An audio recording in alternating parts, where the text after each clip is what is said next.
Hey, good afternoon, guys. Thanks very much indeed, Hot Radio, for keeping us warmed up and ready to go this afternoon. Don't forget to tune into them as well throughout the course of the afternoon if you're wandering off. Just terrific. Are you ready, Bournemouth, for second day of this fabulous air show?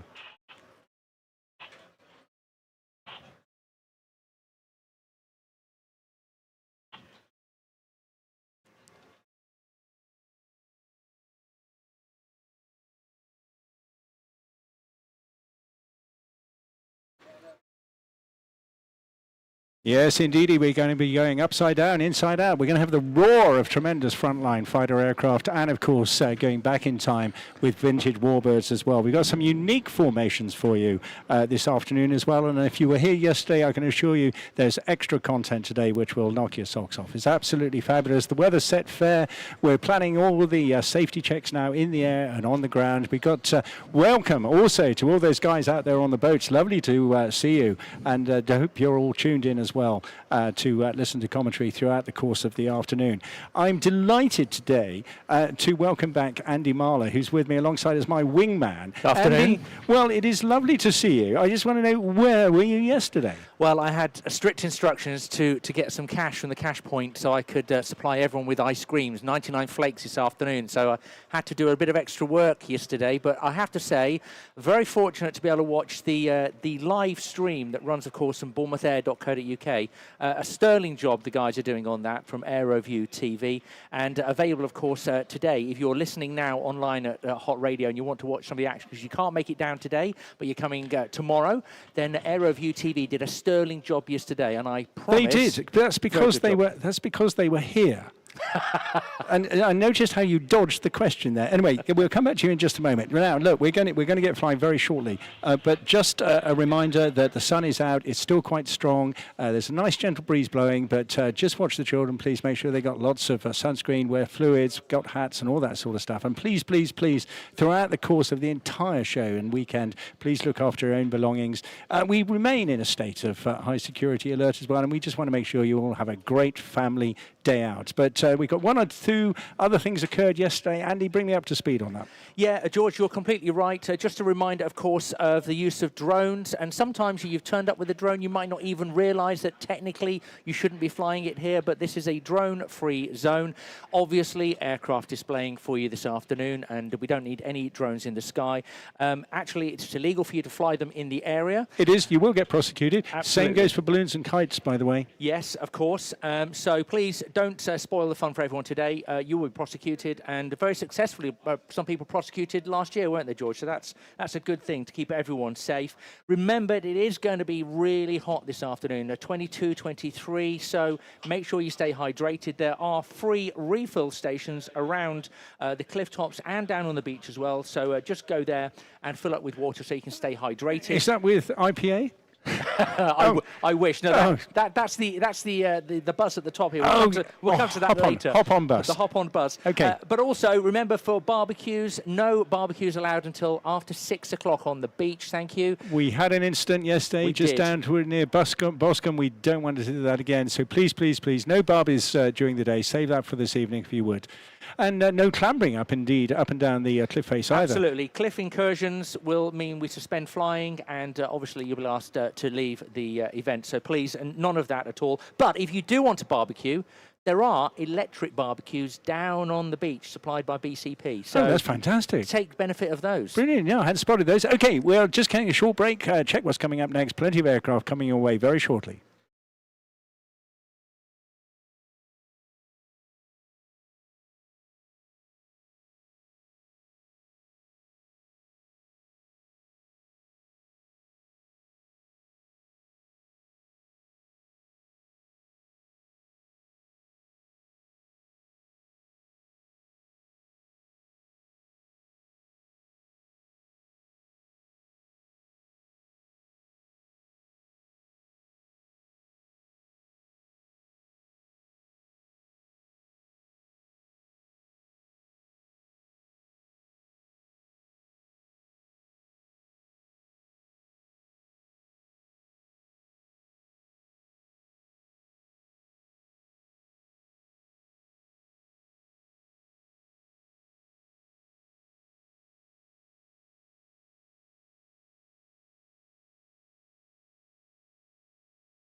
Well, boys and girls, mums and dads, it is that time to get your eyes, I should say, in the air, because we're about to kick off with two fascinating aircraft that we don't see too often. In fact, I think it was about 6 years ago that we last saw one of these aircraft, the Draken here, all the way from Sweden, a bunch of enthusiasts keeping these Cold War jets on the road across at the Swedish Air Force historic flight. And they're going to start the show today, and that's partly because they need to retank and everything else and make their way back to Sweden later this afternoon. Now, they're very interesting aircraft. There are two generations, basically the Draken Gen 2 and the Viggen, a Gen 3 aircraft, and interesting shapes and interesting descriptions as well. The first one, we will see them flying together. Keep your eyes up now on the right-hand side. Here they come in the hands of Stellan Andersson and Lars Martinsson, the Draken formation from the Swedish Air Force historic flight.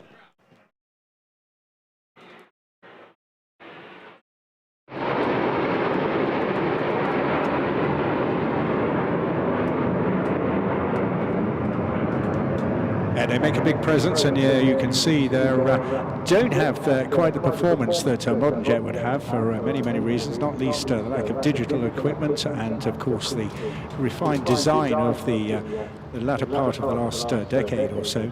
But nonetheless, there are a bunch of enthusiasts, and would you believe, putting a huge amount of investment into keeping these aircraft on the road since back in 1997, when the members steadily increased in number and managed by, believe it or not, the Swedish Transport Agency, but on a voluntary basis by pilots and technicians that used to run these aircraft on an operational basis. So they've got some interesting names. Now, the Draken is a pretty straightforward definition, meaning very much something like a kite or a dragon. But the Viggen, we've been having a chat about that. Now, I naturally assumed that was just the literal translation of what is effectively a thunderbolt. But my Oppo wingman here, Andy, thinks otherwise. It's a word that's got two meanings, George. So you're right, it does mean thunderbolt. That's from Nordic folklore. But my friend Anders refers to it as the diving duck. So they have a tufted duck, which is called the Vig, and because of the canards, that's why they call it the Viggen. Ah, okay, all right, I'm going to ask my Swedish friend that when I see her later on today to get that absolutely right. But anyway, here you're seeing them now. Terrific aircraft indeed, and as I say, a generation apart between the two of them. The Draken, manufactured by Saab between 1955 and 74, built to replace the Tunen, which some of you may have seen, certainly on the enthusiasts, at the likes of Warrington and Duxford and the like many, many years ago. And the also replacing the Lansen as well, which the flight still has, by the way, across in Sweden. They also successfully exported to Austria, Denmark and Finland. And basically it was the need for a jet fighter that could intercept bombers at high altitude and also successfully engage fighters as well. Much the same period that things like the F-104 Starfighter were also in the mix during that development period. And undertaking a combat role. And just look at those shapes now, absolutely extraordinary. The double delta wing of the Draken really standing out as one design, and then against that, moving forward an entire generation to the use of canards, the duck configuration that Andy just referred to.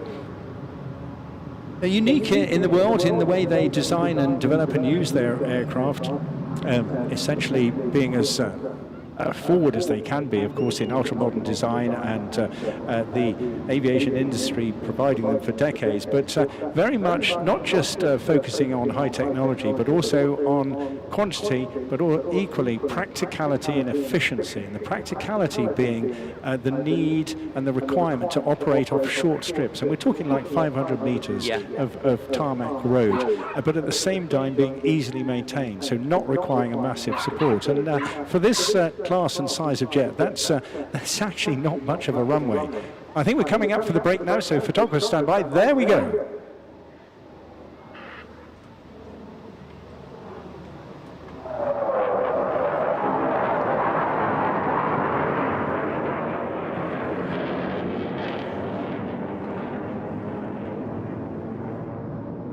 So a chance now to see each of these aircraft for a little bit longer. One of the things you've got to bear in mind, because they don't have the same performance as a modern jet fighter does, I mean, the Typhoon will use about a third of the airspace these guys are going to use.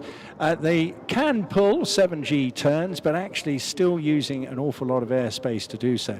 It's just a mixture of design and age and the performance of the time and during the period in which they were developed. So here getting a great underside view once again of the Draken, and you can see the nature of that double delta design. The double delta configuration has an inner wing with an angle of 80 degrees for high speed performance, whilst the outer 60-degree wing gives it better performance at slow speeds.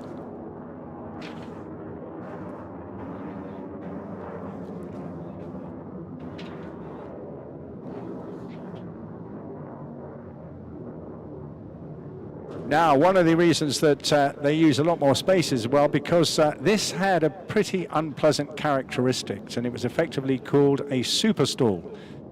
So to ensure safe recovery, some of the aircraft were modified with a special anti-spin parachute installed above the engine exhaust and received red and yellow high visibility markings and increased observability. So the best way to avoid install this is basically continue to keep the speed up, whatever profile you're flying.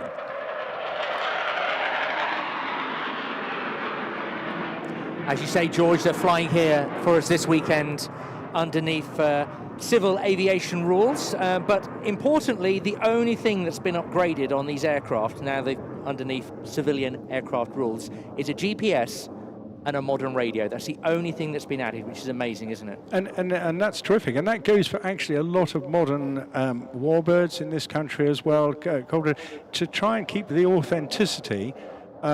Generally speaking, transponders need to be upgraded as well, but the radio 8.33 frequencies that we're using now, or the frequency split, absolutely critical to keep that on board as well.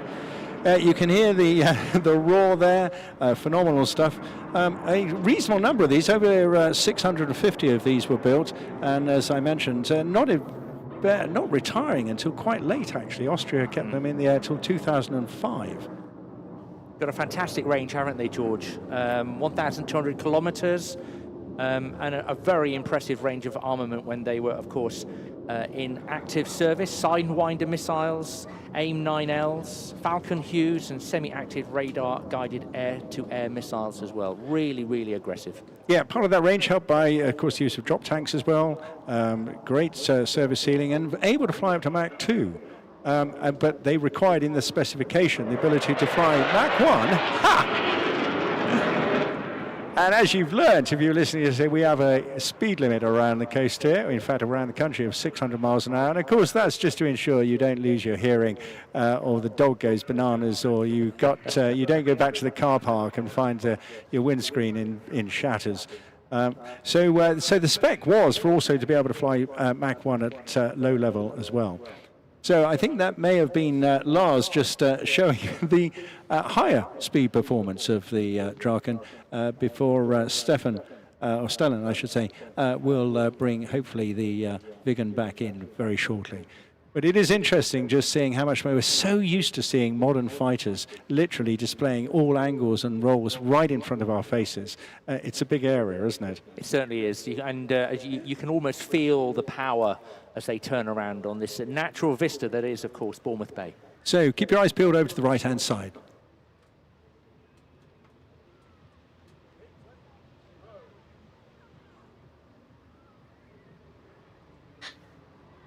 All these aircraft restored to flying condition by the volunteers at the historic flight.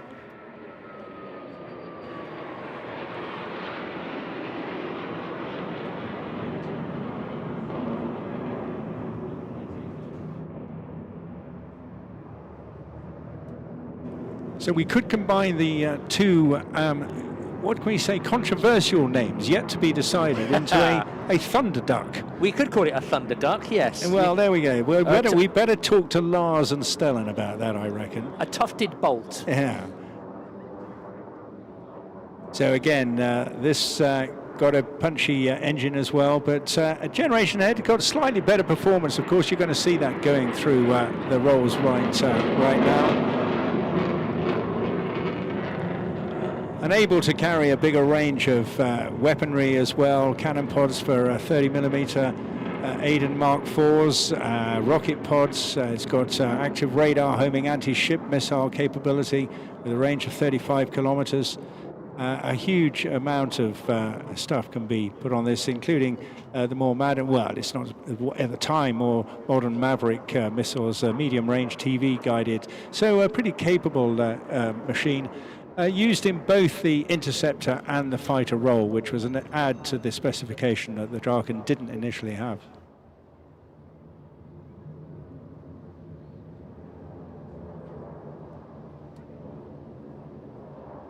First Viggen took to the air in February 1967. The initial designs are always surprisingly early, through the late 50s and 60s before it was officially decided upon by the Swedish government.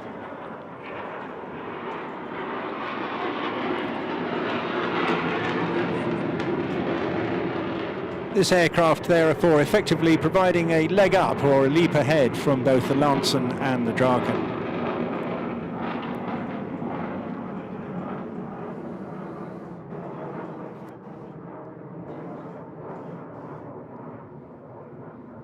Uniquely, though, to ensure that it met the specification for short takeoff and runway, this one fitted with a thrust reverser integrated into the rear fuselage. One of the few to actually have that facility on a single-engined fighter aircraft. Powered by a Volvo Flig motor, an afterburning turbofan. Basically a licensed built version of the civil Pratt & Whitney JT8D. Total of 337 of these were made.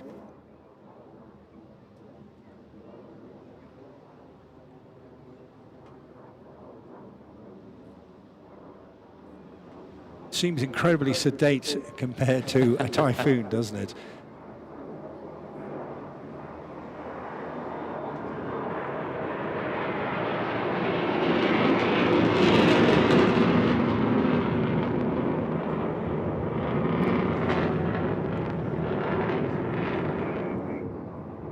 And I think around on the radio that Stearman has just decided with that roar that he will depart as well. I would imagine if they kept the burner on through most of that display, it might have been mainly over the Isle of Wight and the rest of Dorset. Very quickly. Yeah, and they would have probably needed a refuel fairly rapidly as well. But really fantastic to see those guys, and terrific stuff. And I have to say, brought to us by a really top guy, who runs a super company called Aerobytes. It is, of course, Eddie Forrester. And thank you so much, Eddie, and your company for bringing those two unique and wonderful aircraft here to us today to enjoy. And goodness knows how many more years we'll have to wait to see them back in the country, but fantastic stuff. So a change of genre coming up now. We're going to move on to people in the sky rather than aircraft, although they will be dropping out of an aircraft. And we're going to have a young lad from the British Army's Parachute Regiment tell us all about that in just a moment or two, because we're going to feature the Red Devils, would you believe? Marvellous. But to do that, we just have to reset the aerial configuration in terms of safety and make sure the jets are well clear and move on from there. And there will be some slight little changes to the flying program today, just as we bring aircraft in, as George was saying there a little bit earlier, sometimes a couple of seconds late as we've cleared the airspace. The best way for you to stay up to date with the flying schedule today is to get your D-Day commemorative edition of our souvenir brochure at a fantastic price of just $6.95. In there, you'll have a unique code. You can download the Bournemouth Air Festival app, use that code, and you'll stay up to date with the schedule changes for the rest of today and tomorrow. It's one of the best value programs, actually, and I've been to a lot of air shows this year. Really, really good. Great photography in there, and of course, not just the information, but some real insights into the pilots and the flying as well. And bear in mind, there is a lot of other things at this show, and one of the best things is the military village, where you can go along, particularly the youngsters will be really keen. There's a lot of simulation equipment down in the STEM zone as well. Lots of things to enjoy throughout the course of the day. As I arrived this morning, what's always exciting is when people enjoy this festival. And there was a little boy stood next to his dad on the cliff top, and he went, "I think that's a Challenger 2 tank, Dad." And of course, he spotted it, and they were straight down the path again. And that's the sort of thing you can see down on the beach, Yeah, George. we're all about inspiring the next generation, and so make the most of everything that's available today. There's a lot. It's a long site, about a mile and a half between the two piers. A huge amount of content down there.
Well, right now, everybody, it is time to look up high in the sky with some aerial aerobatics from the British Army. To tell you all about that, please welcome Private Ollie Hobbs. Good afternoon, ladies and gentlemen, boys and girls, and welcome to today's display, brought to you by the British Army's parachute display team, the Red Devils. As I was introduced just then, my name's Private Hobbs, and my job today will be to talk to you through the display as it's unfolding in front of you, as well as talking to you a little bit about the Red Devils whilst they climb up to altitude after they've done the Woody run. And whilst they're climbing up to altitude, I'll fill the gap a little bit by telling you a little bit about the Red Devils, who we are, what we do, and where else you're able to see us. But at the moment, if you look directly overhead, flying from left to right as you look out towards the sea, you should see the plane flying directly overhead. And this is what we call the Woody run. So there's two members of the team with me in the arena. We have Lance Corporal Jordan Brown, and we have Corporal Molt. Give us a wave. So what they're going to do is when the plane's directly overhead, the jumpers in the plane are going to ask them to pop smoke in the arena. There you go, they've just asked for it over the radio now. This smoke is non-toxic. Unfortunately, we do have to do it right in the center of the arena, so it will blow off into the crowd a little bit, but we'll try and keep it away from you as much as possible. But if you look up towards the sky, they have also thrown the Woodies out of the plane. So what the Woodies are then, you may see them falling towards the ground very slowly. They're two long streamers of red and yellow craft paper with a little plasticine weight on the bottom. What this does is the jump master, who's going to be sticking his head out the back of the plane. Unfortunately, he's flying right below the sun at the moment, so you might struggle to see his head. But he's going to be sticking his head out that plane whilst those Woodies come all the way down to the ground, watching which way they get blown at different heights, and making any assessments he needs to off that in terms of what the winds are doing between the plane at 2,000 feet, which is what height they always do the woodies, and the ground.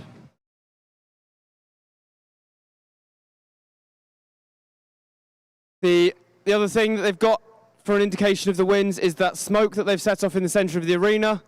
So during the woody run, that smoke's always bang in the middle of the arena, and then once they're doing the display itself, obviously we'll move that smoke into the most convenient location to try and smoke out the crowd as little as possible so that you can all see the display and the jumpers can all see safely where it is they're going to land.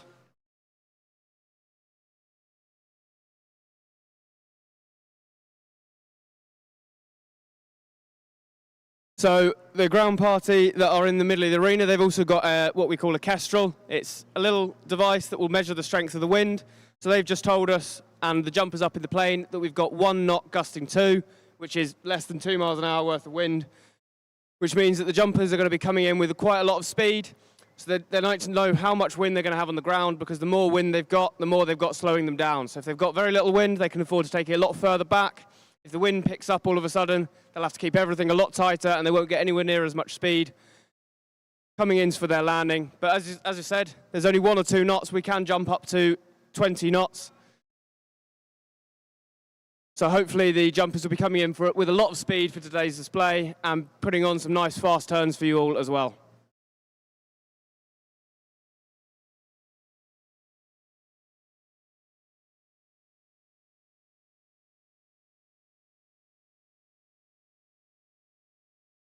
So a little bit about the Red Devils then, whilst we wait for this plane to climb up to altitude and come in for jump run today. The Red Devils are currently the Army's only parachute display team. There used to be 4 teams. However, due to budget cuts, we're now the only team. They decided to keep the best one. You might have seen the Tigers here last year. However, they don't put as good of a display on as we do. So they decided to keep the Red Devils, as there was only the budget for one display team.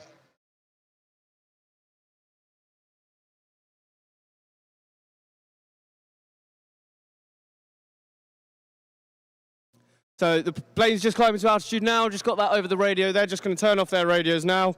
So that'll be our last communications with the plane. As you can see, we've got a big cross in the middle of the arena. This cross isn't a target for the team, although they do like to try and hit it when they can.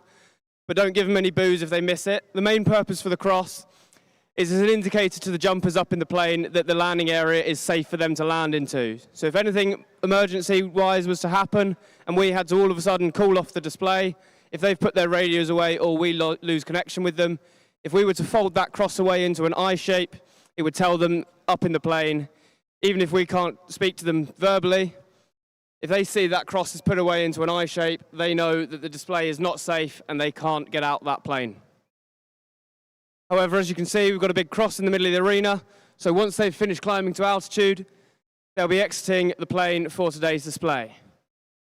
Whilst I continue talking to you about the team then, if everyone was to keep an eye on the plane, if anyone sees any red smoke trailing out that back of the plane before I do, please give us a big cheer and I'll stop rambling on about the display, about the team, and I'll start talking to you about the display as it's unfolding in front of you.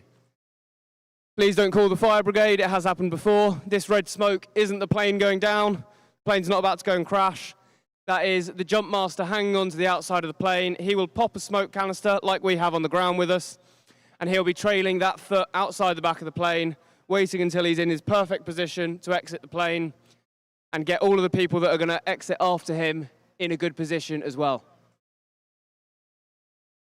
So once again, if anyone sees that red smoke trailing out the back of the plane before I do, give us a big cheer, and that'll bring my attention back onto the plane and start talking to you about the display that's unfolding in front of you, as opposed to missing the display whilst I talk about the team. I believe they're climbing to between 8,000 and 10,000 feet for today's display, so one of the highest displays that we'll do. There's not much point us going over 10,000 feet. Obviously, it's all well and good for us, but you won't see us up there, which is why we pull that red smoke. Helps you to find us when we're all in free fall. So we've got a big flag that's going to be exiting the plane as well. So 10,000 feet is about the highest we'll go for a display. We will go as low as 1,500 feet if we've got aircraft limits, such as over London. which is very low. Most people that skydive will be under their parachute by the time they're at 3,000 feet. So we're exiting the plane at half of that. Most people wouldn't even want to attempt anything like it. But like I say, we much prefer the high shows. Anything where we can get over 8,000 feet, we'd call a high show. We can put on a much more interesting display for you all. We can put a big flag in, such as today's one. We have the largest flag that we'll be able to put into a display. It's a 5,000 square foot flag, a big Union Jack flag. And when it was first flown by the Red Devils, it was a world record for the largest flag ever flown into a display. However, that world record has been taken away from us. So we've got it in the process of ordering a 7,000 square foot flag to hopefully improve. Although this won't be a world record in itself, as I think it's an Italian team, I think it's just over 7,000 square foot flag. However, they don't do some of the things that we do with the flag. So we'll make some canopy formations where we'll have two canopies fighting against each other, and we'll downplane that flag, flying between those two canopies. There should be a smaller version of it on today's display.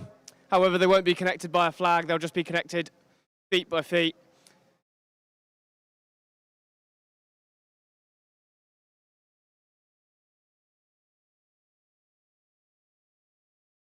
So the last couple minutes while the plane's climbing up to altitude then, all the members of the team, whilst during day-to-day life with the team, everyone's very close. We live together, so everyone's always having a joke with each other, having a laugh.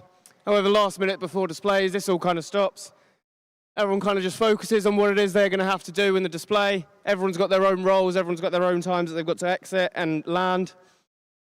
Everyone's got an order that they need to do, so everyone's going to be thinking through last minute jobs that they're going to have to do in the air. And they're also needing to stay vigilant if anything needs to change in the air. If somebody has a malfunction with their parachute and they have to get onto their reserve, for example, this sometimes happens on a display. So it's all well and good planning what order people are going to exit the plane and what order people are going to land. But if someone has a malfunction in the sky, then they need to be able to change this whilst they're overhead. So if everyone wants to turn their attention back towards the sky, then I believe you can see the red smoke trailing out the back of the plane. They're flying from the northwest over towards the southeast, and you can see the first jumper has exited the plane there, trailing his red smoke behind him. That will be the jump master for today's display. We have Lance Corporal Ollie Goss. So what Ollie's going to do then, he's going to exit on his own, put himself in probably the worst position out of all of the jumpers, so that everybody that's exiting behind him and have to make it down aren't getting put really far out to sea and have to land off in the water. So he's going to give himself the worst spot, and then there's going to be other jumpers exiting behind him. You might be able to see two jumpers holding onto each other in the sky. They're connected by a spinny strap, and then they've tracked off as they've done there now. And you also have a few other canopies further up in the sky, which I'll talk about later.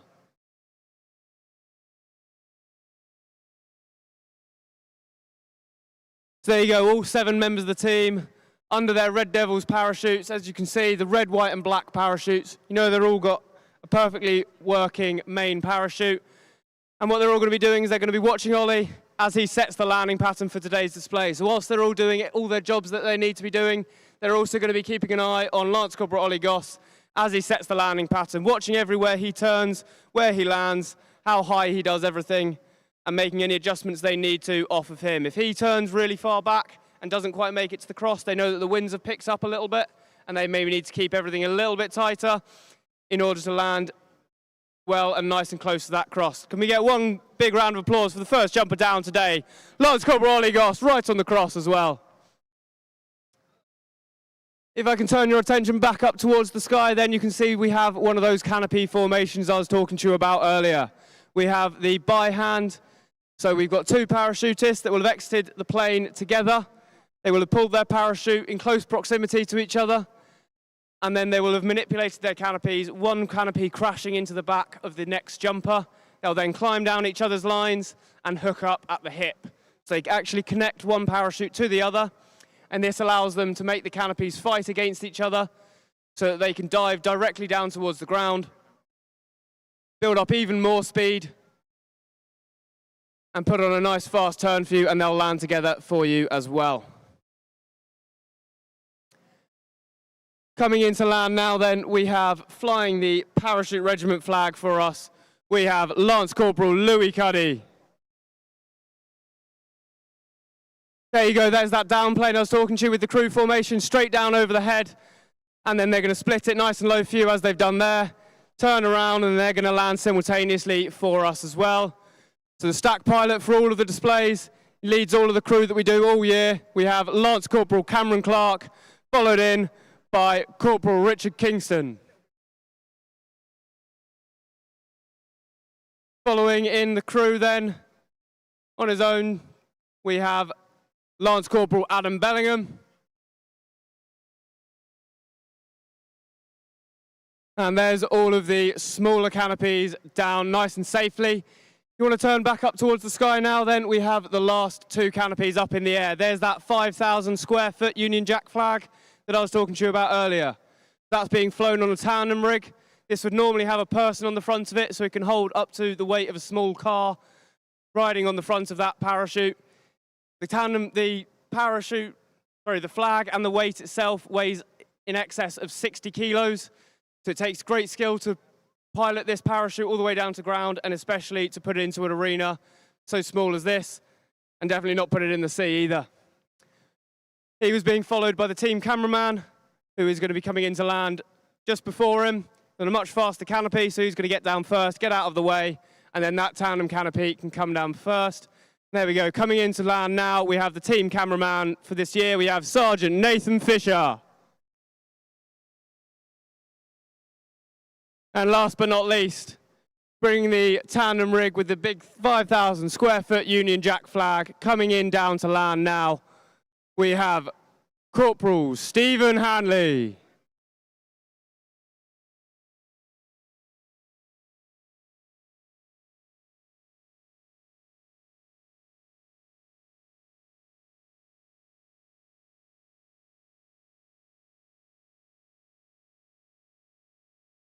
There we go, all members of the team down nice and safely.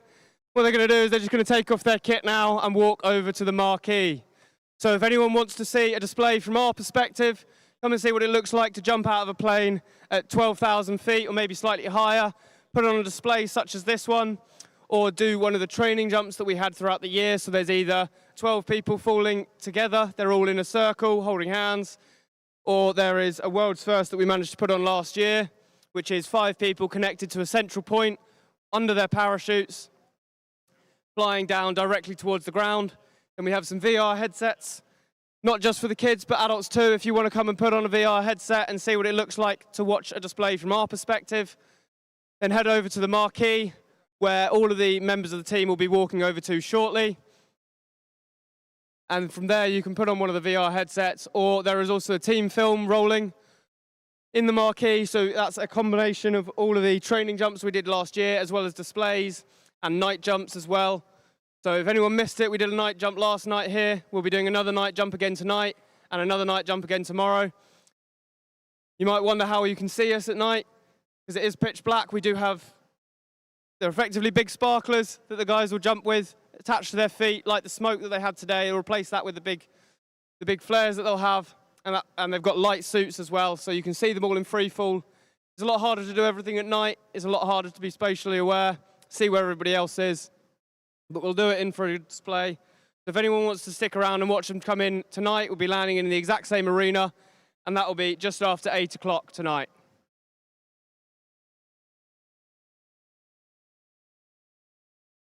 If anyone's got any photos or videos of the team or today's display that you want to put up on your social media, please do tag the team as well. We love to see all of your points of view. Obviously, half the team will have cameras on their heads that they'll be flying down with, but we don't always get to see the crowd's point of view, so please do tag the team as well. If anyone wants to catch members of the team as they're walking back over towards the tent, they all love a good photo, and they love to sign autographs as well. So if anyone's got any burning desires or questions or wants to get autographs or photos with members of the team, catch them as they're walking back over to the marquee, and I'm sure they'll be much obliged. Ladies and gentlemen, can we get one final round of applause for the display team today, the Red Devils? And our grateful thanks to Private Ollie Hobbs there as well. What a massive flag that was. Amazing. Goodness, 5,000 square feet, was it? Yes, that's what I heard. That was it's very, very impressive. Do we get the flag back again tomorrow? 'Cause that was very, very good.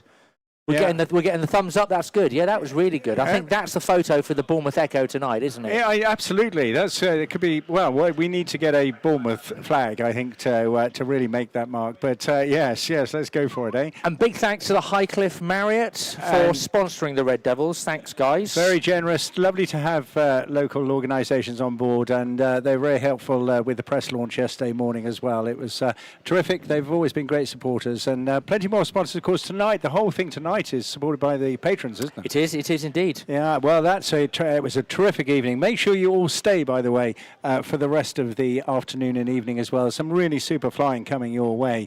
Anyway, hope it's all sorting out down there. Hope you're having a great time. Don't forget, look after those kitty winkies, hats, sunscreen, lots of sunscreen as well, and keep hydrated. Coming up now, a special treat. They've been through a difficult summer, but we're about to see the fabulous contribution from the Battle of Britain Memorial Flight of the mighty and venerable Lancaster.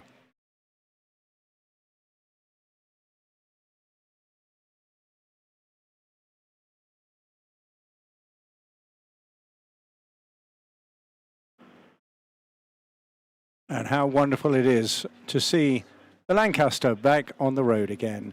The engineering staff there worked incredibly hard to at least fill some of the gaps left by the very sad occurrence back in May of the loss of both Squadron Leader Mark Long and, of course, one of the very valuable Spitfire aircraft at the same time. It is a great tragedy, and our thoughts and prayers remain with his family throughout the course of this display.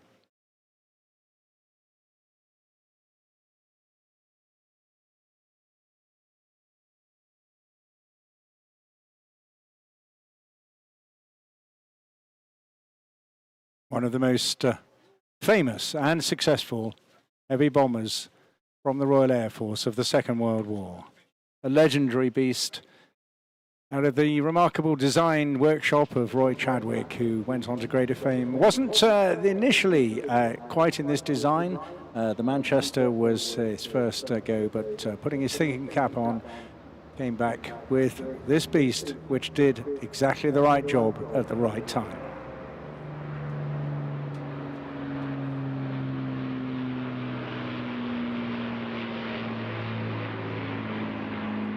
Lovely to hear all those Merlins. The information on that big wing, of course, a prototype that goes back to Manchester itself in January 1941.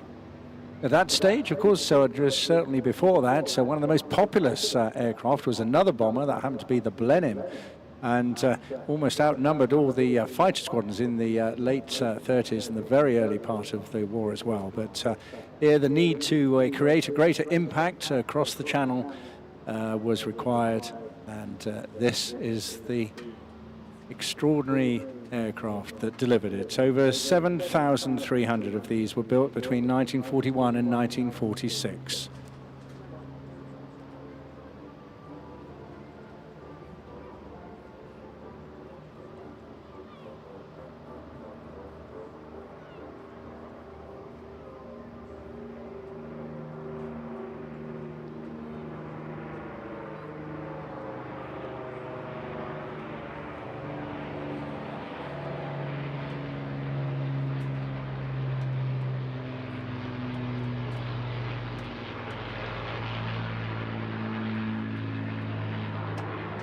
Truly majestic aircraft, and a quite remarkable one as well. Could carry a bomb load of 22,000 pounds, flying around at speeds in excess of 250 miles an hour at 15,000 feet, and not far below that at 20,000 feet as well, with an extraordinary range of 1,500 miles.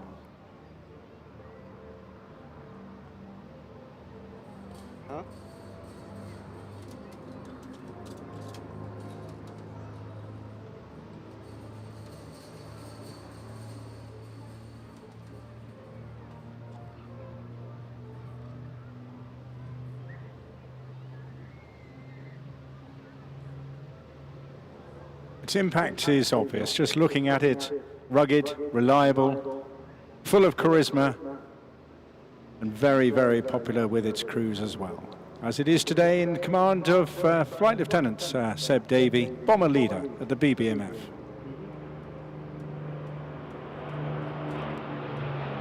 There, that gaping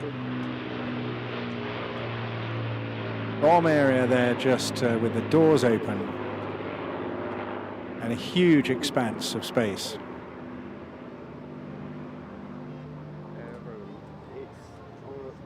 Many aircraft lost on operations, well over 3,000 of them, and hundreds in various crashes and training accidents as well.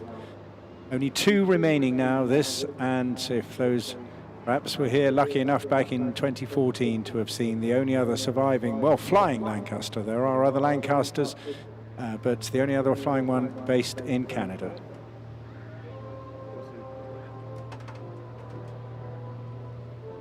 Seb in command today, just had a terrific time, mainly in the heavy fixed-wing roles, initially flying the C-130J Hercules at Lynham, but going on detachments to Iraq and Afghanistan. But also then becoming involved with various overseas humanitarian efforts, including one of the heaviest ever operational airdrops from a C-130 in the Pakistan earthquake.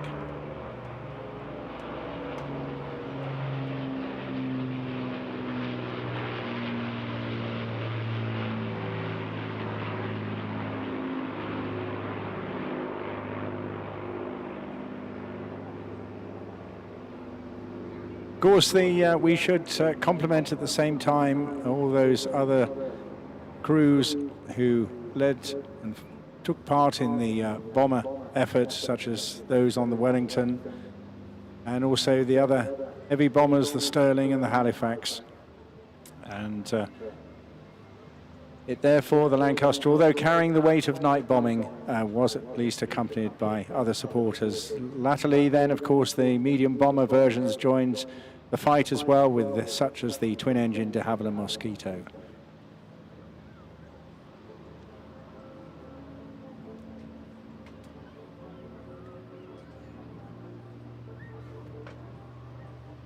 The Battle of Britain Memorial Flight doing such a wonderful job, effectively maintaining what is a museum without walls. And the Lancaster itself, obviously built in 1945, as George said, had a bit of an upgrade over the winter, had some repairs undertaken, including a new tail plane, making sure we can enjoy this beautiful spectacle for years to come. Now, obviously, as George said, there are only 2 flying examples of the Lancaster bomber, but there is a place you can ride one, and it's here in the UK. It's in Lancaster. Lincolnshire, sorry, at the Aviation Heritage Museum, and you can taxi down the runway in their Lancaster. What a beautiful sight.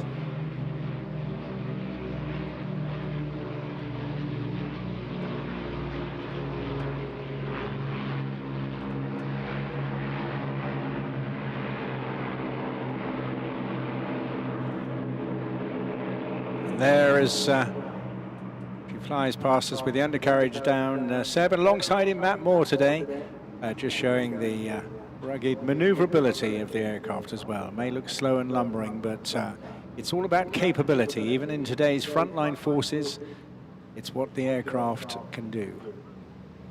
And they did it well, and in tradition, alongside the flight's motto, lest we forget. A moment to pause on the 125,000 aircrew who served in Bomber Command during the war. Over 73,000 of them became casualties, either killed, wounded, or shot down, or made prisoners of war. An extraordinary effort by them and the nation.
And what a privilege and pleasure it was to host the Lancaster here.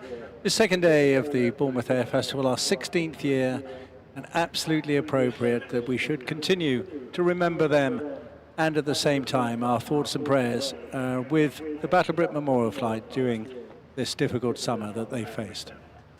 Well, moving on, we've got terrific contrasts coming up again very shortly. The graceful but very professional and eloquent display from the Firebirds, from Nigel Reed and John Dodd, very, very shortly, with a masterclass in pairs aerobatic flying.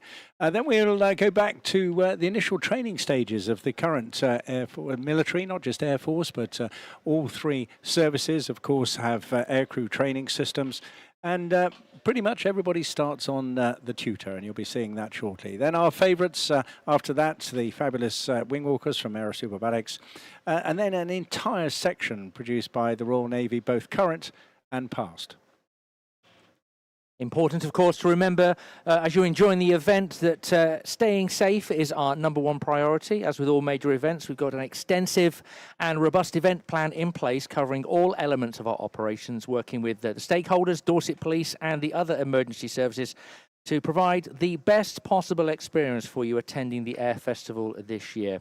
As always, we remind everyone to be vigilant and to report anything suspicious to our rangers, members of security and the police. They are all here to help you have a safe and enjoyable Air Festival. See it, say it, sort it. If you think something looks unusual, let somebody know. Well, keep your eyes peeled now, up in the skies, boys and girls. You're going to help us, by the way. Do keep your point out, give us a wave. But running in, right in front of you, you can just pick out now two little aircraft. They're RV4s. Tell you more about that in a moment. Ladies and gentlemen, please welcome the Firebirds.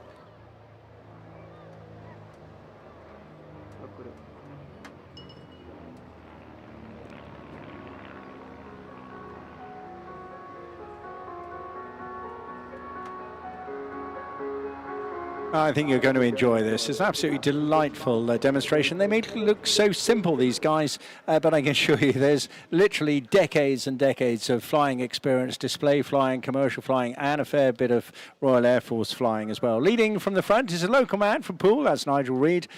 He got started with the local air ATC. And got it in the blood. It hasn't stopped. I mean, he's still going strong. So is Doddy, also still flying commercially as well. So this team flying Van's RV4 aircraft. They're super little aircraft. They're both they're comfortable. They're great aerobatically, but they're also brilliantly useful for touring as well, with room for a bit of baggage, and would make a good weekend break across on the continent. But ideally suited at the same time to this sort of aerobatic, very graceful maneuvers, and really, really delightfully flown. Now, you may remember many, many years ago a team called the Fireflies, and you're not mistaken, because that was John Gowdy and Andy Durston who used to fly here. Flew here, in fact, probably at least 6 or 7 times. And now these guys decided to take that on as the other two pilots involved in a lot of other work in the air display world, and took these on, and will be appearing again tonight in the night air as well. But we'll drop in and out of the cockpit at the moment, and you'll get a feel for how the aerobatic shapes are formed as we listen in to Nigel. It's important basically for, of course, the wingman to replicate the input on the controls almost exactly at the same time as the final iteration of the final syllable comes, and you can hear that command clearly.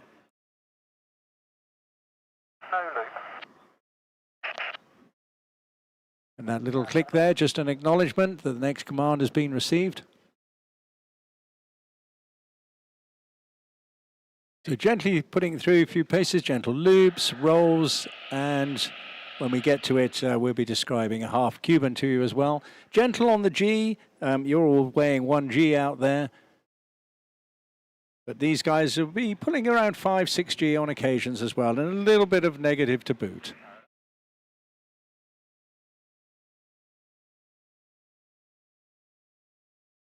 These aircraft are amongst the world's most successful range of home-built, kit-built aircraft.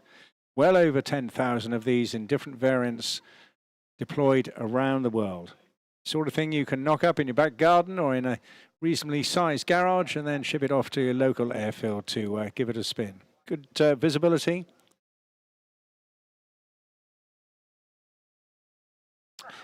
Powered by 160 horsepower Lycoming on the front end, fixed pinch propellers, and the seats in the tandem configuration, so a bit fighter pilot style as well to fly. Smoke, you see, has the other advantage of being a great safety aspect as well as being aesthetic, and also all environmentally friendly stuff. It's basically baby oil, a form of products often referred to as Ondina.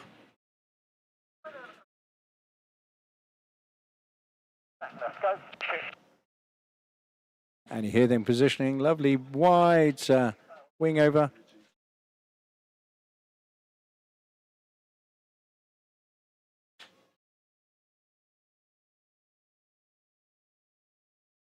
As they pull up, a little bit of G comes on again as they just start to roll.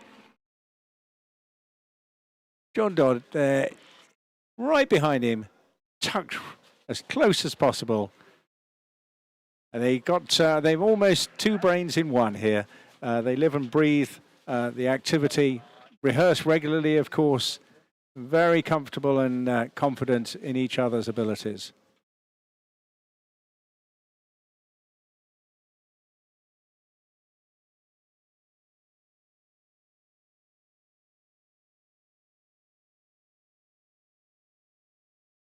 So repositioning now, they come in for another break. And we'll just drop back in and monitor that one ourselves.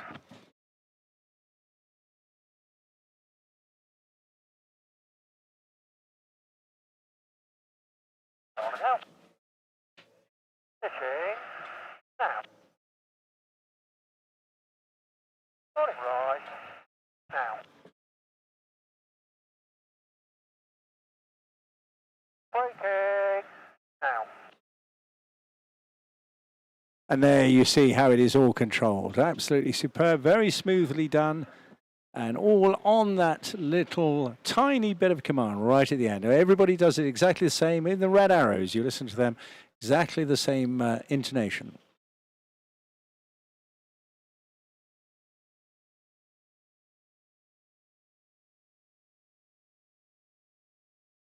Versatile speed range helps on this aircraft as well, between 50 and 200 miles an hour. And able to take off on very short runways as well. Just 300 to 400 meters is all that's required.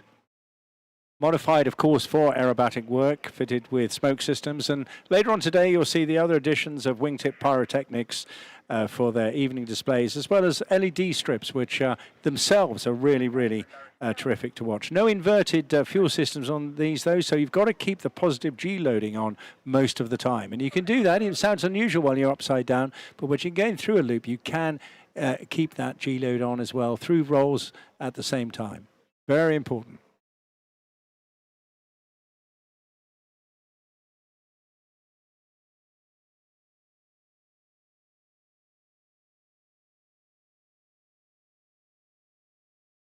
Coming in now for another quarter clover, and basically that means they'll pull up as if going into a loop, but they'll put a little twist in halfway through, and then just go out in the other direction. So watch what they do. There's that little twist.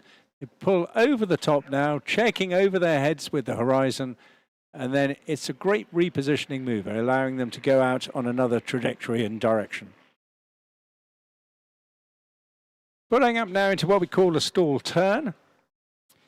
Relatively straightforward. They let the airspeed bleed right off, not quite to zero, but pretty close, and then putting a big boot full of rudder. And there you go, exquisitely done.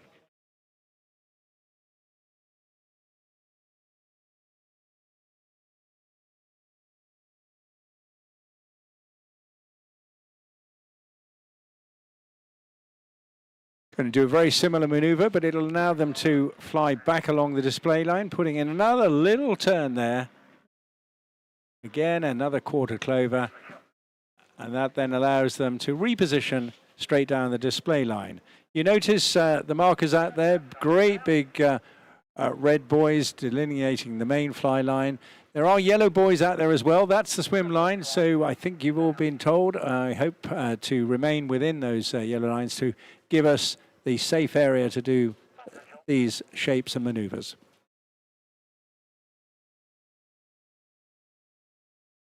Coming in now for another loop. Again, we'll listen out as they pull up. Okay, now. And on that final command, very sharp, they pull up together and hopefully manage to replicate exactly each other's circle in the sky.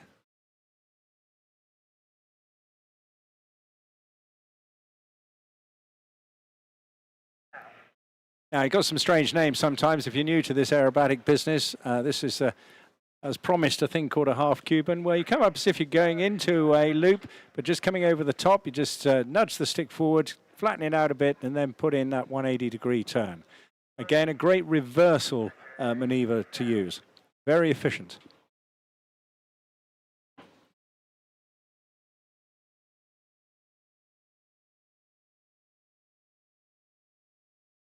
And putting in a little twist on the way down, take us out to sea again.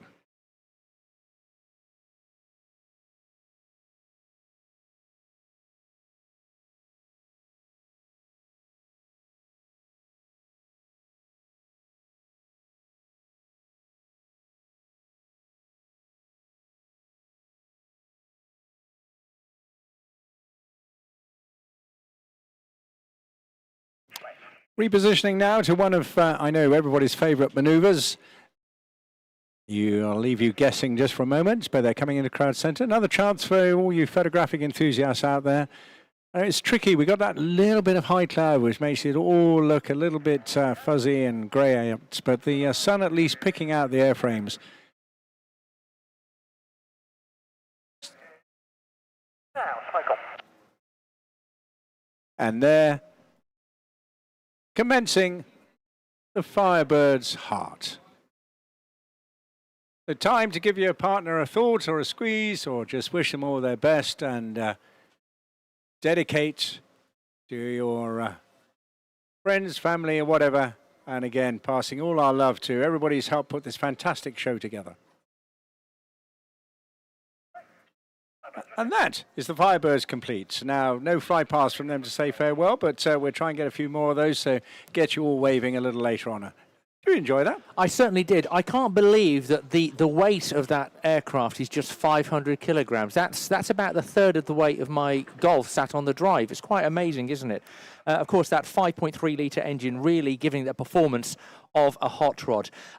Thank you for coming along to the Bournemouth Air Festival for this weekend, ladies and gentlemen. Remember, if you've come with children, that we are able to give you the LV Kids Zone Beach Safety Scheme. That'll help you prevent and reunite lost children and vulnerable people. You can collect a free wristband for your children to wear from our specially trained LV Kids Zone staff, as well as our Seafront Rangers and the RNLI Lifeguard Towers.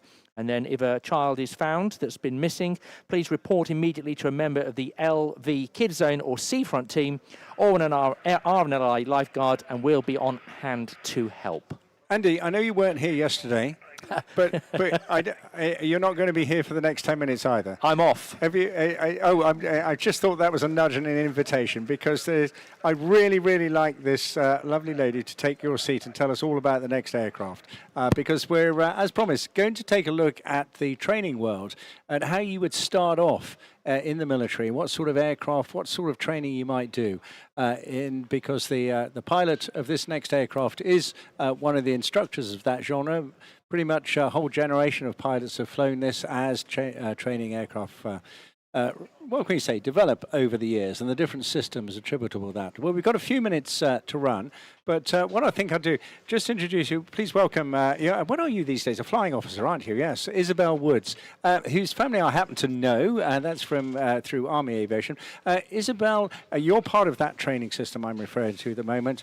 Where are you? What have you achieved? And where do you think you're going to go next? Just give us a flavour. Absolutely. Hello, George. So I am about 2 years into my RF career. I have done 6 months of flight training on the Prefect, which is the big sister of the Tutor, essentially. So the Tutor is now used for University Air Squadron students and for RAF Air Cadets. So that used to be what the Typhoon display pilot would have flown initially would be the tutor. So now we've moved on to the prefect. And so I've done that, and I've been streamed helicopters. So in about 6 months' time, I will be off to RAF Shawbury, where I will be doing my basic rotary training. Fantastic. Just give us a quick flavour. I know we're not starting just yet. A quick flavour then of this aircraft we're going to see and why, perhaps how it fits into that training network. Yeah, absolutely. So the RAF Tutor is used by air cadets. So if you are between 12 and 17 years old, you can get an experience flight on the with the RAF Air Cadets. And after that, if you go on to university, you can join the university air squadrons, where it is used to do the entirety of the elementary flying training program. So you can get a whole load of experience, and some people even use that to then get into the RAF. And or you don't have to join the RAF after. You can just join, fly, and then leave again. That sounds a great club to belong to. Absolutely. Really, all that sort of well, effectively free flying. Exactly. But it must be cost effective because it must bring a lot of people in. It must inspire them. If you haven't applied, it's a great way to start, isn't it? Yeah, absolutely. The tutor and why we're here today is it is a recruiting platform. So we are absolutely showing you as children and as young adults what you can fly and what you can experience through the RAF pipeline. Well, I've got to say, you're a great ambassador at that. It's just fantastic. And we get a lot of young people in between the system like you are today. You're obviously in between holdies, as we refer to them, that sort of thing. I guess that's a little bit frustrating, but you seem to have had some great experiences doing that. Yeah, absolutely. So holding has always been part of the pipeline. Even during World War II, there were holding officers where you were waiting to go onto your next platform. So it's not a new thing, and it can give you an amazing amount of experience doing things in the RAF that you would never do in your actual career. So I've been to, I'm heading to Paris this winter to work in the embassy. Oh, just drop that one on everybody here today. Oh, yeah, okay. So there's some incredible experiences that you can do, and that you can, at all times, you can do all of the adventure training and all of the sport that is on offer to everyone in the RAF as well. Terrific. Oh, well, that's great. And just in the helicopter world, by the way, if you've got a particular passion for, I mean, one of the things that's most popular, and sadly we haven't seen much of this year, is the Chinook. Is that something that's going to excite you, or is it something else? Absolutely, that is why I joined the RAF. So the Chinook will be what I aim to fly and what I hopefully will fly. Well, I'm going to shut up now because it's time for you to tell us all about this unique little aircraft which has been clearance to play and is running in right now. Over to you, Isabel. Perfect. So good afternoon, ladies and gentlemen. Flying in towards you from the centre at nearly 200 miles an hour is the tutor display pilot, Flight Lieutenant Bob Dews. As he pulls up and over at 5G, he converts his speed into height to perform his first manoeuvre, the Hammerhead. Flight Lieutenant Dews was born in Carmarthen, South Wales, and started his flying career in the Royal Air Force in 1989, flying the VC-10 out of RAF Bryce Norton, and then as a search and rescue pilot on the Sea King. From the end of this half horizontal, Bob will push negative 2G to level the aircraft upside down for the inverted pass. This is Bob's first year on the tutor display. He's operating at a base of 500 feet, except the two final passes at 300 feet. The next two manoeuvres are the wing over and the ballistic roll, which Bob can use to gain energy for the next part of the sequence. The ballistic rolls are flown towards you on an off-crowd wind and away from you on an on-crowd wind. When not displaying, Bob is a qualified flying instructor on 115 Squadron based at RAF Wittering, where he trains the future generation of Royal Air Force pilots, as well as converting frontline pilots into qualified flying instructors. During his varied career, Bob has amassed over 8,000 flying hours on 15 different aircraft types. This represents almost a full year in the air.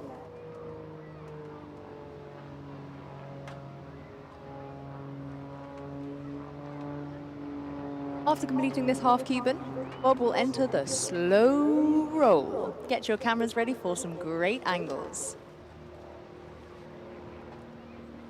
Throughout the slow roll, Bob will skillfully coordinate elevator, rudder and aileron inputs to keep the lift vector pointing upwards. This prevents him from descending towards the ground. The tutor has a top speed of over 212 miles an hour and can achieve positive 6G, meaning that the pilot is subjected to forces 6 times stronger than gravity. Next we have another wing over, a combined pitching and rolling manoeuvre used to turn the flight path through 180 degrees. You'll notice that every wing over is slightly different as Bob carefully selects his flight path to cater for differing wind conditions and aircraft energy states. The Tutor is constructed of a carbon composite material and has a 180 horsepower Lycoming piston engine.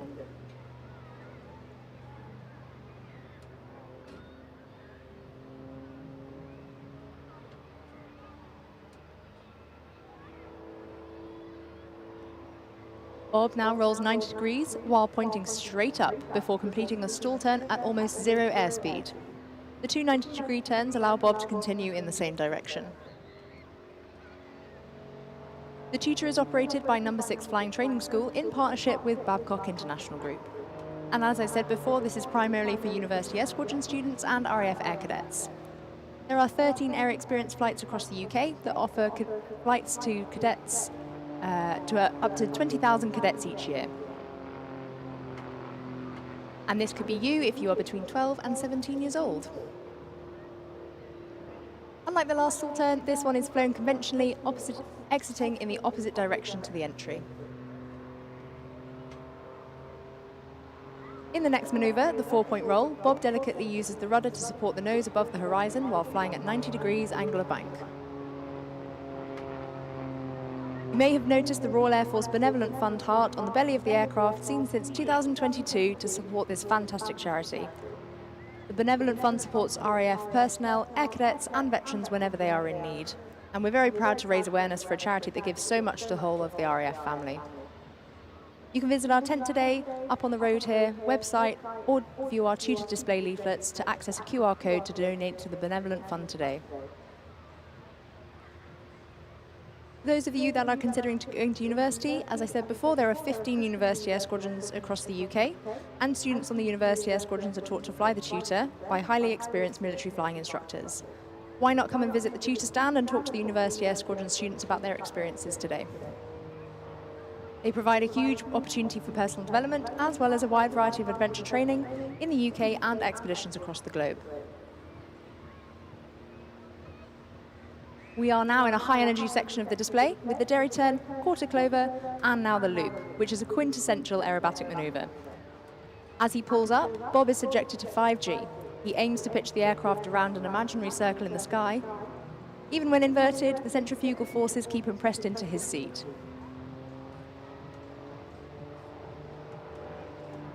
Today, the Royal Air Force is recruiting for multiple rewarding and demanding professions, and has an exciting future ahead of it with the continued development of our combat and maritime patrol aircraft and UK Space Command. They will soon be joined by the introduction of our airborne early warning aircraft, the E-7 Wedgetail, and new remotely piloted capabilities with the Protector.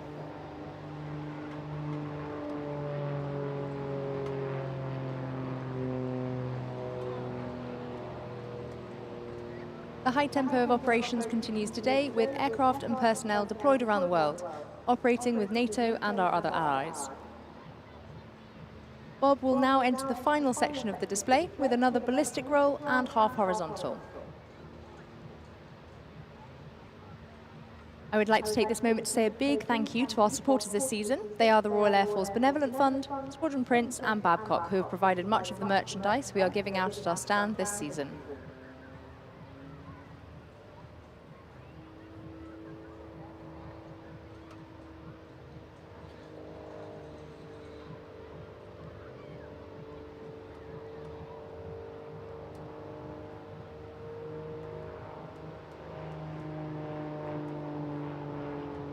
Final manoeuvre of the display is the half horizontal, and Bob will now bring the Tutor around for his departing wave. This is another great photo opportunity. Make sure to tag the RAF Tutor display on social media so we can see your shots. If you look carefully, you should be able to see him waving, so please give him a big wave back. A big thank you to Bournemouth Air Festival for hosting us today. Ladies and gentlemen, boys and girls, the 2024 Royal Air Force Tutor display.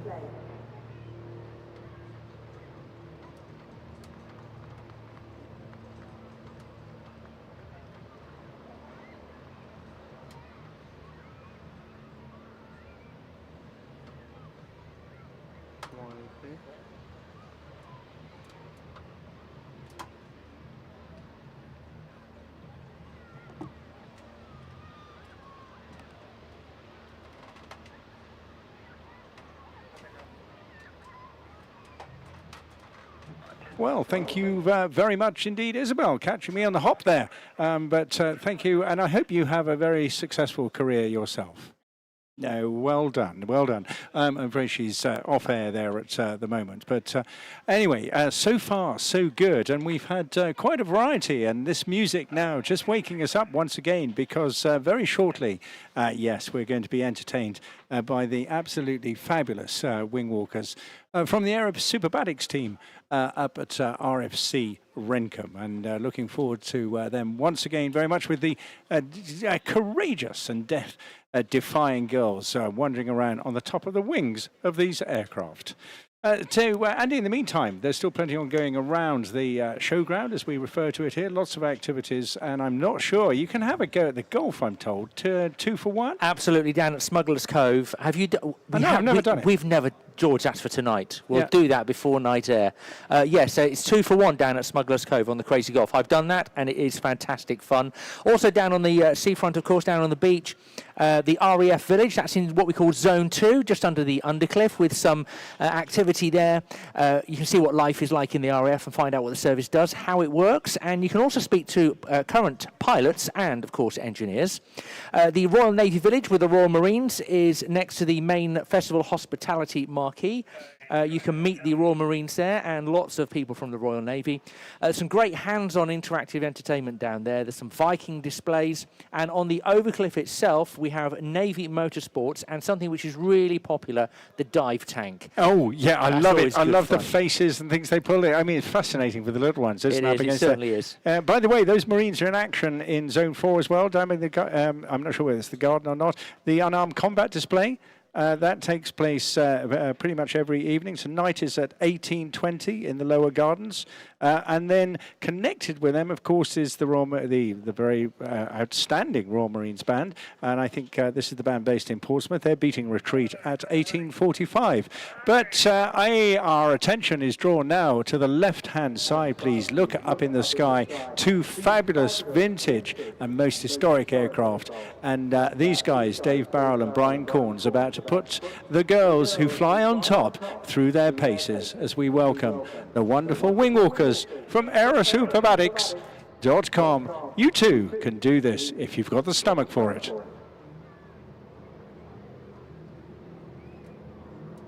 Starting their display, bunting over the top. Oh dear, it's just like going over a humpback bridge. Diving in, using all this power. Look on the top of the wings there. There's Gemma.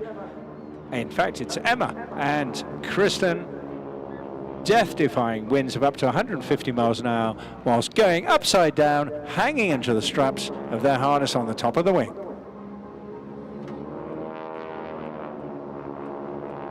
A wonderful rasping roar coming from the uprated engines on these aircraft. They're not standard Stearmans. The wonderful R985 radial, the Pratt & Whitney engine, 9-cylinder, giving 450 horsepower. And of course you need that extra bit of power when you're carrying that extra weight. But again, these modified aircraft with additional ailerons as well, giving additional maneuverability at the same time as power. We'll watch them go around in their formation pairs work, and then they will split up, do some individual work, and all that time those girls on top will be dancing around in their rigs and waving to you, or even, in this case, going upside down as well.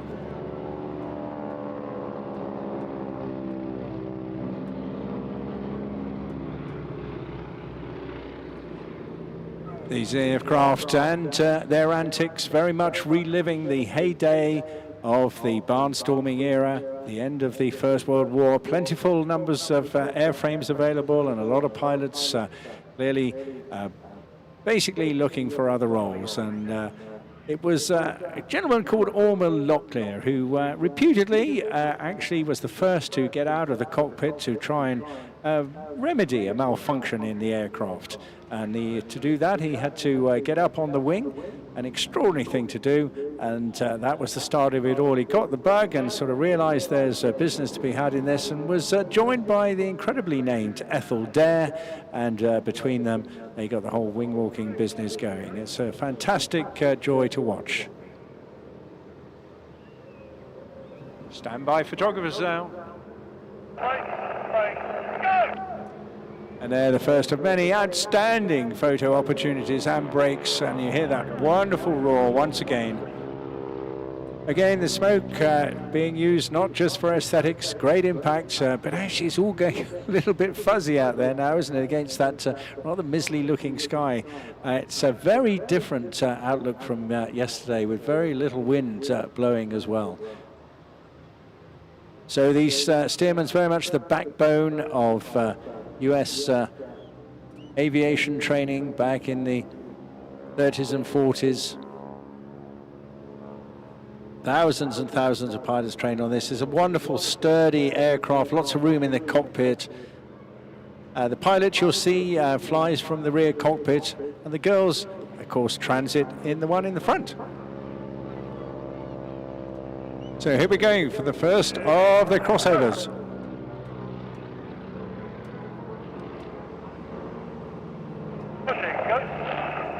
And they bunt over the top there, and they go from positive to negative G, and the stomach rises up to the head, all very, very uncomfortable. It's a very competitive thing to get to ride on top of these aircraft. Both these girls come from acrobatic backgrounds, of course, and for a good example, Kirsten herself used to be a trapeze artist with a circus, and merely just responded to an advertisement in the local newspaper. The aircraft and the company all based at this wonderful airfield, an ex-Royal Flying Corps airfield, very near to Cirencester. Coming back in now, keep your eyes peeled, another photo opportunity coming up as the girls lie sideways on the top of the wing. Right, go! Oh, don't you love that sound? Fantastic stuff.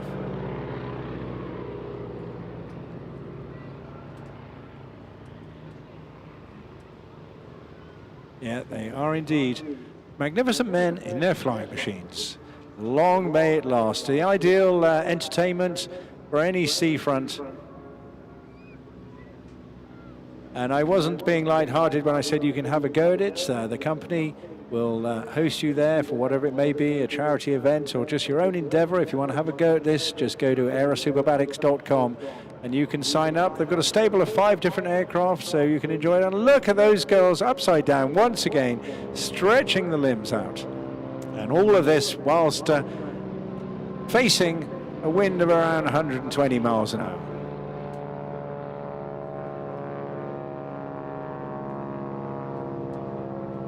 By the way, Andy, I've booked you in for a trip. Is that okay? Yes, that's fine. In the seats, though, not on the top of the wing.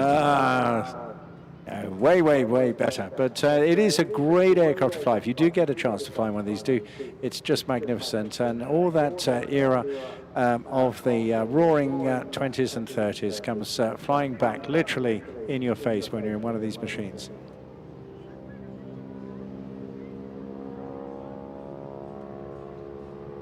So while you get a chance when they're flying close to you on the beach, do make sure you give them all a wave, won't you? They're looking down at you. I was chatting just after breakfast this morning, chatting to all the crews. They just love a bit of extra participation from you down on the beach as well.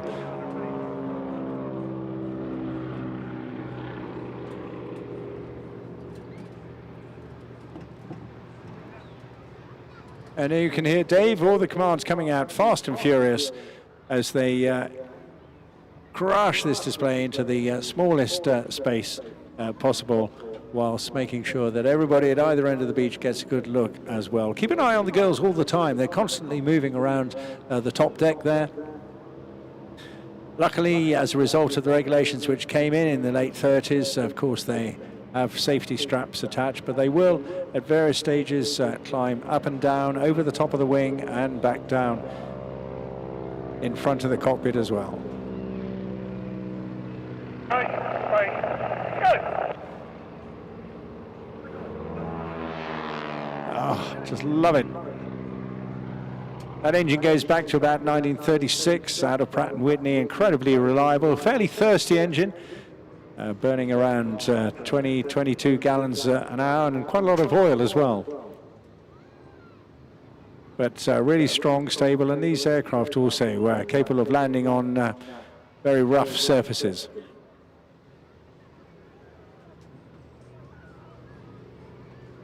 So now they're coming back into their pairs formation. This is the opportunity for the girls to consider a few antics, but I see them climbing a little bit, and I'm guessing there'll be another pairs loop or roll coming up before they do that.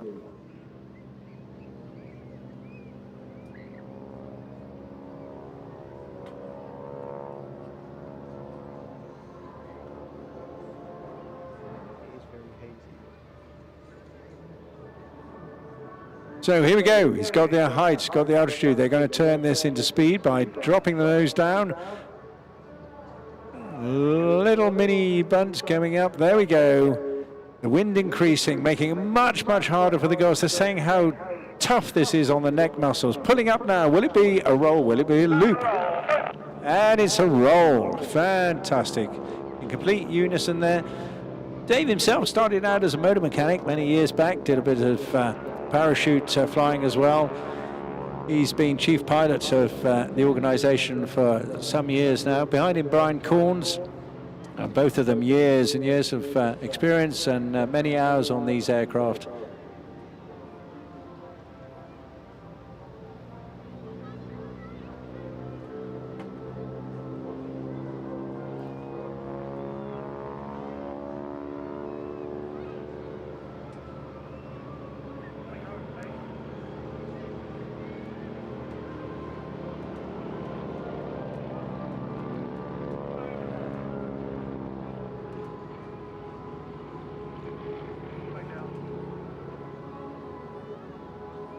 So once again, don't be too concerned with that, the smoke coming out there. That is environmentally friendly stuff. We're doing our best to obviously keep all the air shows as environmentally friendly as possible.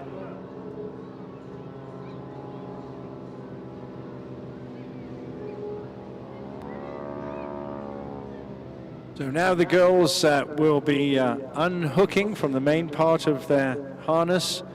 They said they've come up with a new position this year. We were trying to work out what it was. Haven't named it just yet.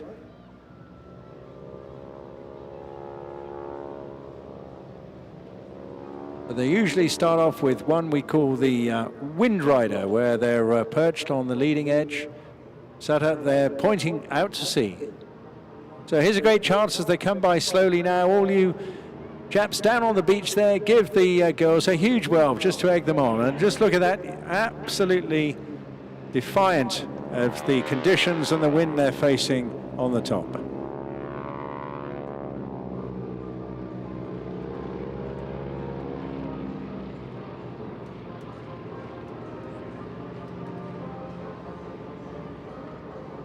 They were just describing to me earlier today just what a great sense of exhilaration and freedom they get, but also stressing the amount of upper body strength they require to push forward and maintain their position without any support behind them. It's very, very tough indeed. They make it look so simple, don't they?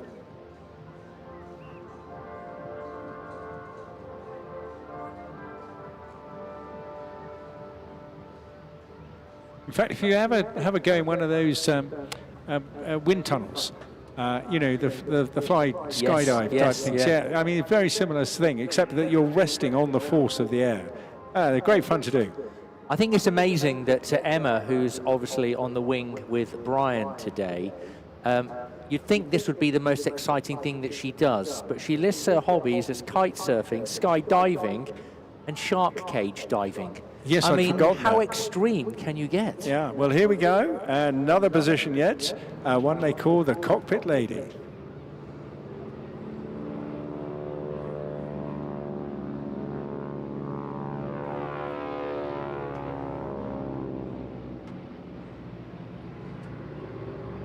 At the end of this, they're going to even yet another one, but all demonstrating the amazing strength and balance that's required to do their job. It's not easy. And they're tiny, aren't they? You know, chatting to them this morning. Absolutely tiny, tiny creatures. Lovely to see them, full of smiles. I know George has said wave back to them as they're displaying for you today, but that was one thing they were really excited about Bournemouth, because of the beautiful vista and the cliff top here. They really can see all the people waving back to them, can't they, George? Absolutely. course, you'll remember them in lots of different variations of Crunches and Gino and Breitling, many, many years, but the company running its own genre now. And here they are with literally just 1 foot down in front of the pilots' faces, just hanging on with another arm, with the other leg literally held up in the sky. That is quite a feat. Phenomenal stuff.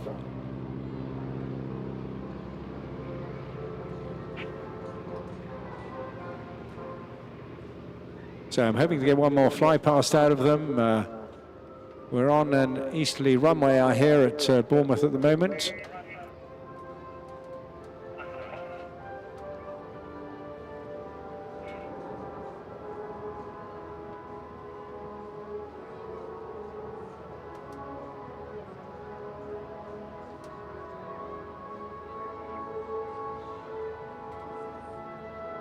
Gosh, I've almost lost sight of them there, but I hear the next formation already on the air, so I think that is them just completing their display and going off in the other direction to the eastern side to get out of the way of the next formation, joining us in just a few moments. And a big thank you, of course, to Bournemouth Airport for sponsoring the AeroSuperBatics this afternoon. Thank you to Bournemouth Airport. Your support is very, very welcome.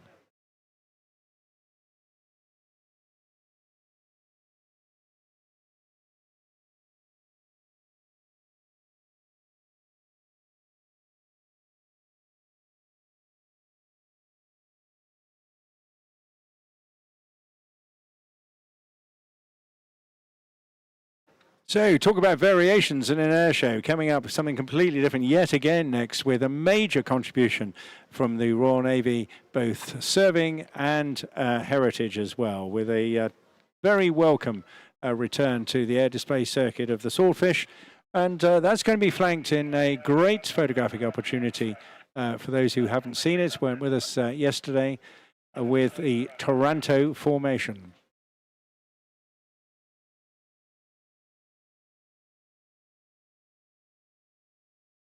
Now, during the course of that, we'll be joined by one of the members of Navy Wings. That is very much running the heritage side of the organisation, taking it on extremely well, and a rejuvenated organisation as well, right at the heart of commemorating Royal Naval and Fleet Air Arm aviation activity.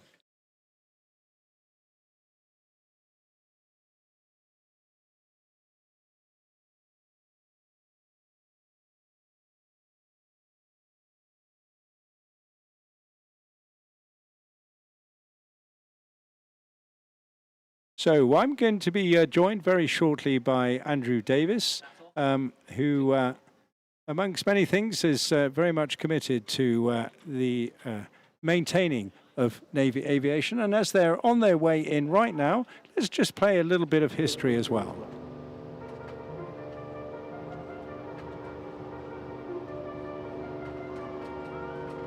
Well, there's a little bit of nostalgia for you as well, Andrew. What are we about to see?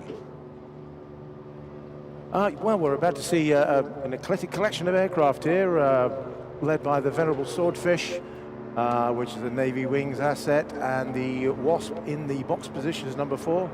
And we're very lucky to be joined today with the modern equivalents of both of those aircraft in the role, which is the Wildcat from 825 Naval Air Squadron, known as the Black Cats. Fantastic, all forming the wonderful Taranto formation.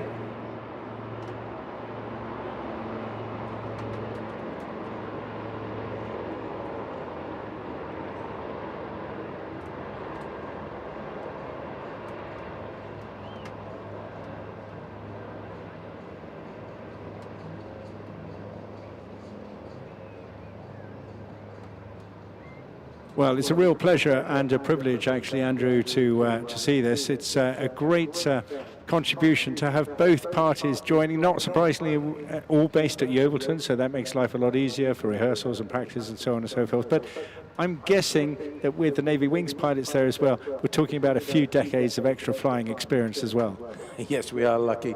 All our pilots are, well, I've got to say, exceptionally experienced. Almost all ex-naval aircrew.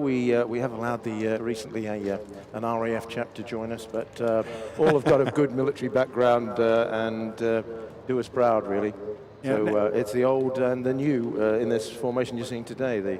The modern aircrew and the, let's call us, not geriatric, but certainly more senior aviation types flying the older aircraft. Now, tell me, you're involved with Navy Wings. Tell us a bit about how that has sort of transformed and really taken the historic side further forward. Well, yes, originally the Royal Navy ran its own historic flight with the Swordfish you see in front of you and a couple of other assets. More recently, Navy Wings has been appointed to take over those assets and keep the flag flying for heritage historic aircraft from fleet arm background. And we've been, Navy Wings has been in situ for the last 4 to 5 years, and we've been very active on the display circuit for the last couple. Now we've got our assets flying. And quite serviceable. Great efforts from our engineering team back at Yeovilton. Yeah, it's a tough challenge to take on and an expensive challenge as well, because it's backed by the Flying Navy Heritage Trust, and that is a charity, and of course that requires a lot of work and a lot of help. And is there a way that we here today can help with that? Well, yes, indeed. There's 2 ways you can become a Navy Wings supporter. If you just search us online, it'll be quite easy to do. For not very much money, you can get updates and be invited to various events that we take place at Yeovilton. We're also very keen to have volunteers, whether they've got any sort of expertise at all. If you do come forward, again, looking through our website, you can certainly make yourself available as a volunteer. In fact, almost all our aircrew are unpaid volunteers, and a number of our engineering staff are as well.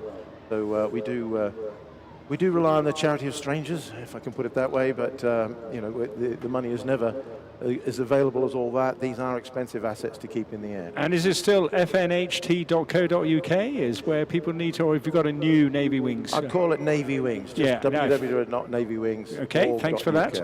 Well, they're very much described, well, 2 of them here described as national treasures, and one of them in particular.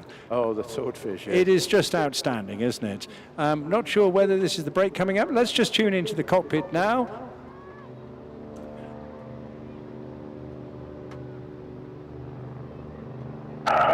Stand by.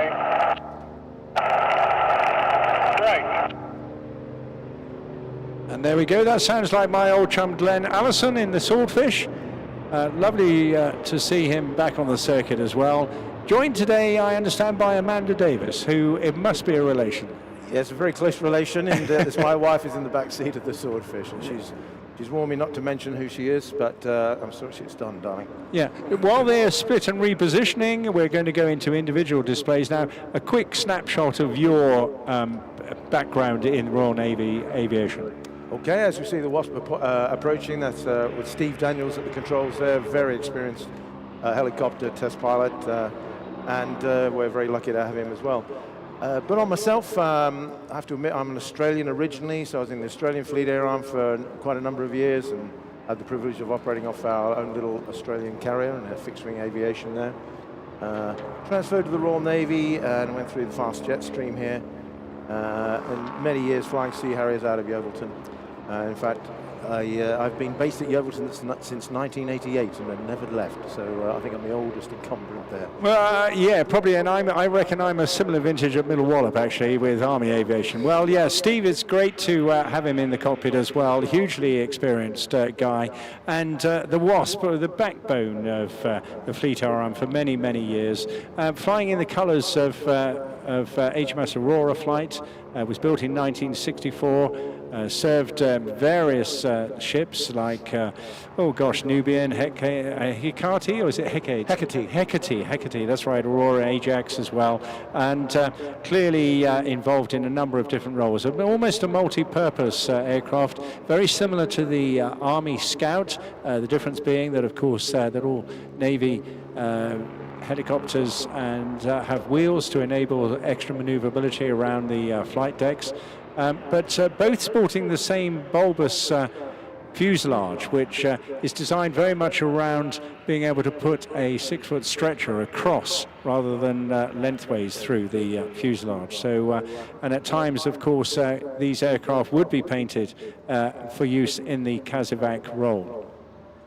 Introduced back in service in 1964, the first generation jet engine helicopter built for the Royal Navy, based on an earlier Saunders Roe concept, and also homegrown as well, being developed after Westland bought out the Saunders Roe name and company. You'll see Steve put it through a variety of phases and flight envelopes, coming into the hover now. But just looking at it, you can see here a very strong and robust design. We used to call it, in the Scout version, soldier-proof. It really was good. Very, very popular as well. Very popular with Special Forces. But also uniquely with Navy, this would have had folding wings and rotor blades, a deck securing system, and of course a negative pitch to stick the Wasp to a heaving deck when relocating on rough. And it must have been a nightmare at times actually trying to get a helicopter on the back of a heaving rolling deck. I've had a bit of a go at it, and it certainly is. Yeah. I mean, you see extraordinary historic videos of the challenges faced. And what what most of us would find very strange is actually taking off from your moving airfield, doing the sortie, and then finding that your airfield was moved in the last hour and it's now somewhere completely different. In fact, yes, when you're on the front line, you get very used to that, and you work out the ship's speed, maximum speed, and you could start an expanding square search within 30 nautical miles. If it does 30 knots, you know, if you're away for an hour, you'll find it again within 30 miles, and that's as robust and rough as the navigation quite often was. Well, I'm glad to hear that, with one big eye, I suspect, on the fuel gauge at the same time. Indeed, that was always a factor.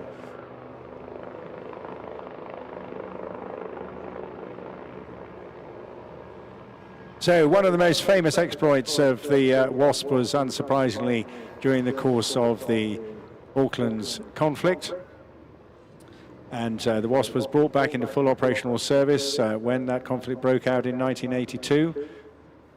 And also joined by 7 reserve frigates and helicopters recommissioned. And it was on 25th of April 1982 that the Argentinian submarine Santa Fe was spotted by a Wessex helicopter from HMS Antrim.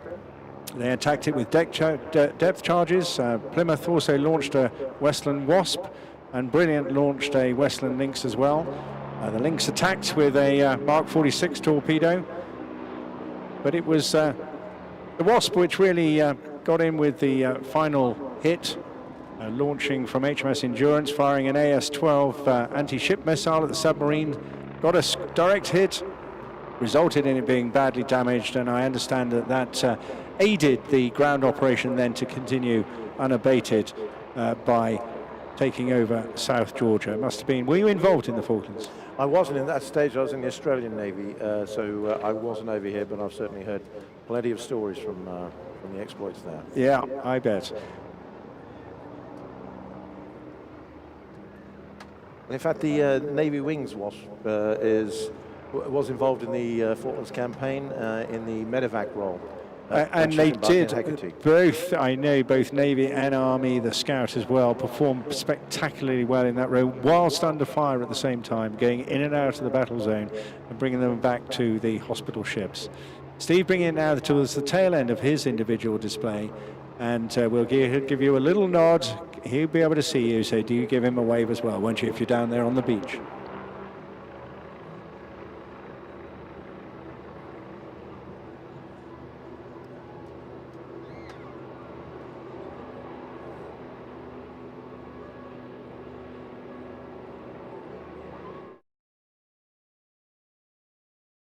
And there's the big nod. Delightfully presented by Steve Daniels there.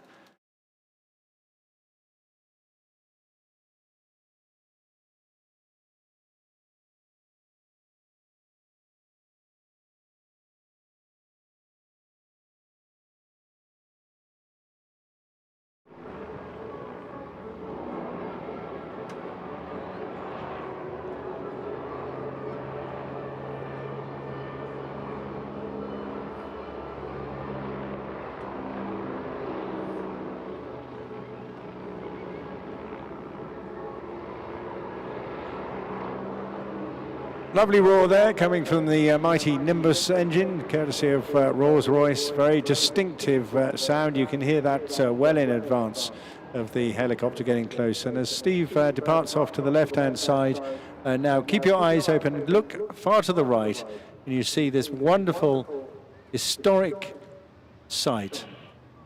One of the most venerable and precious aircraft, I think, and a great tribute to the engineers at Navy Wings and the Heritage Flight down at Yeovilton, keeping the fabulous Swordfish in the air.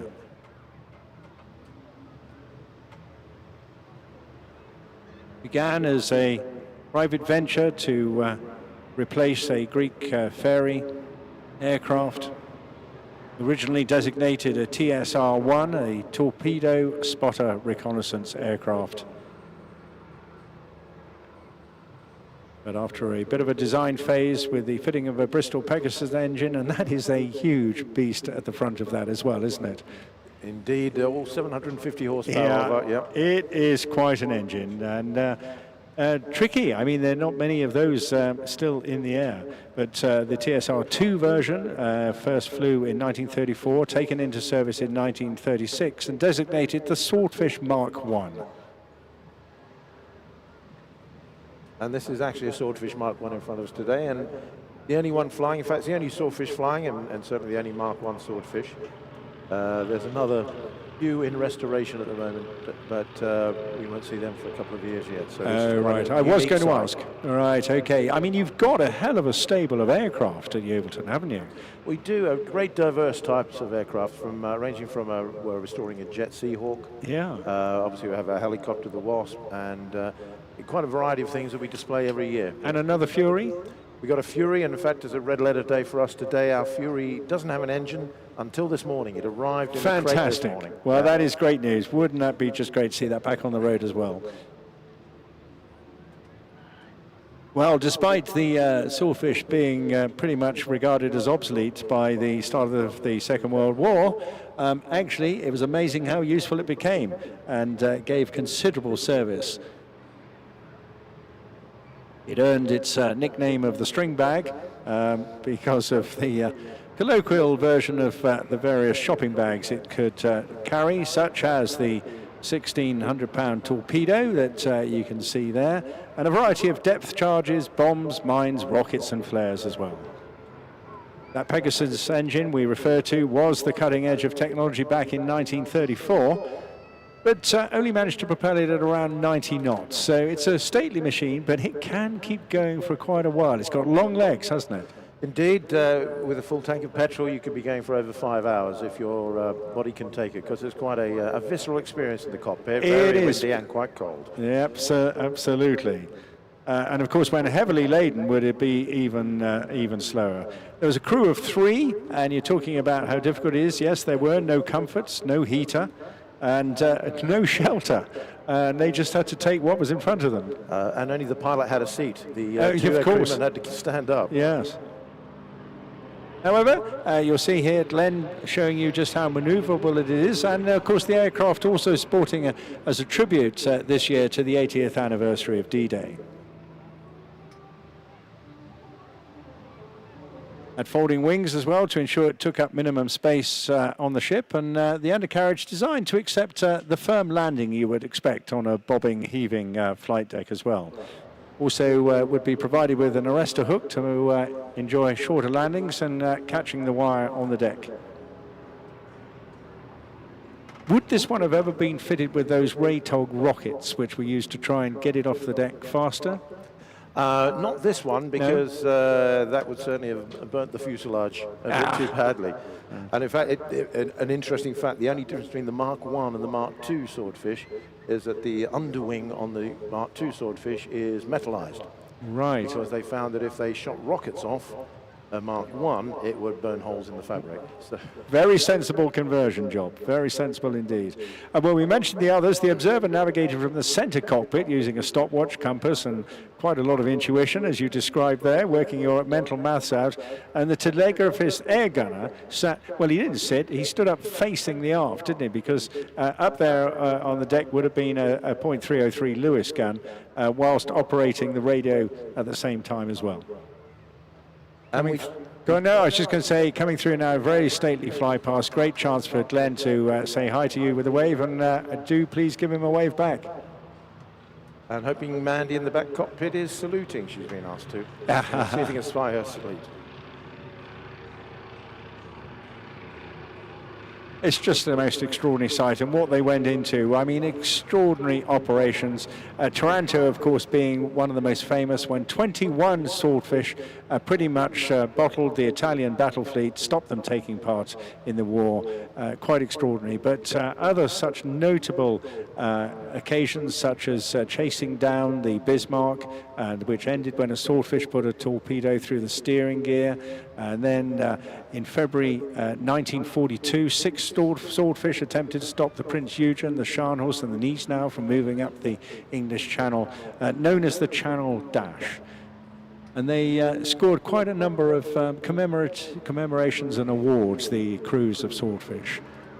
Indeed, yeah, there's a lot of bravery shown by all the Swordfish crew, but especially the Channel Dash, which did actually involve the German Admiral sending a message of admiration for the courage of the crews involved in that. As a result of which, the bravery of one of the crews, Lieutenant Commander Eugene Esmond, was posthumously awarded the VC, one of only 2 such awards to Fleet Air Arm aircrew in World War II.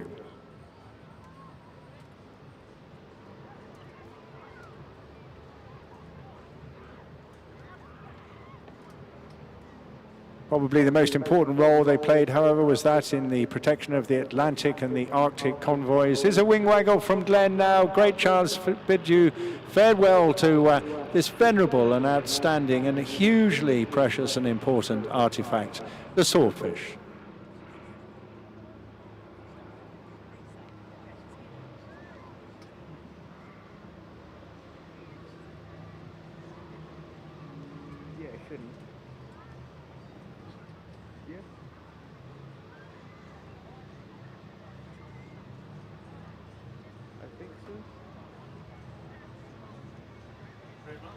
Well, thank you to Andrew Davis for joining us there. Always great to add some dits from the inside of an organisation, and he's got plenty of them, and would make a marvellous interviewee candidate at some stage. So I'll be chasing him down as the years to come. We're just a short break now whilst we wait for the 2 links of the Black Cats to reposition.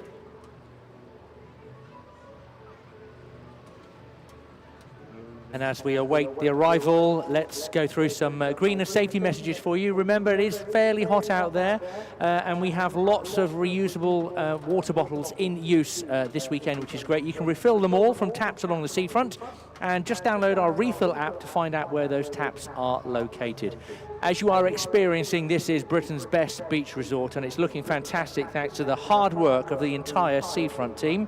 So please leave it as you found it and put all your recycling and rubbish in the right bins, or even better, take it home.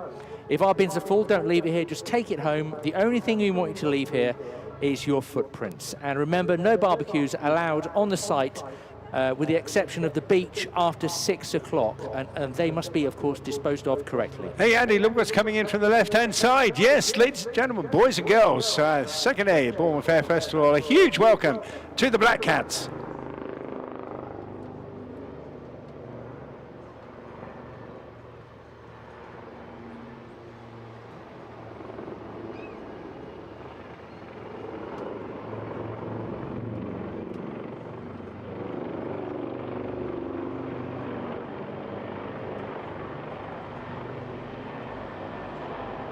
Well, we're in our 20th year now of the Black Cats helicopter display. Started out some while ago, all those years, as the Lynx pair, and they've been a welcome part of the display circuit for those past 2 decades now. Very much related to the naval slang of black catting, or doing something better than your mates, getting one over on your chums, that sort of thing, but also connected to the Black Cats squadron badge as well.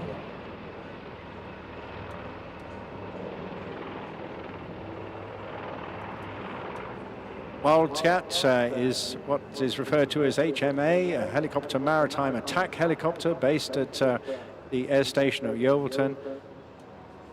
And the UK's only dedicated maritime attack helicopter, armed with a range of weapon systems from snipers, 50 cal machine guns, torpedoes, the Martlet missile, and Sea Venom missiles as well, giving it a tremendous capability, covering anti-surface, anti-drone, and anti-submarine operations. Flown today, led in Black 1 by Lieutenant Michael Vivian, and alongside him as wingman Black 2, Lieutenant Scotty Sunderland. We'd like to say a big hello to family members along with them, supporting them here today as well. Becca and Oscar from the Scottish family, and Megan and Olivia. That's Michael Vivian's wife and daughter, who will be watching. A huge welcome to you all. Lovely to see you here supporting the guys out there on operations. Of course, most of the military pilots giving up their weekends to do this sort of work as well. They're, I can assure you, fully occupied during the course of the week. They're responsible for training Wildcat pilots and observers, and looking after the flights on board Royal Navy frigates and destroyers around the world. Remember, they're detached squadrons, very different, operating in different ways from other Army and Royal Air Force squadrons.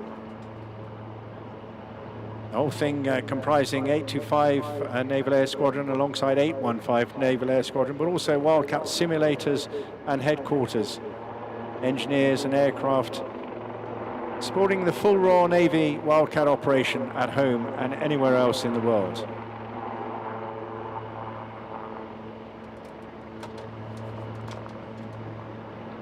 Going through their pirouettes now here, whilst they remain stable, but they would be climbing upwards at the same time.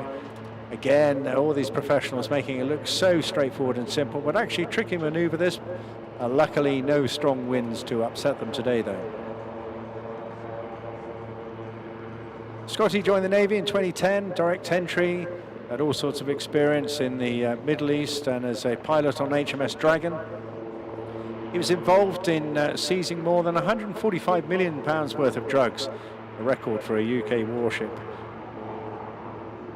And then specialised, unsurprisingly, in maritime counter-terrorism and interdiction work before then coming back to train and what will be his successors, basically, at Yeovilton. Viv joined in February 2013, also gone through extensive tours in the Middle East and security operations in Oman from HMS Kent, and force protection to the Queen Elizabeth carrier when based on HMS Defender. It was also the first flight to deploy with the Martlet missile.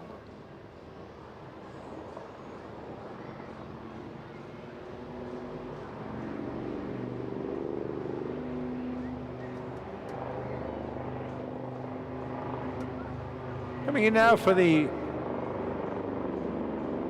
well, towards the closing stages of their display. Give you a little nod here and then cross each other once more before their finale.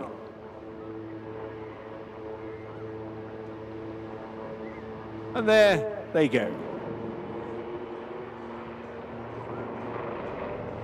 They now reverse their positions before running back in for what we call a cyclic climb. You may refer to that perhaps as a stick, but it's not. A cyclic in a helicopter actually controls the rotor head, so very different from that operating an elevator on an aircraft, although looking in reality much the same. Coming back in close formation. Once again, it's not something that comes easy. Years and years of practice going into this sort of work.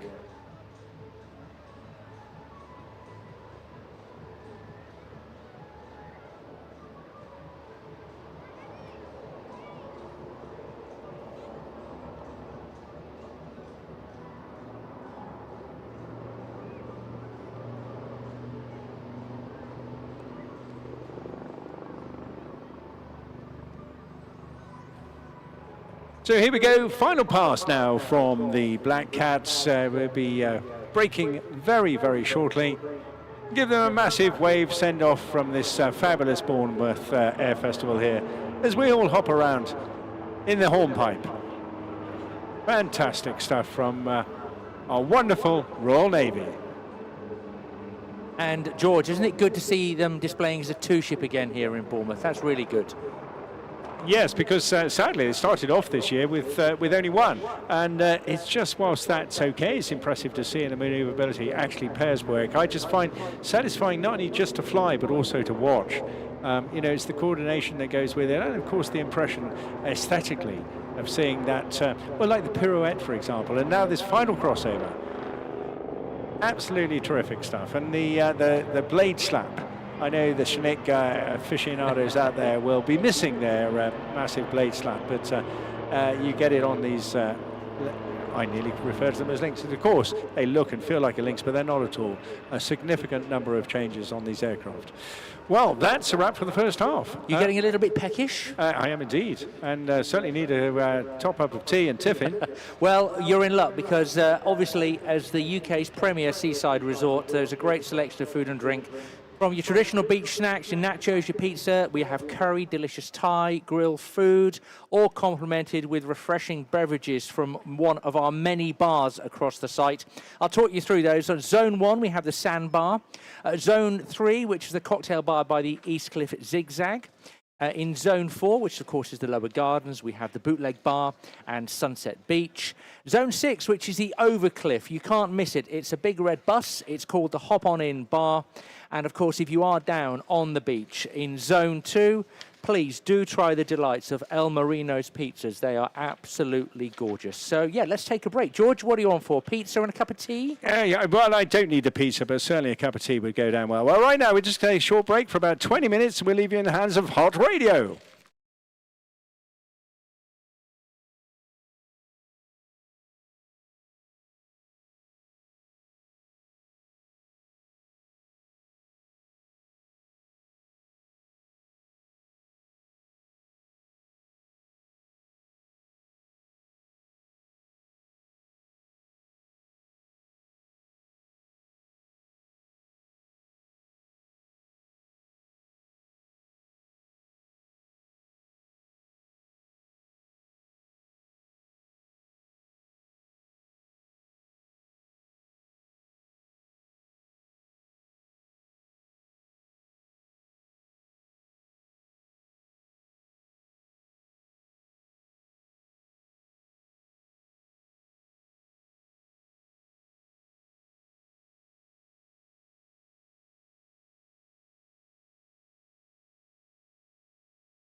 Roger.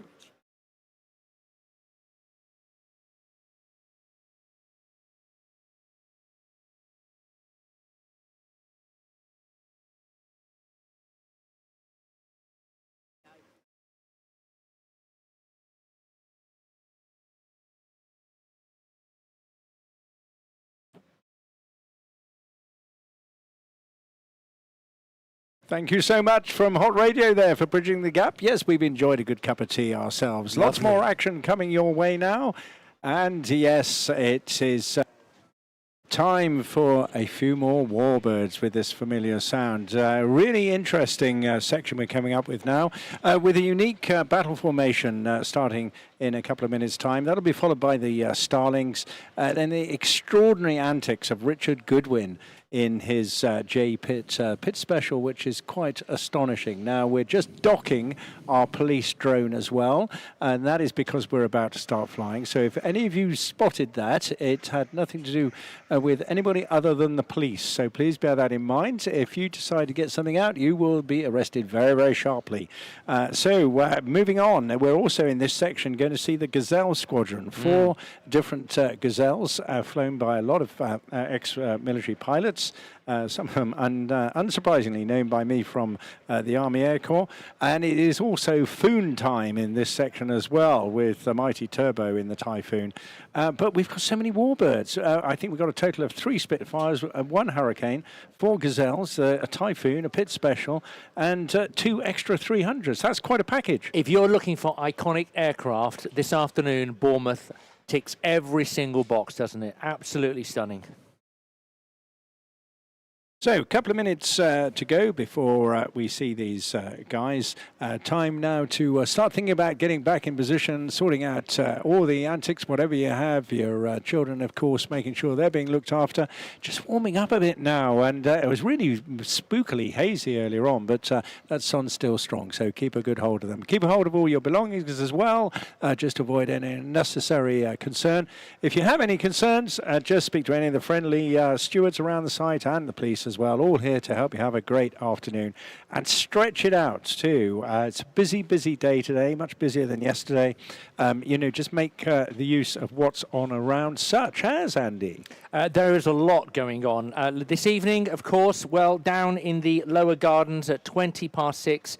It's a fantastic demonstration of, well, they call it unarmed combat with the Royal Marine Commandos, but it's pretty violent stuff, but, not with weapons. It's just muscle on muscle, and that's taking place in the lower gardens at 6:20 tonight. Followed at 6:45 with Beat Retreat down there in Zone 4, rounding out our evening of entertainment in the lower gardens. Remember, tonight as well, we've got Night Air, and then we have another little break for us to get some more refreshment and some beverages and some evening snacks. And then at 10 o'clock, it's the famous Bournemouth fireworks from the end of Bournemouth Pier. That this evening is going to be something spectacular. Oh, I'm going to be around for that, that's for sure. Okay, get ready for some action very shortly.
Remember, as you are enjoying the Air Festival this afternoon, do stay connected to us on Facebook, on Twitter, and on Instagram. Send us lovely photographs of you and your family enjoying the entertainment here today. You'll find us on Facebook, of course, and our Instagram accounts. Just search for Bournemouth Air Fest or hashtag BMTH Airfest.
Well, keep your eyes in the sky. We have something of a treat coming up now to start this second phase, this second day of the 16th Bournemouth Air Festival. And what a glorious weekend we're having. Perfect weather conditions now. The sky is cleared. You can hear the radio cackling in the background, and that's because we have two venerable warbirds coming your way. Battle formation all the way from Sidewell. Look out now to your left-hand side and welcome Mark Levy and Gabriel Burton. And what you're about to see, an historic Hurricane Mark I and a Mark V Spitfire.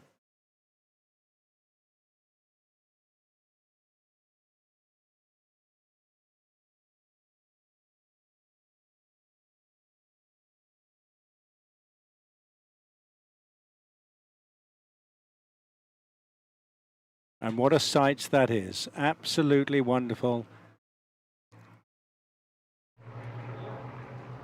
Defining so much that is great in the history of this nation, of course. Two unique designs, two incredibly successful developments as well. Combination of R.J. Mitchell and Sidney Cam in their respective workshops. R.J. Mitchell and Supermarine, of course, responsible for one of the most famous designs. But in terms of success and bearing the brunt of combat operations in the early phases of the war, the Hurricane was the man and the beast that was available to protect UK during those difficult days of 1940.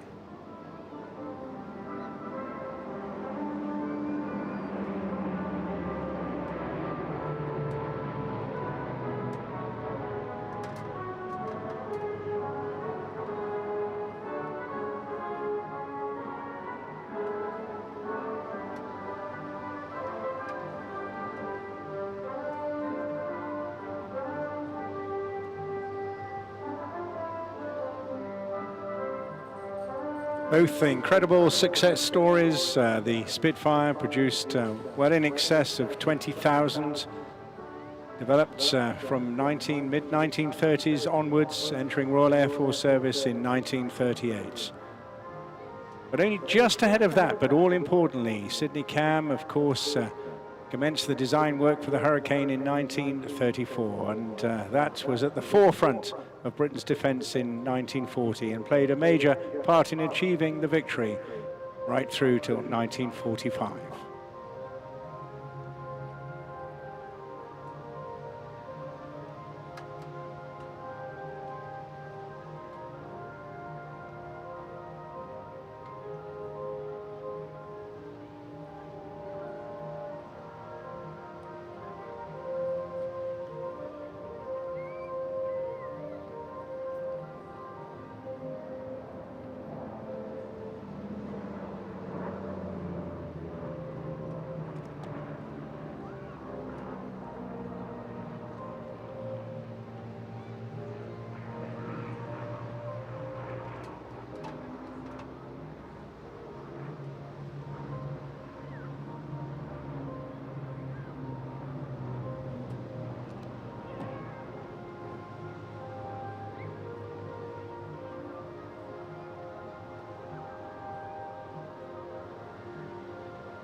So we'll just let you enjoy the sight of this unique formation. Leading from the front today, Mark Levy.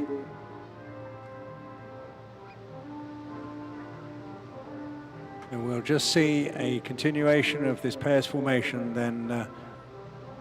Although we haven't seen this particular display before, undoubtedly will break into their individual performances.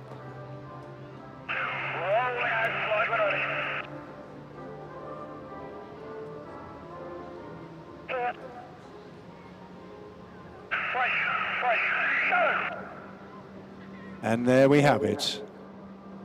Quite magnificent sight.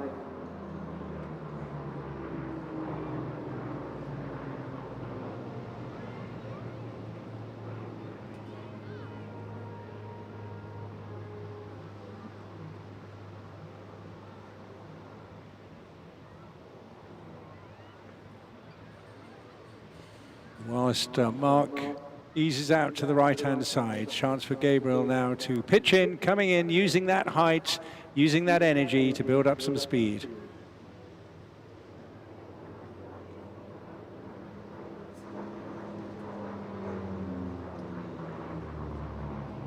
What a beautiful sound.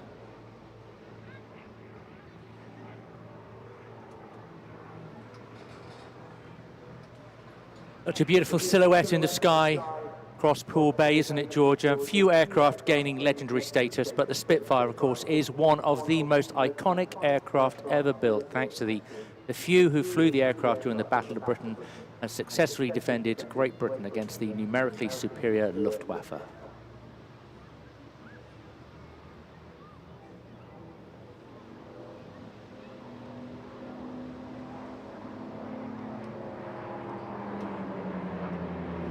Spitfire Mark V, powered by that beautiful sounding Rolls-Royce Merlin 46 engine, built in 1942 on the 11th of September. Mark V EE602 was built by Westland in Yeovil, Somerset, and when fitted, had universal C-wing configuration. This allowed it to be fitted either with 8 machine guns, 4 20mm cannons, or a mix of machine guns and cannons. Of course, Mark, a familiar name in the circles of display aviation. His real passion has been very much with warbirds. He cut his teeth with 20 years of flying with the Aerostars, a 6-ship formation aerobatic team flying Russian Yak-50 aircraft at demonstrations all over Europe. And then transferring his skills into other warbirds, training to fly the P-51 Mustang in Florida a few years ago, and now performing other demonstrations, flying the legendary Spitfire for ultimate warbird flights based at Sywell Airfield in Northampton.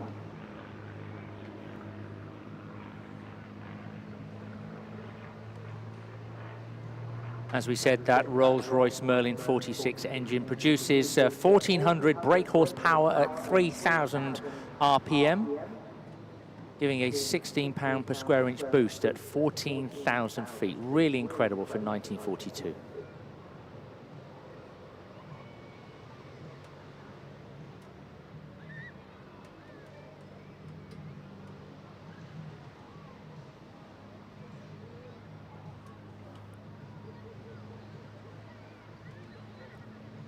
Hawker Hurricane Mark I, of course, built in 1939, truly historic machine.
And now pulling up steeply, of course, although that looks dramatic, it is, of course, actually he's almost greeting the airliner above him.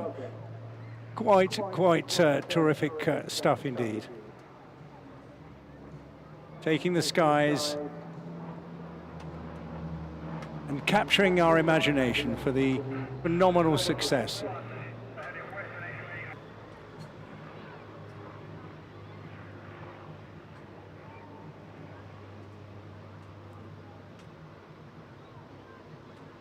So we're just working out there, the switching that's been going on was a technical problem, catching us all out as well, and very sadly Mark returning early with an issue there. leaving us in the hands, but every air show should have an opportunity for some solo Spitfire flying.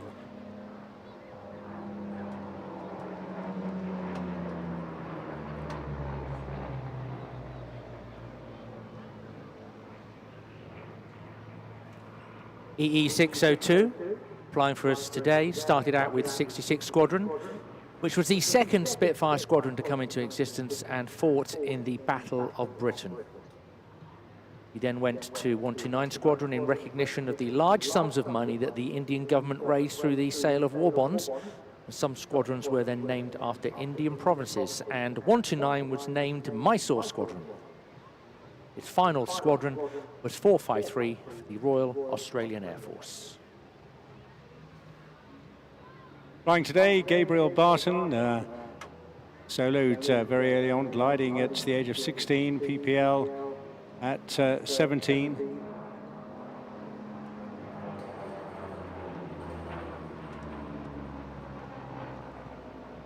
Flew initially with the helicopter world, training as a commercial chopper pilot with Bristow's, flying the S61.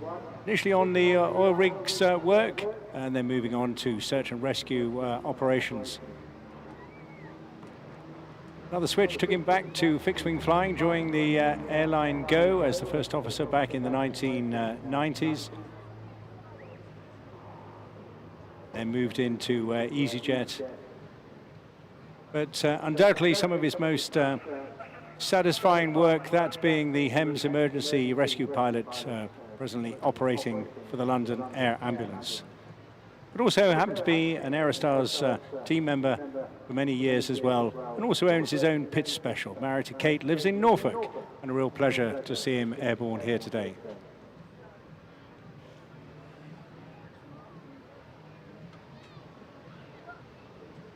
It's always good to hear the heritage of some of the aircraft that display for us here in Bournemouth, and the Mark V flying for us now, EE602.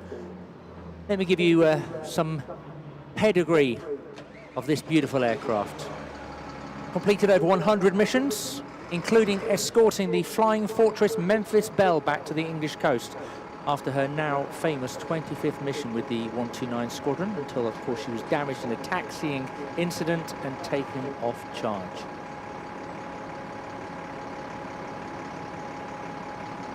So our apologies there. We were taken unawares, listening offline. You probably hear a lot of chatter going on in the background there, and it's nothing serious. There was a technical issue during the course of that, and the aircraft switching positions and roles, but it sounds as if it's all going to be sorted out now at Bournemouth Airport, and our grateful thanks to them as well. They've given phenomenal support and service to the Bournemouth Air Festival over the past 16 years, and long may that continue as well. It's really helpful to the management of this display to have such good runway available just literally a couple of miles behind us.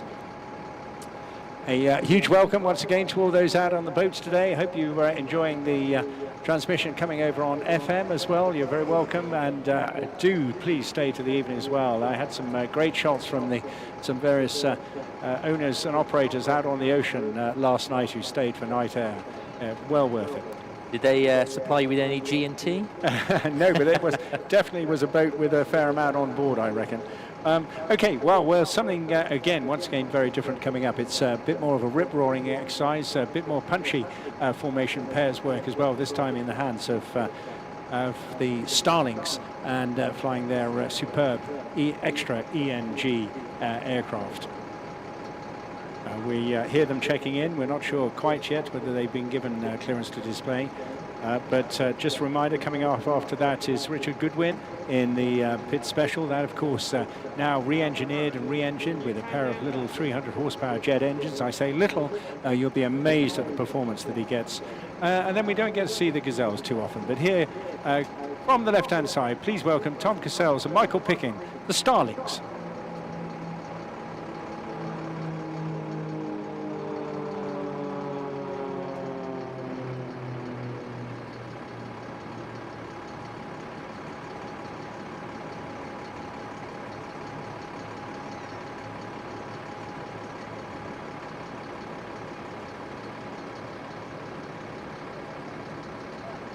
these absolute consummate professionals, an outstanding pedigree of championship aerobatic flying between the two of them. You need to keep your eyes peeled to follow these guys around the skies. They put this together in 2021 and have scored huge successes around the whole of UK and Europe. Both former British aerobatic champions, Tom Cassels and Michael Picking, forming what will become, after this initial formation pairs display period, a session of high-octane aerobatics and gyroscopic tumbles. Both have a combined aerobatic experience, well over 50 years in air shows and competitions, and have flown all over the world as solo acts and as part of other formations. You see coming in with their familiar sky typing or sky writing burst smoke trails. This is deployed using an additional smoke machine, and very clever it is too, enabling you to do all sorts of different graphics in the sky. This time they just keep it going, whilst absolutely Michael being glued to the tail of Tom.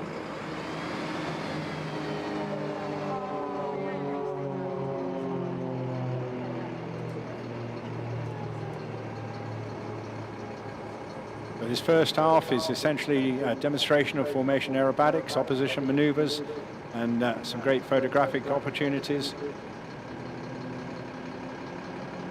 Flying the outstanding extra NG, capable of unlimited aerobatics and rolls rates in excess of 420 degrees per second and plus or minus 10 G. Tom spent a bit of time in the Army, flying around in all sorts of other aircraft before gaining his PPL back in the early 80s. And since then he's flown around 40 different types, accumulating well in excess of 7,000 hours experience. He was introduced to aerobatics by the late Pete Clark and never looked back. Flying Pete's Slingsby Firefly for many years, he won his first contest at Brighton that same year, then went on to win the Tiger Trophy at the standard level, before then moving on with the use of a Zlin 50. He won the 1995 UK Advanced Level Championship.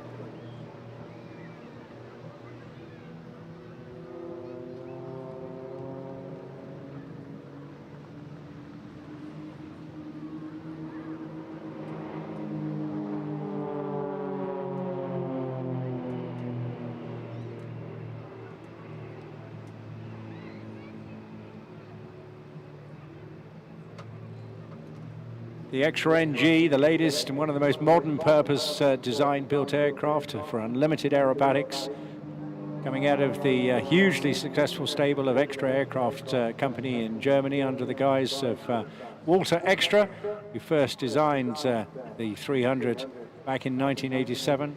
He himself is a former German aerobatic champion, been refined, tweaked, improved over the last few decades. And a leap forward in design with an all-carbon fiber frame, state-of-the-art avionics, and providing a new level of pilot's comfort for an aircraft of this type. And it also includes, would you believe, a heater, which Tom specified for his particular aircraft. Described as a really fast aircraft, it's nimble and very, very positive on the controls.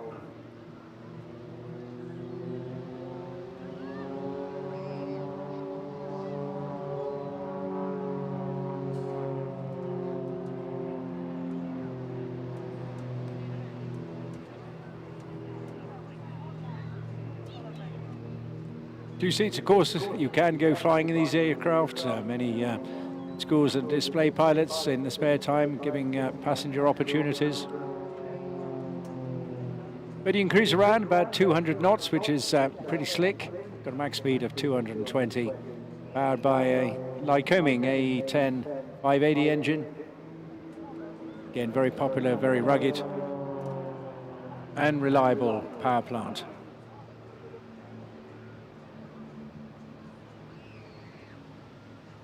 Tom went on to win many other competitions in the Cap 232 he owned, and also picked up the Icicle Trophy back in 1998 as well, winning the United Limited National Champion 3 times.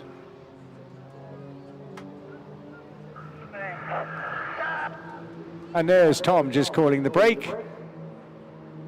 And a terrific rip-roaring experience that is. Now they're going into a bit of individual opposition passes. Hanging on the props there as they go up, letting the aircraft hang before putting in the stall turn. Again, you know how to do that. You put in a boot for a rudder. Quick roll on the way down. And another slick, low-level, high-speed pass.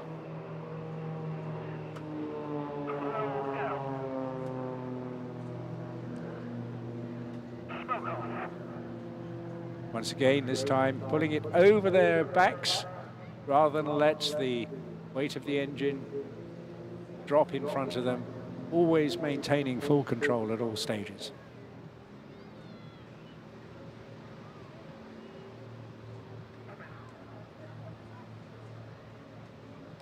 And you can hear the dulcet tones, of course, a massive age gap between these guys. You could sit and listen to Tom for absolutely hours, as I did at an air show just a couple of months ago. You just learn so much from this guy, but much younger. Of course, Michael Picking alongside him there, started flying at a very young age, inspired by his father, winning his first aerobatic competition at just 14 years old. Spinning now for the Starlings Heart.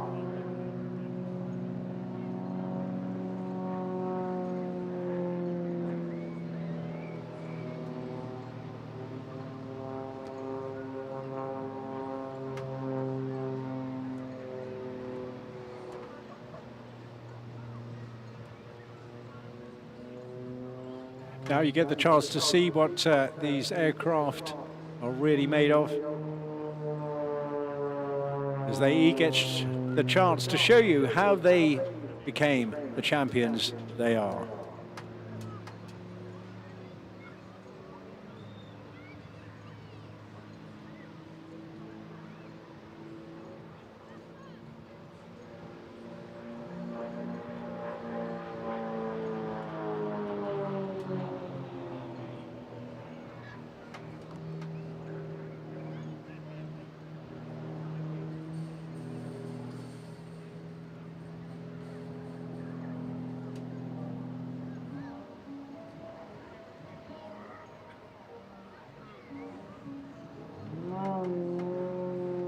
Yeah, don't worry about it, even though it looked like he was going into a spin there, of course, all perfectly controlled. And I've said earlier when we were talking about the likes of these guys and Richard Goodwin, it takes a huge amount of training being able to control this, and it just look out of control, but I can assure it's not. But there's a lot of work going on with hands and feet in the cockpit, and of course it takes its toll on the body as well. And it's not something you can just pick up and do, you have to train for it, muscle tone, obviously anticipation, and going through variations of G from plus to minus over a very, very short period is very, very wearing on the body. Letting it almost slide across there for a moment and then tumbling tail over engine. It's a little bit of inversion there, just hanging in the straps while he held it there and then letting the speed build up again.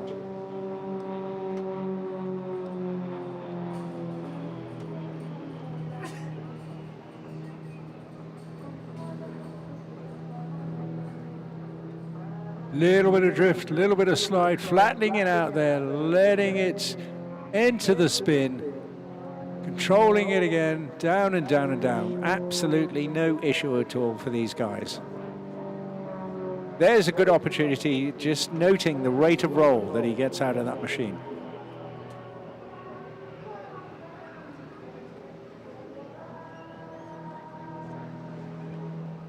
And don't you just love that maneuver, going from the roll into a bit of a slide, then a tumble, all within a couple of seconds.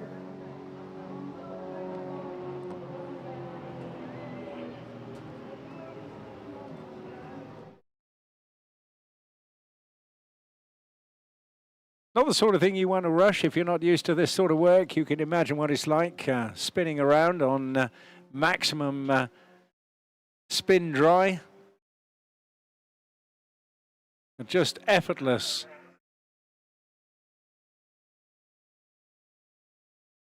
So Tom vacating the sky now to let Michael come in and show us his prowess as well. The youngest person ever to be awarded a CAA display authorization for display flying. At the age of 23, he became the youngest ever British Advanced National Aerobatic Champion and is today the youngest unlimited level aerobatic pilot in Europe. He's performed all over the world as a solo display pilot and part of a formation aerobatic team, passionate about vintage flying as well, but also earns a few bob in his spare time flying as a commercial pilot on the Boeing 75 and 76 series aircraft. Flown over 50 different aircraft types and involved in a bit of Spitfire flying as well. Sounds like the ideal life in many ways, doesn't it? Absolutely superb getting your hands on this.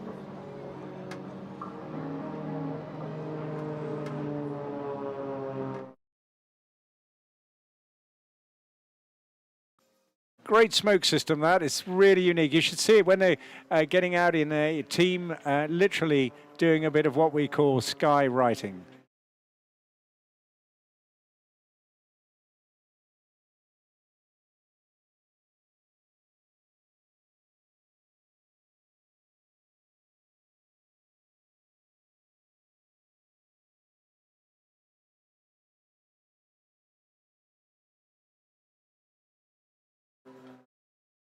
It looks uncontrolled. So these guys at this level, they of course have a box of tricks in their heads, a whole series of different maneuvers they're capable of, and they are literally adjusted as they're going along. They have a broad plan of how it's going to be, but when you're at this advanced level, you can just package it together and just adjust. Luckily, not much of a wind here. We had a bit of a drift over the course of the show yesterday, but this one absolutely a superb day, very flat sky, very flat air.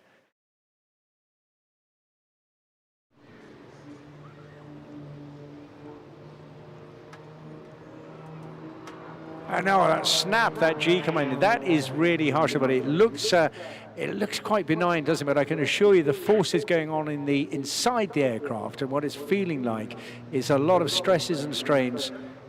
And of course, that is what you've got to train for. Aircraft can take so much.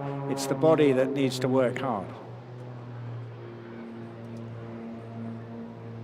Oh, beautiful, beautiful maneuverability.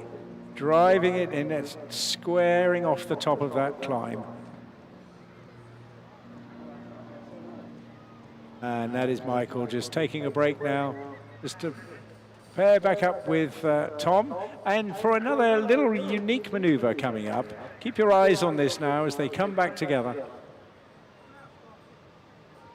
Tom will pick up the lead again.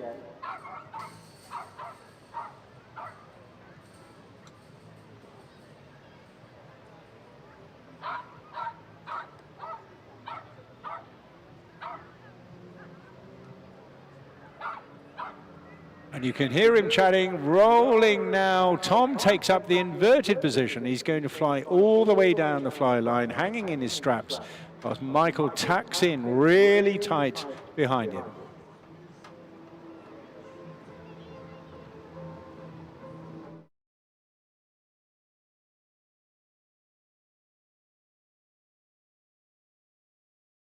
How neat is that? Excellent example of close pairs formation flying. He's rolling back now. All the sky suddenly becomes normal.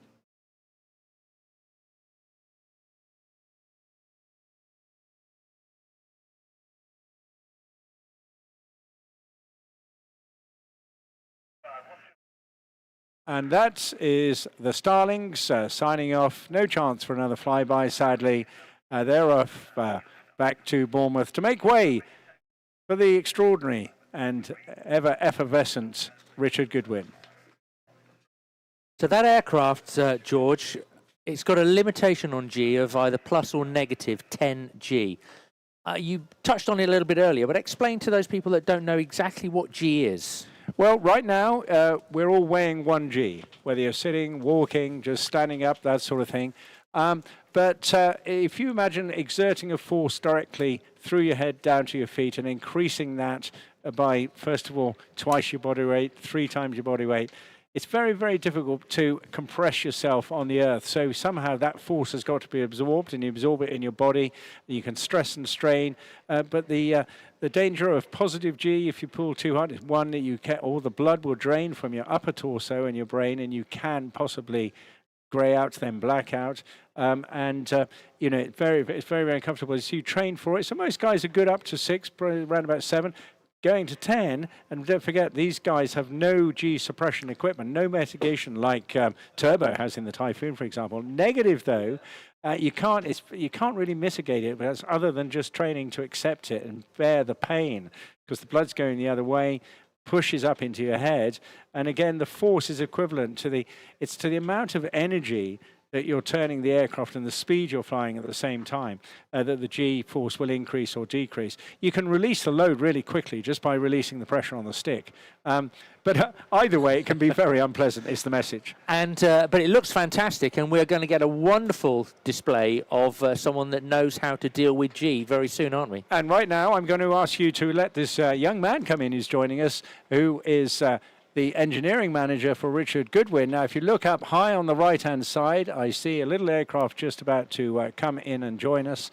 And I'm expecting that one to put a bit of smoke on a moment, dive down towards us, and then do some pretty extraordinary maneuvers. So we'll just keep an eye on him as he maneuvers. So here, clearance has been given for him now. We reset, of course, every time, just make sure that the airspace is clear and sanitized, and also the sea area. I noticed the inshore boats just doing patrollings earlier on. Do please bear in mind, do remain behind the yellow swim buoys. Okay, absolutely vital. If you venture out before that, then we do have to stop display flying. But now, just coming into maneuver for his favourite rival position, which is generally on his side. Yes, an extraordinary man, a truly passionate and committed aviator, always pushing the boundaries. Please welcome Richard Goodwin in the jet pits.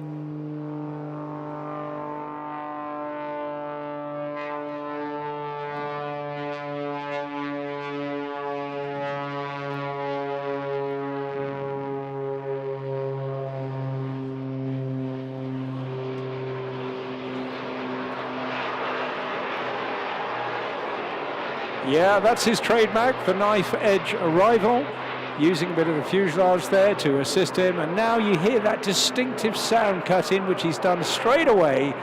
He's ignited 2 little jet engines just forward of where he's sitting. Yeah, giving him an extra 300 horsepower on each side. Quite outstanding. Changing the entire performance of what was a relatively straightforward little aircraft called a Pitts Special, designed way back in the 1940s, and here in the hands of an absolute, well, what can we say, consummate engineering and aviation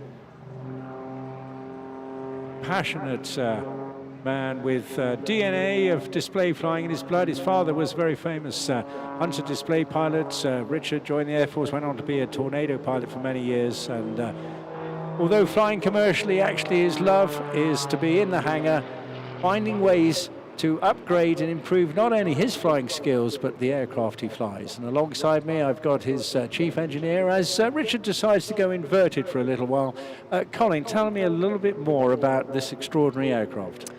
It's a standard Pitts S2S. It's normally a 2-seater, but there's no room for a passenger on this aircraft. In the front seat, we've got extra fuel tanks, a smoke tank, and also a tank for the jet turbine fuel.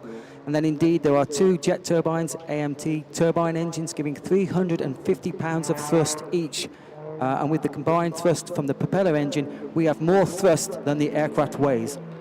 And that is exceptional in an aircraft of this class. And yes, just listen to that roar coming in now as he literally pushes all the throttles forward. And there's quite a lot of dexterity required, surely, because you're operating 2 sets of engineering at the same time. That must be tricky. It is indeed. We've tried to make it as ergonomically easy for the pilot to operate both the piston propeller engine and the jet turbine engines together at the same time.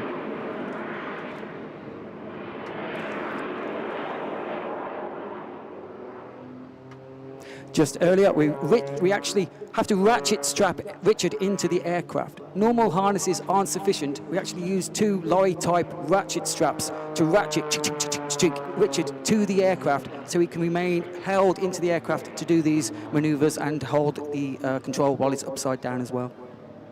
Well, that's pretty extreme, but not surprising of this particular individual. He spent the best part of the last 4 years making this into what it is, and even though you had a bit of an issue with one of the turbines a few weeks ago, he just couldn't wait to get it sorted as soon as possible to get this ridiculously high-performing aircraft in the sky. Designed by a guy called Curtis Pitts back in the late 40s, made famous by all sorts of aviators. Betty Skelton, one of them with a little stinker, is notable in many ways. Oh, and I'm loving that, just kicking it over, not a salto, but a complete sort of pinwheel maneuver there, spinning it on its side. Absolutely terrific flying. And I was talking earlier when we were looking at Michael Pickin and Tom Cassell's, Colin, the physical effort required is huge from the body, isn't it? Absolutely. You can't just start this at the beginning of the season. You can't just step into the aircraft and carry out these maneuvers. G tolerance needs to be built up slowly over many months. So Richard, during the off season, is still practicing ready for the summer season. Yeah, easily lost. I'd be absolutely hopeless now in an aircraft like this, no doubt about it. But the aircraft, it actually burns 60 litres of turbine fuel during the 10-minute performance, and we'll get to about 40 litres of smoke oil. So the aircraft is actually quite heavy at this moment, and just in the 10-minute display, the aircraft weight will decrease significantly, and then the hovering manoeuvres are much easier because the aircraft is a different animal at the end of the display than at the beginning. Okay, now that's a great bit of explanation. He doesn't pause very much, but he is now. I'm sure he's just going to use this as a positioning maneuver to leap in, and that snatch G, that comes on really sharply. Once again, kicking in the power, because that was a slow start. And what a demonstration this is of hover flying.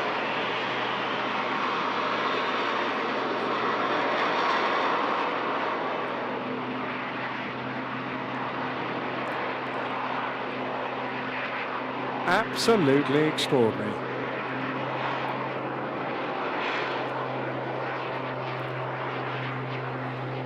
So today there are good conditions. One of the maneuvers we're going to try to do is we're going to try to create a Christmas tree in the sky. Okay, yeah. Well, keep me posted on when you try to do that. I'd hate to miss it.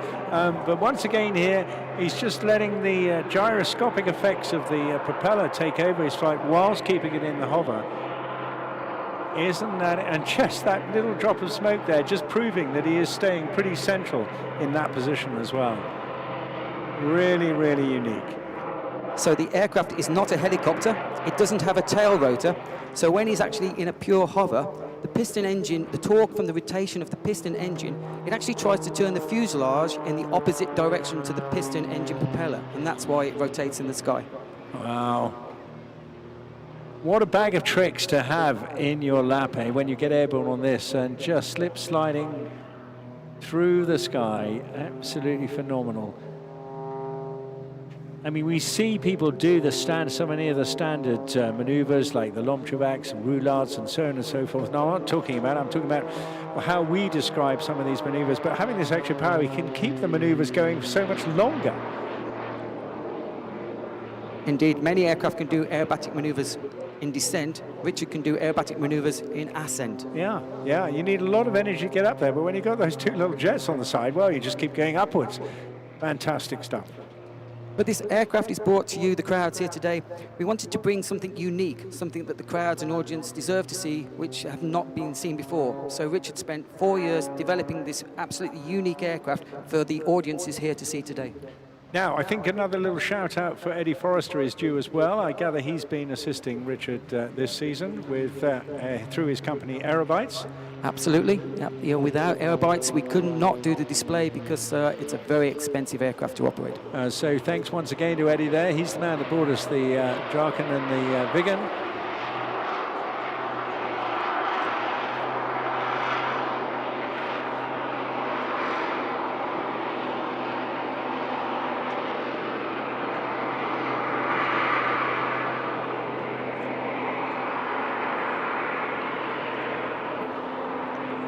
And it's such still air. I don't think I've heard the jets produce so much noise as that.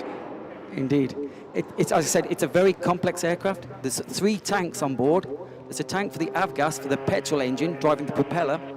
There's a turbine tank full of turbine fuel for the jet engines, and also another tank for the smoke oil from the smoke system you can see coming out of the exhaust. And once again, all environmentally sound smoke being used, which is good news for all of us. And now it looks as though he's going into... This is the Christmas tree. This is the Christmas tree. So as you'll see, he'll be climbing now and trying to come to a point at the top of the tree where he becomes the star at the top of the tree. He's going to keep rotating and eventually come to a halt at the top. It's not easy to do, but it is possible. Well, the Bournemouth Air Festival has seen many firsts, and this is yet another. I certainly haven't seen this yet, and he's going up and up and up, and yeah, it's really, it could be a Christmas tree, it could be an ice cream cone, couldn't it? It can, but then we have a little trick for you, because now Richard will enter a spiral dive downwards and create the stalk or the trunk of the Christmas tree. Ah, okay, now that is different. This is a long spin as well. Oh, clever, clever stuff. Outstanding work indeed. And there terrific. You have a Christmas tree for August. Well, I bet he doesn't know what planet his head is on at the moment. Absolutely terrific piece of flying. Well done, Richard.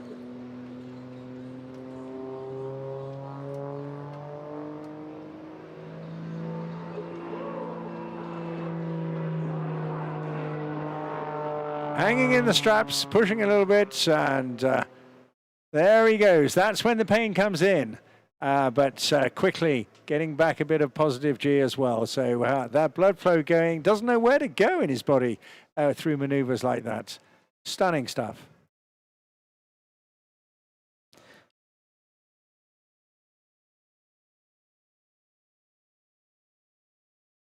So indeed, now the aircraft has used a lot of turbine fuel. It's used a lot of smoke oil. So now the aircraft should be able to hover much easier. Okay. Again, his familiar knife edge pass. This is something he does, cutting ribbons, limbo dancing. He's even cut ribbons between a couple of hot air balloons as well.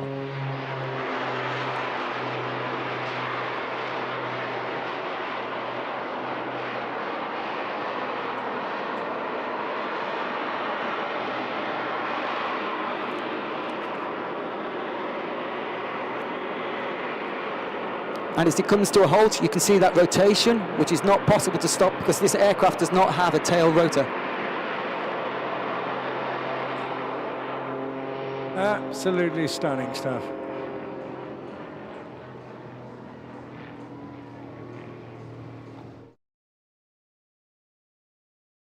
Well, he'll need a good cool down by the end of this. Can he get out of those ratcheted straps on his own, or do you have to do it? No.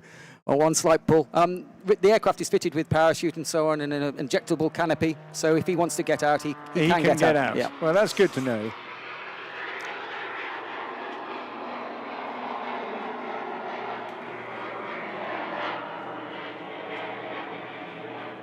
Oh, this is just phenomenal. It just keeps going on and on, and upwards and upwards. And George, as Richard departs, I shall also depart. Thank you very much for your time today. It's great. It's always a pleasure to chat to you. I mean, you're the only other man who's got a real insight into this extraordinary machine. If only Curtis Pitts was alive today, my word, he wouldn't believe it, would he? He would have a big smile on his face, indeed. Yeah, well, that's what it was there for, of course, as competition aerobatics. And you've reached a peak there and a half. I don't know how you're going to improve on that. You know, next year, we'll wait and see. Yeah, we'll bring something new next year. Yeah, they said, fantastic. Can you fit afterburners to the aircraft? And we go, no. Oh, my word. Don't go there. No, Don't it's go fine. there. It's complicated enough. Yeah, thank you very much for joining us. A real pleasure, Colin. It's superb indeed, and really enjoy chatting about Richard. He's a lovely chap as well. So intensely committed Yes, to the task. Thank you indeed. Pleasure. Give him our best regards. Okay, well, that was quite something there. And following on from Tom and Michael as well, quite an extraordinary 20 minutes or so of rip-roaring aerobatics. We're going to something completely different now, though, because we're going back to rotary aviation, and I hear a lot of chit-chat going on behind me in the background. And that is because next up we're going to see the 4 Gazelles from the Gazelle Squadron performing. And all well-known guys to us in the aviation business, and it'd be a real pleasure to see them. Doing a little bit more on the circuit now, which is always welcome. Led today by Tim Gray. And I hear them checking in a delightfully mixed bag of coloured Gazelles as well, representing a wide range of military and civilian endeavours, embracing both RAF, VIP and Royal Navy and civilian flying.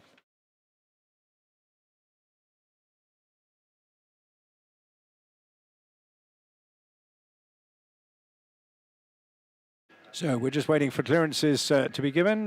We're listening in the background intensely to what's going on the chatterbox, and hopefully we'll get them on air and in sight very, very shortly. Don't forget, once the flying finishes at about 5:20, we're just taking really a bit of a break, getting ready for night air tonight. Still to come. Before then, we have, of course, the FGR4, the Typhoon, and then we have another 2 Spitfires for you, a nice Spitfire duo to wind out this afternoon. Then at 8 tonight, please do join us back for Night Air, sponsored by the Air Festival patrons. Turbo will be back with a Typhoon, the Firebirds will be here, Otto, and of course the Red Devils diving from their aircraft in the pitch black. That's going to be something to see, isn't it? It is indeed, yes, and a real must-watch session. So stick with us throughout the course of the afternoon and evening as well, and enjoy all the other activities going on in the lower gardens, like the unarmed combat and also the beating of the retreat.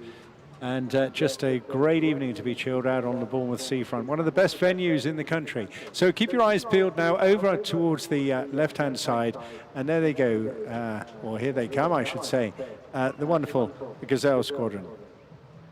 The only civilian helicopter display team in the UK at the moment.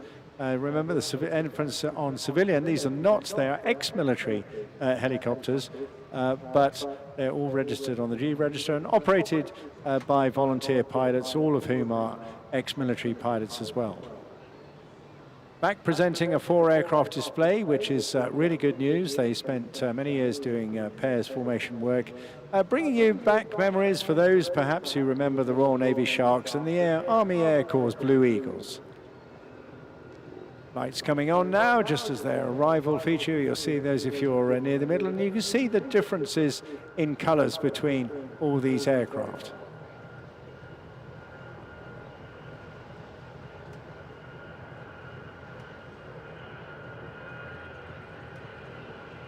Just going through their first break to start. The helicopter itself was designed by AeroSuperBatics in the south of France in the late 1960s. It's actually a 5-seat aircraft, although I must say it is a little bit snug. I've spent many hours in these helicopters myself.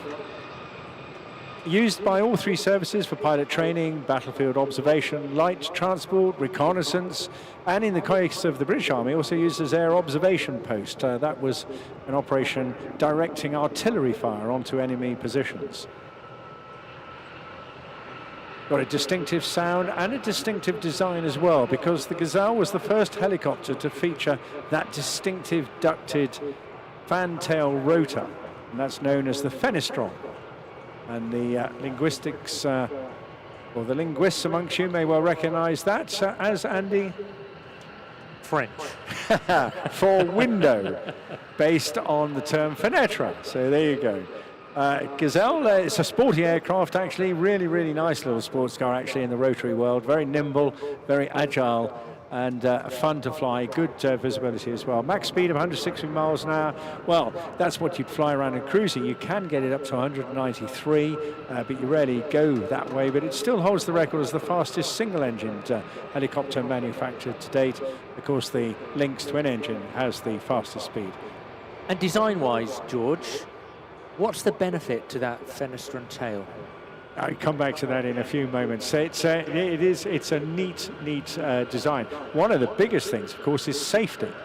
Absolute safety, because just having a bare tail rotor, you know, the number of accidents that have been caused. But also the aerodynamics, you get a little bit of fuselage aerodynamic flow and things like that. A number of little significant little aids and additions, but it is certainly a safer tail to be wandering around than any others. The team, they're operating from Landmead Airfield near Wantage, predominantly made up of ex-Army Air Corps, Royal Marine and Royal Navy pilots, but very lucky to have a volunteer team down on the ground as well. They come to us thanks to the generosity of the owners, Falcon Aviation, and in immaculate condition.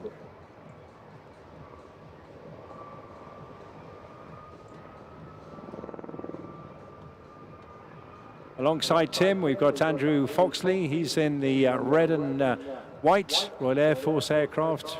Alongside him, Merrick Forsyth, flying the VIP version in white and grey, and Andy Usher, bringing up as number 4 with the red and white Royal Navy helicopter. You see them all now in that sequence flying past you.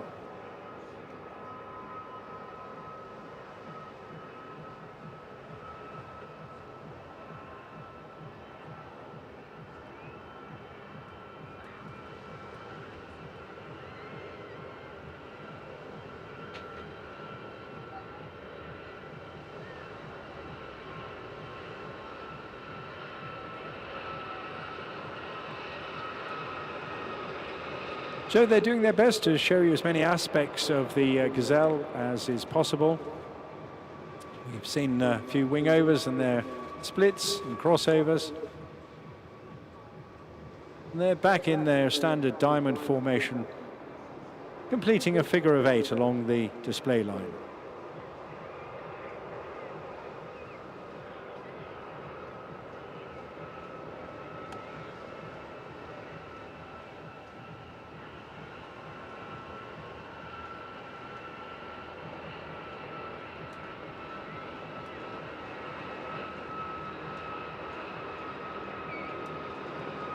The ex-RAF Gazelle, formerly an HT3 from Shawbury, was also used by 27 Squadron Chinooks. And the reason they used it was for daytime reconnaissance runs on low-level nav routes to be flown during the course of the nighttime. Was originally flown in green livery, but resprayed just in the last couple of years.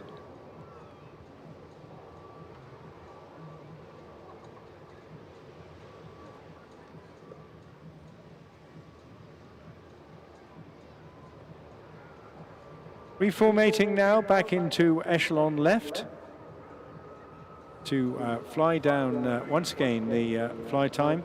And during the course of this pass, number 4, Andy Usher, he'll break away in a pedal turn.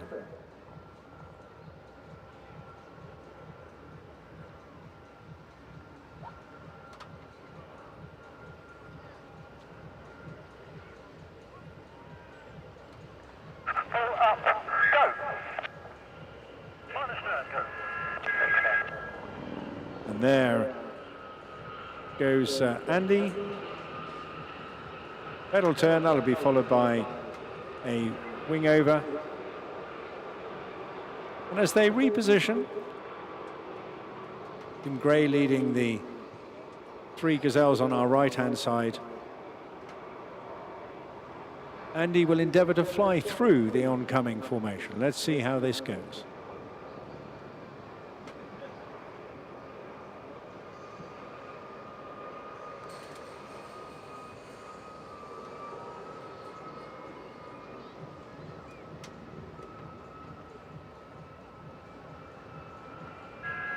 Gazelles approaching crowd right, 60 knots. And that's the cue for Andy now to reposition his navy red and white Gazelle over on the left-hand side. Really interesting photographic opportunity coming up now as he flies through the middle of the formation.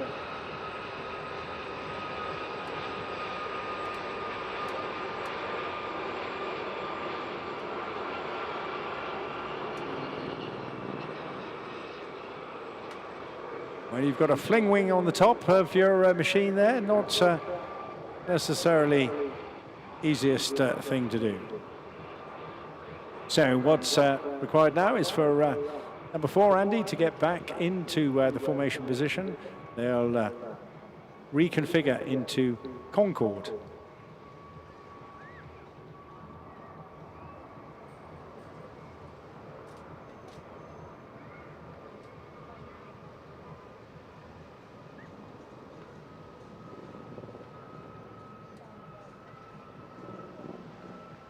They all have a lot of service life as well. The pilots united in their love of the aircraft, having spent many operational hours flying them in various services. In this reputable and testing aircraft, very powerful for its shape and size, and very responsive as well, with very few vices to speak of, considered to be a true pilot's aircraft. I refer to it as a sports car. Many of them call it the E-type Jag of the skies. Other more disparaging individuals, however, often refer to it as the screaming chicken leg, and you can see why. The high-pitched whine you get with every Gazelle is caused by the compressor intake system at the front of the engine. Been bringing the formation round now in Concorde. We'll call them into line astern for the next break.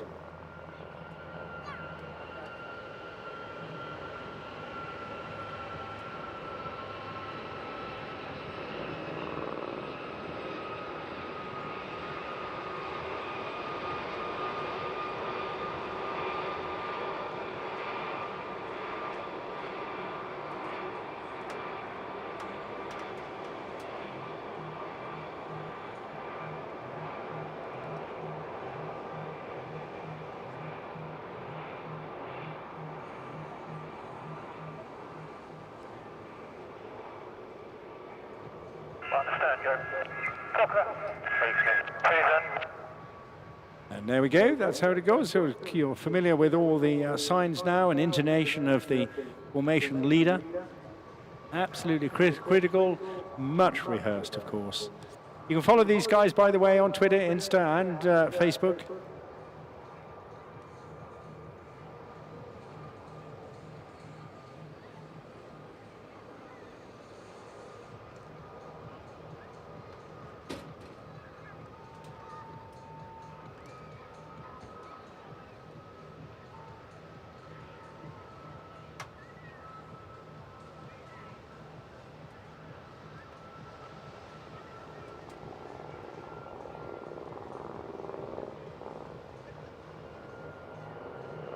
Back when they started, they all had individual names for the aircraft. They're Ginger and Gordon and things were familiar names early in the year, but now they're just configured in their types representing the different services that used to fly them.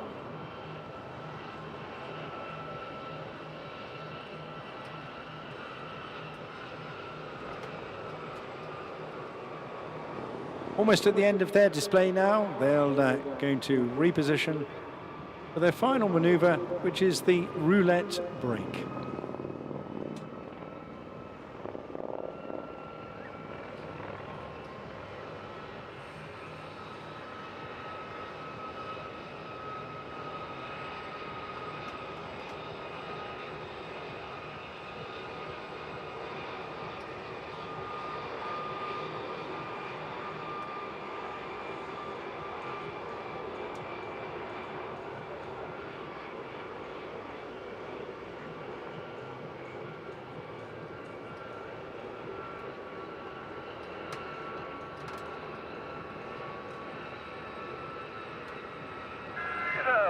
right turn, go.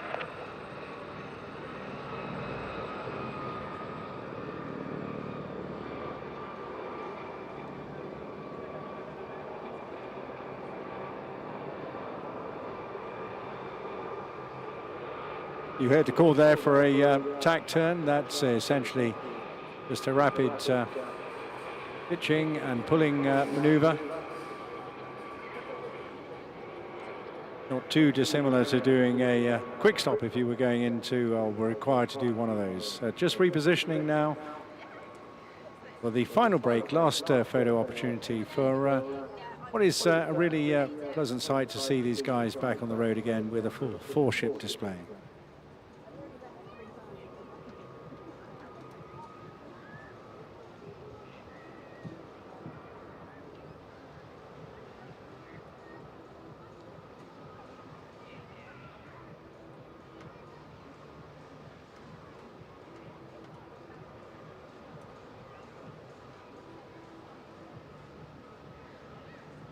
Great job from Tim Gray putting this together today. He started his career in the Marines back in 1985, traveled the world on all sorts of operations and deployments, got his wings and the Army pilot's course back in 94, and then immediately deployed on work supporting 3 Commando Brigade on operations. Let's listen in again now as they come in for the final break. We'll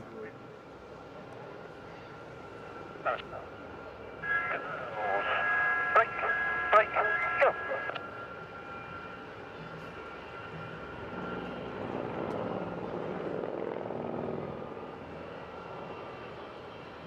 And that is the finale from the Gazelle Squadron here today. Grateful thanks to them for bringing that to us, and we hope to see an awful lot more of them as well. Thank you so much to the boys there, Tim, Andrew Foxley, Merrick Forsyth, and of course Andy Usher, all led by Tim Gray. Thank you so much.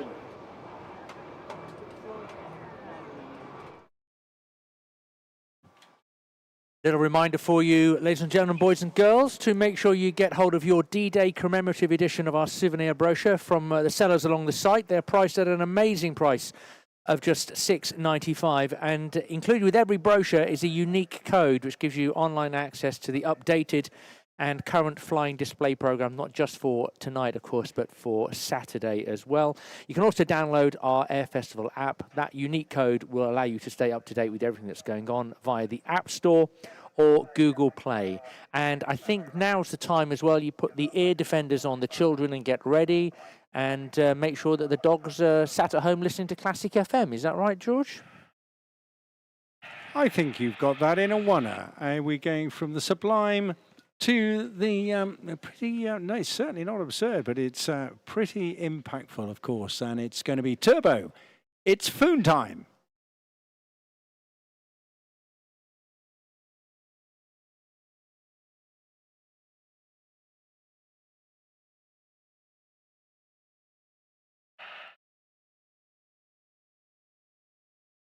We're just checking in now. You can hear some cackling going on in the background here. He's already checked in. Don't forget, we've got a speed limit around the United Kingdom. 600 miles an hour is it, just to protect all your ears. The dogs leaping about, the windscreens that won't get broken. And I can assure you, having compared this to what you saw earlier on today with the Draken and Viggen, now we're up to the top design digital assistance. Please welcome Turbo in the Royal Air Force's Frontline Typhoon.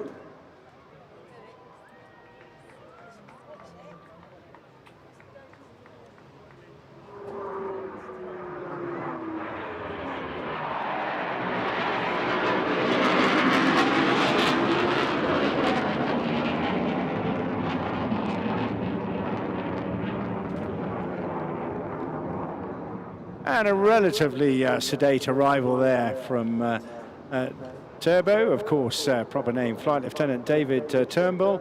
Really delightful guys. They all are very unassuming when you think what they do in this, but of course they can't actually hear the total noise that they're making. It's a very comfy cockpit that they're in, but it is a truly magnificent machine. And he's got Moggy today just to make our day as well, which is brilliant news.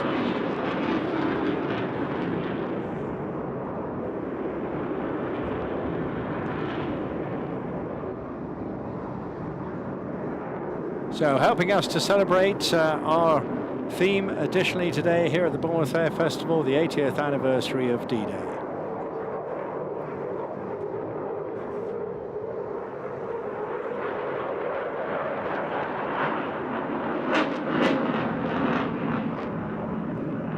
No surprise really how this aircraft has developed, its immense performance and maneuverability, massive weapon capabilities, a clear choice for the RAF's combat air platform following the retirement of the Tornado F3 and the GR4. A world-class multi-role combat aircraft. It's actually dynamically or aerodynamically unstable in subsonic flight, but the combination of pilot and onboard systems provides an aircraft that is simply superlative in a combat scenario. They often refer to it as carefree flying, which they can do because, of course, with the aids they have on board, they really can't. It's very hard to lose control of it, giving it fantastic agility.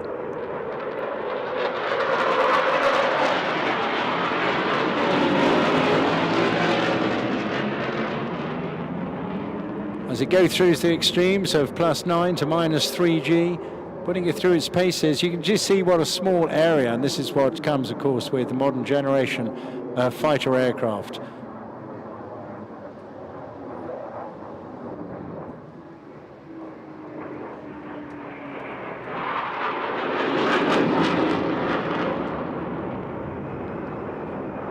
Capable of speeds up to Mach 2.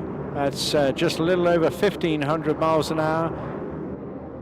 Leaping up to 65,000 feet, seeing the curvature of the Earth, armed with an amazing array of equipment and weaponry. ASRAM, AMRAM, Storm Shadow, Brimstone, Paveway, laser-guided bombs, and a cannon as well.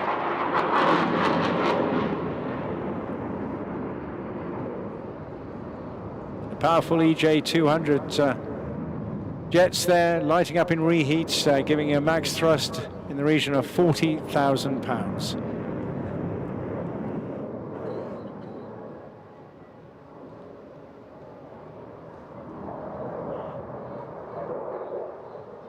Slow rolling it now. Big jet this, very heavy, and can be a tricky maneuver.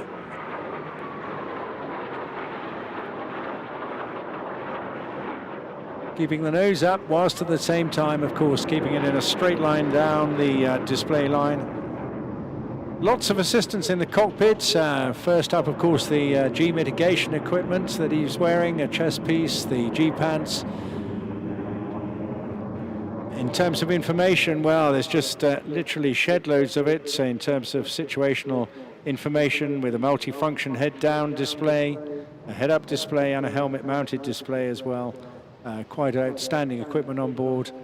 And coming into slow speed as well, he's got a little lady assistant just checking that he's keeping it perfectly in control. But on this one, back now, stick back around about 120 knots. That is phenomenal, given it has a capability of Mach 2. And here the canards twitching away, just making sure that the aircraft does not depart from normal flight, i.e. that the flow over the wing maintains stable flying. Very shortly here, kick in those burners again and power off.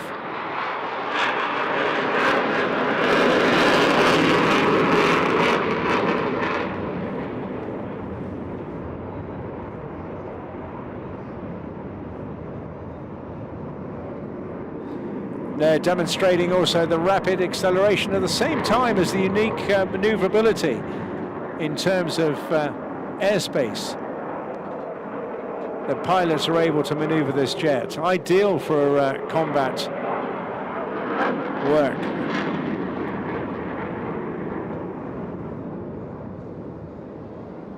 Keeping those tight turns, most of them all down in the region of 8 to 9G. Something that earlier generation, Gen 2, Gen 3 jet aircraft simply couldn't do in such a small area.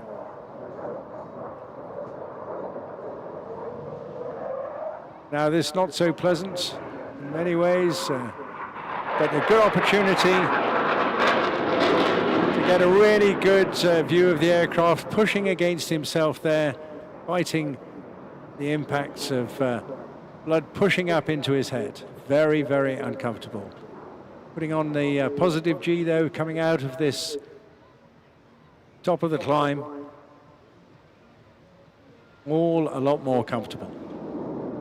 Don't forget all the pilots of the squadron. Of course, his main job is training the next generation of pilots for the Royal Air Force front line. He himself done many tours in the Middle East on Op Shader in Iraq and Syria.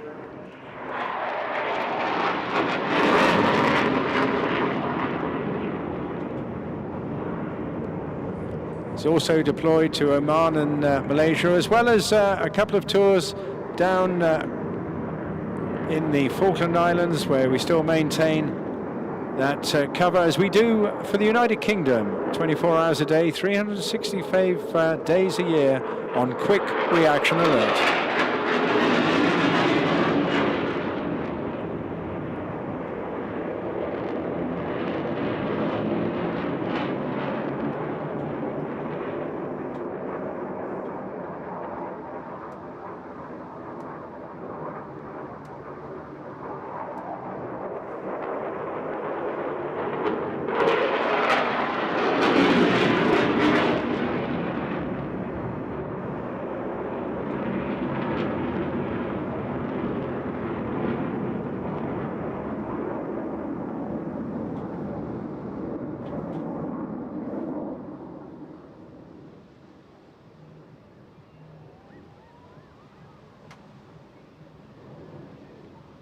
It's absolutely mesmerizing stuff, isn't it? But here he is now, putting on the power. This is the way to depart an air show. He's going fully vertical. This is Turbo in the Royal Air Force Typhoon.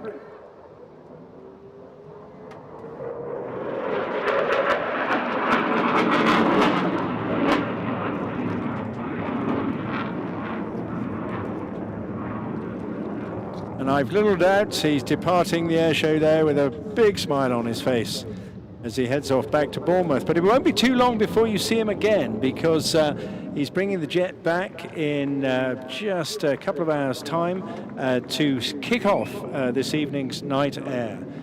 And altogether a different perspective to see the jet pipe there when it's just turning into dusk. The speed of that aircraft, George, is outstanding, isn't it? And to give it some perspective, from their base at RAF Lossiemouth down to Bournemouth, breaks off full speed. It will take them about 30 minutes. In perspective, that's 12 hours in a car and 15 hours on a train, and that includes changing in London, and they can do it in 30 minutes. So well done, Turbo. Looking forward to seeing you a little bit later. Yeah, it takes a few people to help them get airborne, so let's give a nod to all the engineers and those supporting those guys to enable them to do that. Of course, you know, especially the QRA, when they've got to be ready literally in just a few minutes to get going. So really, really superb stuff, and always a pleasure to see the Typhoon at any air display. Well, it's great to have warbirds, and I've always said that it's not the same without having at least one Spitfire. Well, we've seen one today already. In just a moment, we're going to get two, courtesy of Rolls-Royce. And this is all to do with the work they do maintaining the heritage flight under the leadership these days of Alistair Steg Williams. I'm delighted to say, ex-Army Air Corps colleague of mine. And what a great job they have been doing as well. You're bringing in very shortly both a Mark 9 and a 19. Really, really special treat to be closing this second section of the show. Coming in now, keep your head looking at the right-hand side. Another treat. Merlin formation.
An extraordinary development, of course, of the Spitfire.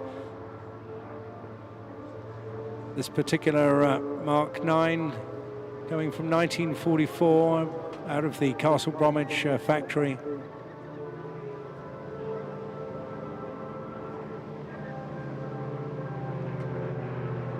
Wonderfully restored and kept in Peter Monk's stable, being chased down by the really powerful Mark 19 Rolls-Royce Spitfire in the coming out of what was the thumb flight, the temperature and humidity monitoring flight. Let's just enjoy the pair before they split into individual.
Flying behind Stig there in the Mark 9 is Mark Discombe, a familiar name from his years, of course, with the Battle Brit Memorial flight. And also up ahead, Stig, not just running the heritage flights at Rolls-Royce, they're all based in Derby, of course, at East Midlands Airport, but also doing a fair amount of flying for Peter Monk from his stable at Biggin Hill.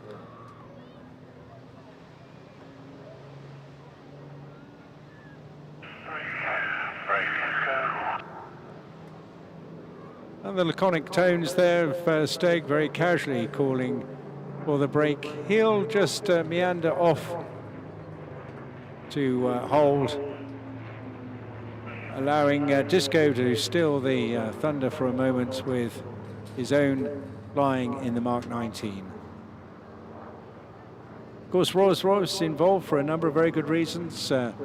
Not just their connection, obvious connection really, with the Merlin engine, but also to commemorate the past deeds and work of the company and the many brave pilots who flew the aircraft, but to act as an inspiration for future generations as well. And down on the beach you'll find their STEM trailer. Great opportunity during the course of the next break we have before night air to take the youngsters down there and introduce them. Maybe not flying their thing, but engineering I know could well be, and all the companies looking for young people to join them. Distinctive sound of this aircraft, of course, very different from the Mark 9. Lovely topside pass there from Disco.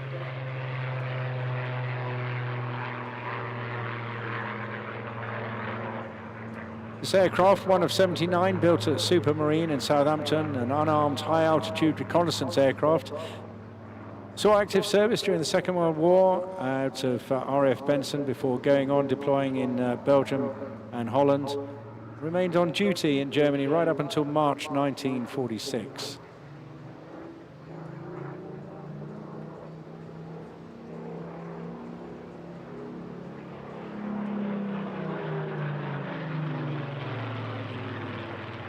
That distinctive growl there, very different from a Merlin because that's a Rolls-Royce Griffon 66, 12-cylinder, 36-litre engine. Capable of a max speed of 445 miles an hour and a ceiling of 42,000 feet.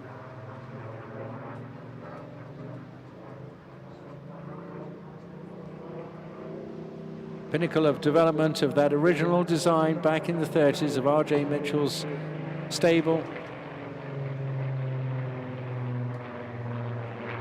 The top ends, the pinnacle of that Supermarine effort, achieved in a remarkably short space Twice the power of the original.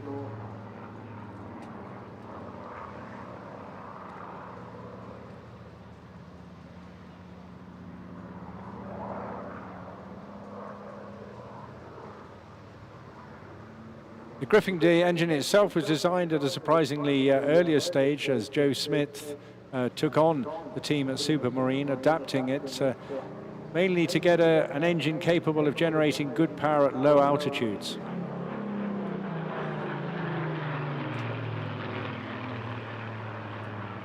First of the Griffin engine Spitfires flying as early as 1941 in November, but none of them produced in large numbers.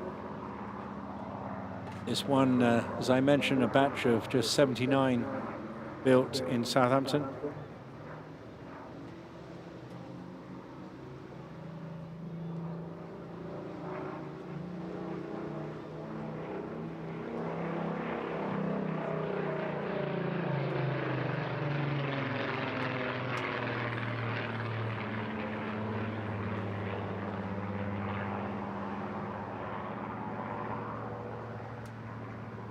Was involved in operations detecting the V1 and V2 Vengeance weapon launch sites, and then went on to be transferred with several other Mark 19 Spitfires for conversion to the temperature and humidity of the upper air masses, forming the very last sortie for that particular role in June 1957. And then alongside two other Mark 19s was retired into ceremonial and display duties, forming what was then known as the Royal Air Force's historic flight, the predecessor, of course, of today's Battle of Britain memorial flight.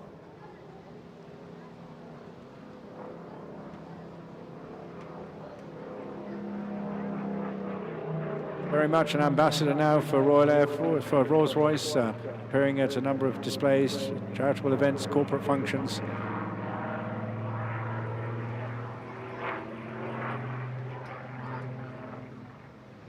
Clearly representing the heritage of the Spitfire and engines that were developed, and of course an opportunity also to remember that one of the very first air displays of this country featuring the name Rolls was just along the beach here in Southbourne in 1910, when very sadly Charles Rolls lost his life.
So there, Disco just coming to the end of his routine, handing over the skies now to Steg, who will grace us with the pleasure of the Mark 9. Can't imagine a better job, actually. Steg used to fly the company Gulfstream. His training goes back again to the Army Air Corps, where he was a helicopter pilot. He actually flew with the Blue Eagles display team for 2 seasons. Coming in now, low and fast on the right-hand side, pulling up to one of many roles I suspect we will see during the course of the next few minutes. Always high arcing and gentle maneuvers in Warbirds. Massive amount of effort has gone into keeping these in great condition, hopefully for many, many more generations to appreciate them. In actual fact, it's an extraordinary number of Spitfires flying in the UK now, of course, with the growth of passenger flying particularly out of, not only just out of Peter Monk's wonderful hangar. You can get a tour there at Biggin Hill. Certainly recommend that. And now grateful thanks to Peter for loaning Rolls-Royce. Of course, Stake would normally be flying the P-51D Mustang, the Rolls-Royce owned version of that, but very sadly that's got a technical issue right now, wasn't available this weekend.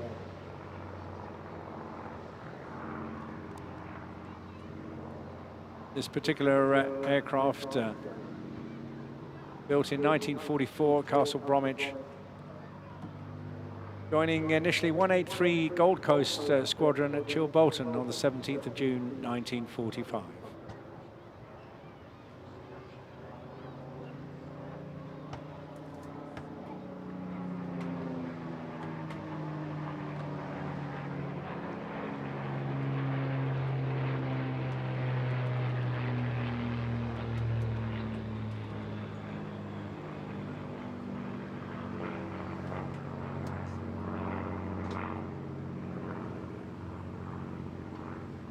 Commanded by Squadron Leader J.R. Cullen, DFC, the squadron converted from the Typhoon to the Spitfire.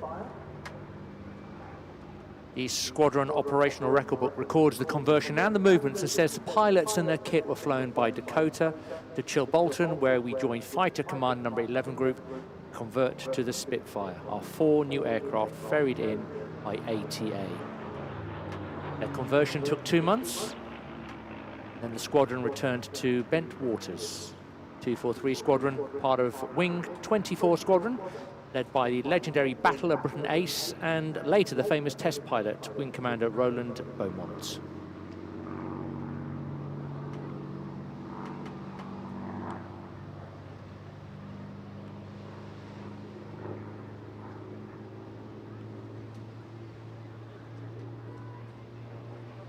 .234 Squadron flew the 1945 Battle of Britain commemoration flight over London in September, and it's very possible that the Spirit of Kent was one of the aircraft taking part.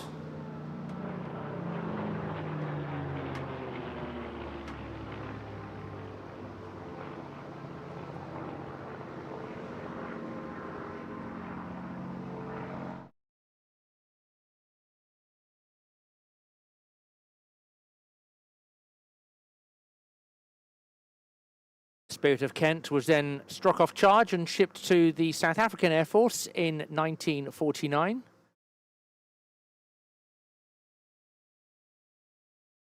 A story beginning once again here in the UK when her remains were brought to Sandown on the Isle of Wight in 1992, having previously been in storage, and a 4-year restoration project began.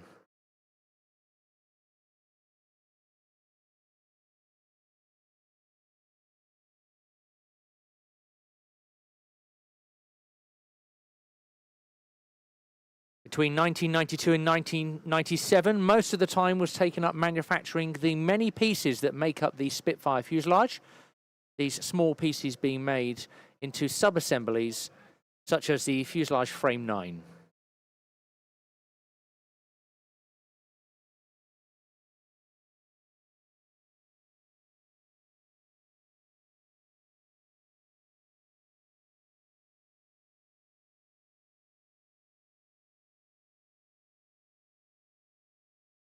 It wasn't until March 2003 that the wings and final stages of assembly were undertaken.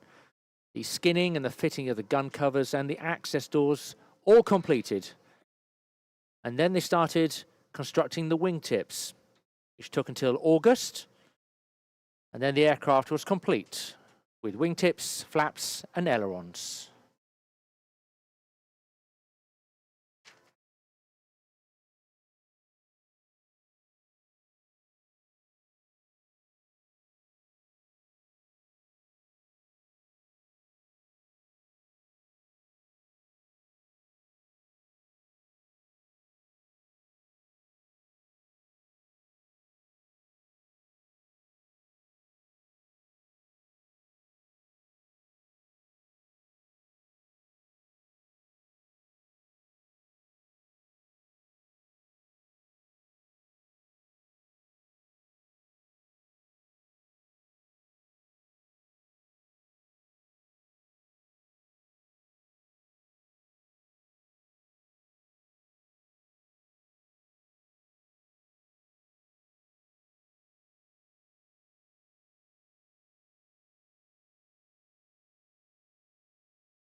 And the topside pass do give Steger wave, working really hard. There's something very majestic, almost verging on the triumphal about watching a lone Spitfire in the sky. It just is oozing with pleasure. Very proud to be associated as a nation with this enormously successful machine. Coming by now for his final pass and also the last pass of this second phase of today's flying.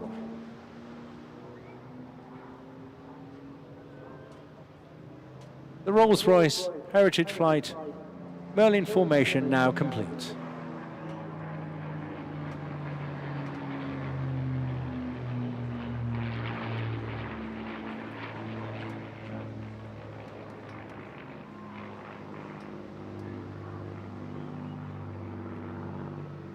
Oh, I just was hanging on, listening to the sound of the departing Merlin engine. It's just utterly delightful. And I was just about to say, isn't it amazing for two aircraft with the identical silhouettes, the different emotion and feel because of the Merlin and the Griffin engines? Yeah, absolutely top stuff. Well, I hope you all enjoyed that. Don't go away because there's lots more coming. I'm told if you're feeling a bit peckish, there's just tons of places to go and eat and drink, but a little note here recommends the Prom Diner at Boscombe Beach or the Prom Cafe at Bournemouth Pier.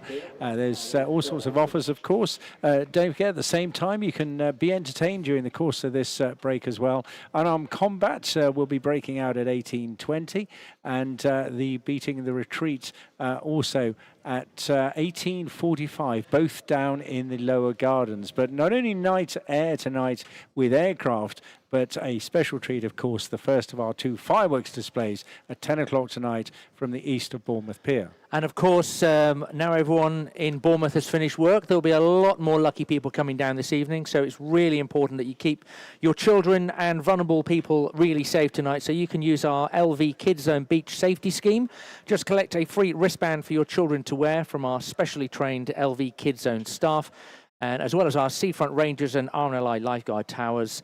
Then, should you find a missing child, just report it immediately to a member of the LV Kids Zone Seafront team or a lifeguard, and we'll be on hand to help. Okay, well, that's a wrap for now. Hope you've had a great time. One more session to go, then the fireworks, of course. Look after yourselves, go carefully, make sure you keep a close eye on all the kids, won't you? And don't forget the grandparents as well. But we want you all back here promptly at 7:30, no later than that, and have a fabulous, fabulous evening watching fireworks in the sky. Right now it's time to give us a break and leave you in the safe hands of Hot Radio.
Well, thank you very much indeed. Once again, Hot Radio guys taking us through this sultry and very pleasant and beautiful evening here. It's day 2 of this wonderful 16 years of the Bournemouth Air Festival. Let's get ready for Night Air.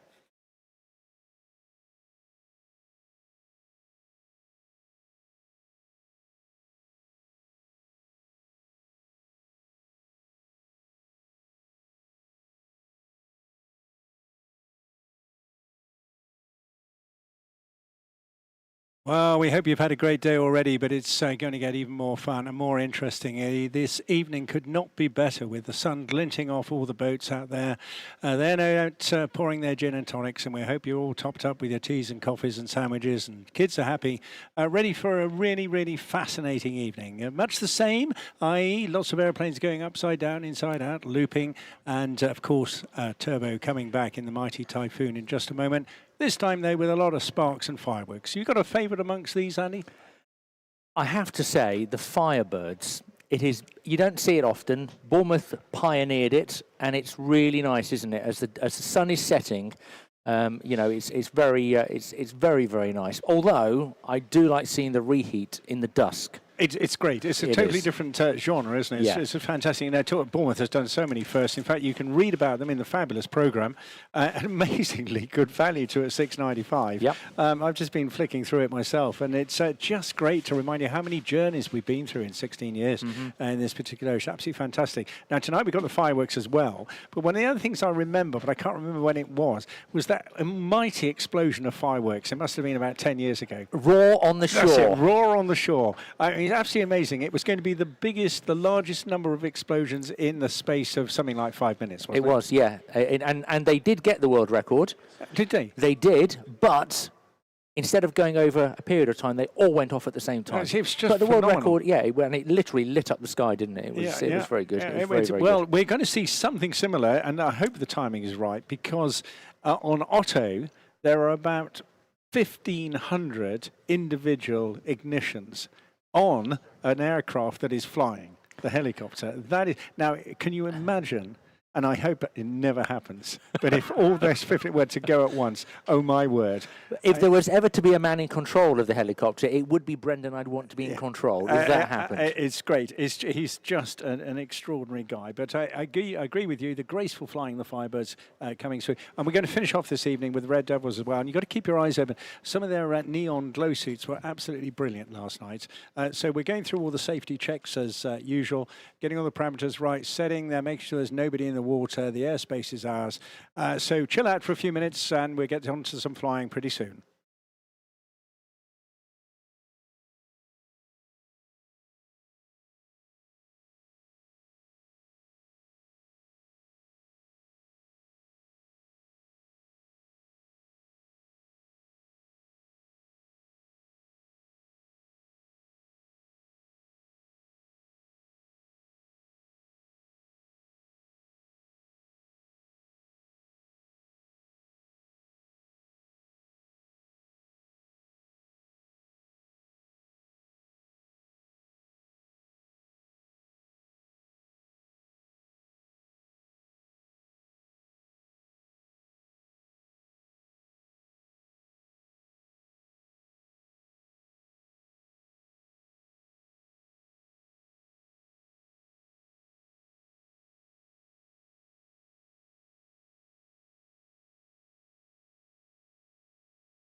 Yeah, it's going to be a party evening. It's also going to be just wonderful to see these sparklers in the sky. But just been told there's a slight delay, but for very, very good reasons. You might have heard me comment last night that I thought it was a bit over light, and it's very, very tricky dusk. Sometimes it can be really, really dark at this time, and other times really bright. When you see it's a bit bright. So actually, we're just nudging everything a little bit to the left, and that is just going to give us a few more minutes to enable the aircraft, particularly Otto, to be in a little bit more duskiness. It's a beautiful evening. Nobody wants to spoil it. And I was chatting to the Spitfire guys earlier on, funnily enough, and I said, "Oh, this is just the evening to have a solo Spitfire flight." And tonight we don't actually have one scheduled, which is a shame. But everything else is going to be absolutely fine. It's just one of those, I don't know, iconic and romantic things. It's always a pleasure, isn't it? It is. But tomorrow we're going to do the whole thing again with a slight change of schedule as well. But other events around the bazaars too. Yeah, absolutely. Tomorrow, of course, at 9 o'clock on the East Overcliff, a fantastic display, and I love this every single time I arrive, of the vintage cars on display. Because, of course, the owners are displaying their own cars, and there are some stunning historical vehicles you're going to see there. You know, a DBS, that type of thing, Aston Martins, Jags.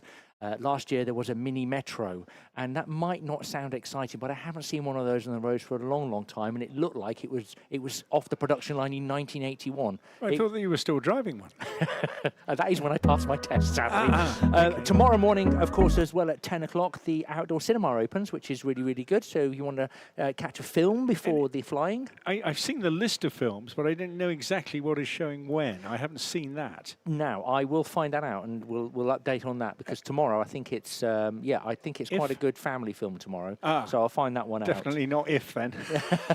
No, it's not that one. It's not that one. And of course, for tonight, we must say a big thanks ahead of time to the Air Festival patrons, because they sponsor our night air displays. What a great bunch of guys. It's like I've known David Bailey for eons. You know, that we're really, really good support. And I mention him because I think he's now like president of it. He was chairman. He was one of the brigade activists. But all the people that join in that, hoteliers and businessmen, they're really at the heart of the community support to this particular festival, and long may it last as well. Well, just a reminder of the schedule this evening. We've bet at time 45, I'm now told, so that's about 7 minutes time. We'll kick off with the wonderful sight and sound once again of the mighty Typhoon with Moggy. Notice you. I hope you all noticed that earlier on. The proper jets here with that commemorative D-Day markings on board. Then the Firebirds. That's of course Nigel Reed and John Dodd coming back with us. It's actually Alex once again flying Otto tonight. Alex, the protege of the extraordinary man that is Brendan O'Brien in his flying circus, and then finishing off with the Red Devils. But so all to be played for.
Oh, absolutely right. We're just really chilled out here. It's a fantastic evening. And I'm just looking at those boats, and then I'm looking at our Coast Guard officer here, looking at you on the boats, and I'm wondering, what on earth is going on out there? Is there a really good party going on, perhaps? That's what he's doing. He's checking who's having the biggest party, and then he's going to meet them when the evening finishes. Just an update on the films, obviously taking place tonight, actually, down in Zone 4, which is the lower gardens. At the cinema, you have The Kingsman. That's starting at 8:30, and tomorrow our first film is If. That's at 11 o'clock. Our second film, personal favourite of George's, at 13:50, Mamma Mia. I don't think so. Yeah, but there's loads of good movies. Well, unless down there I can tomorrow. play the Pierce Brosnan part. It was you all along, George. It was you all along. Good stuff. Okay, just a couple of minutes to go now for the start of this evening night air. It's clearly going to be noisy once again, so just warn off your pets and your children, whatever. But it is fantastic. Looking up the tailpipe of 40,000 pounds of thrust has got to be something to do on a sultry evening like this. Quite fantastic.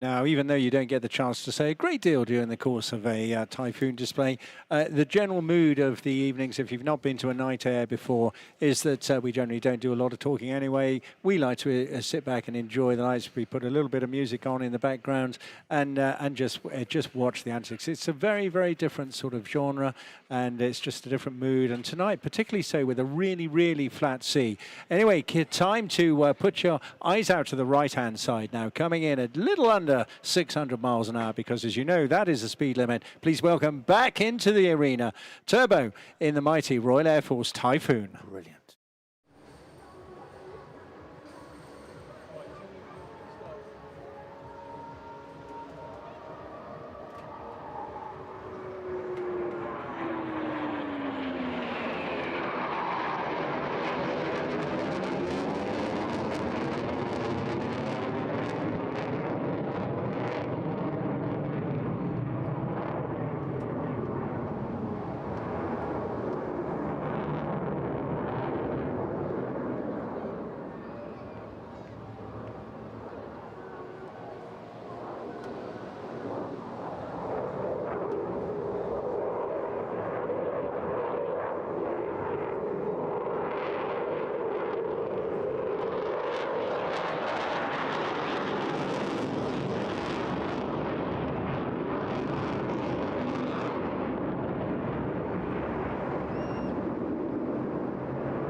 Once again, giving a breathless performance, going through so many different variations and angles, speeds.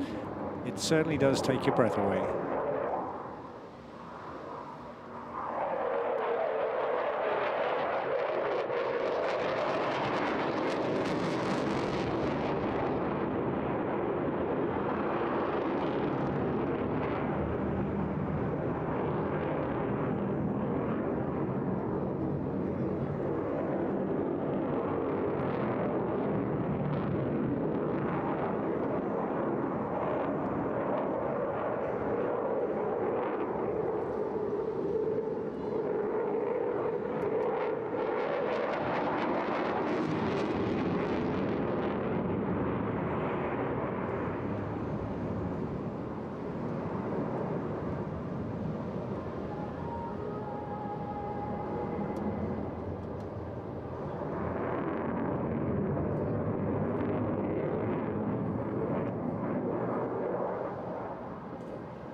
I have to say, with the sunshine across Poole Bay tonight, it's really displaying that fantastic D-Day 80th anniversary colour scheme, isn't it, George? Yeah, tribute to the Typhoon guys at D-Day, and absolutely apt that we should commemorate that as well.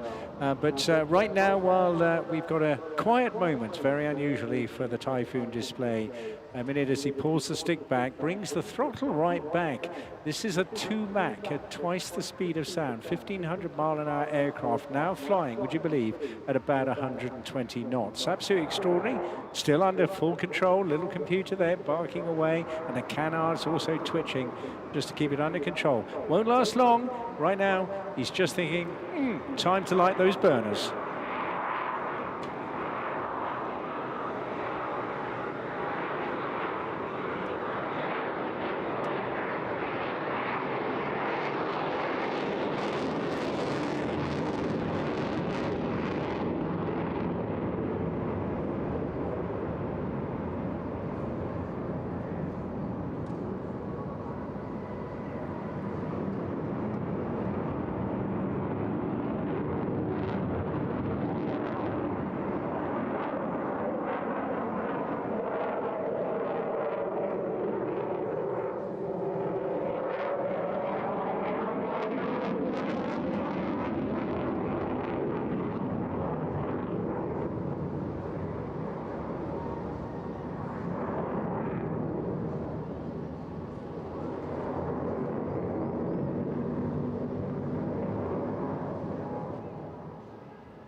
Wincing as the negative G is just pumping his own blood into his head. Really, really unpleasant, but he'll convert that very shortly to positive G. Altogether a lot more comfortable. He must be loving every minute of this.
Oh, another great demonstration of absolutely carefree handling. It's a pleasure and a delight. But get your cameras ready again now. He's going to come hurtling towards you and then stick it on the tailpipe, point it directly to the sky with a memorable departure, looking right up the tailpipe of this extraordinary aircraft. Turbo in the Royal Air Force Typhoon.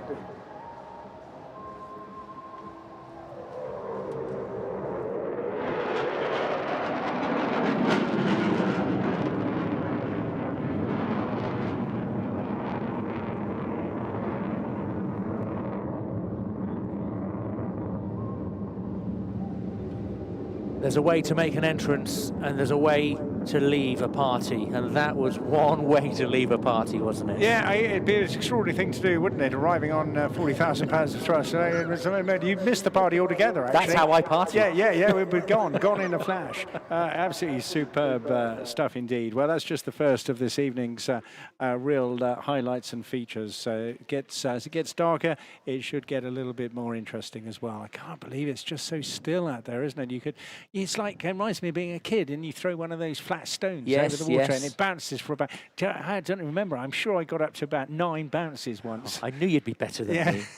For those of you just arriving, welcome to a night air here at the Bournemouth Air Festival for 2024. Remember, of course, there's loads of places for you to get lots of gorgeous festival food and drink. Down in Zone 1, we have the Sandbar. Zone 3, the cocktail bar, of course, by the Eastcliff Zigzag. Up on Zone 4, the Bootleg Bar and the Sunset Beach. And if you're up on the East Overcliff, the Hop On In bar. You can't miss it. It's a big red buzz, and it serves the best pints of Doom bar that I've had so far this week. There's also, of course, a great selection of traditional beach snacks, nachos, pizza, curry. There's some Thai, some burritos, whatever food you want. This festival has it for you. I'm not only getting very thirsty, but getting very, very hungry at the same time. Yes, you can't beat it, can you? I'm not sure we should be advertising here. Well, at least if we are, we should be getting paid for it, I think. But anyway, no, we're here to entertain you, and we hope you're having a really, really lovely evening as well. Still pretty warm, bit chilly, but look, here are the Firebirds all ready to go, and just an absolutely delightful show this is going to be as well. Back in those RV4s, of course, with the neon lights. 2 parts to this. You get some very graceful pairs formation flying, just as you saw earlier in the afternoon. And those neon lights, keep an eye on them. They're constantly changing colours. It's absolutely magical. And then at the right time, and I'll try and cue you on it, that's when they will ignite the fireworks that they've got on their wings.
Just to know what you knew. Restless every time we start locking eyes.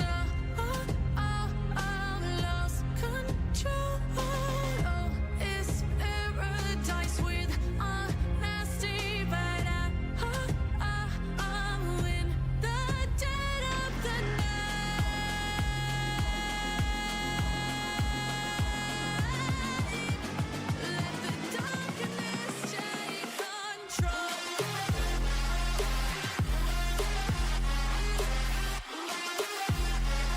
And here, the start of the pyro section.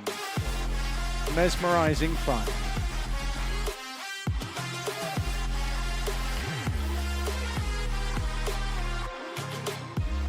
Let the darkness take control. Darkness take control. May the darkness take control.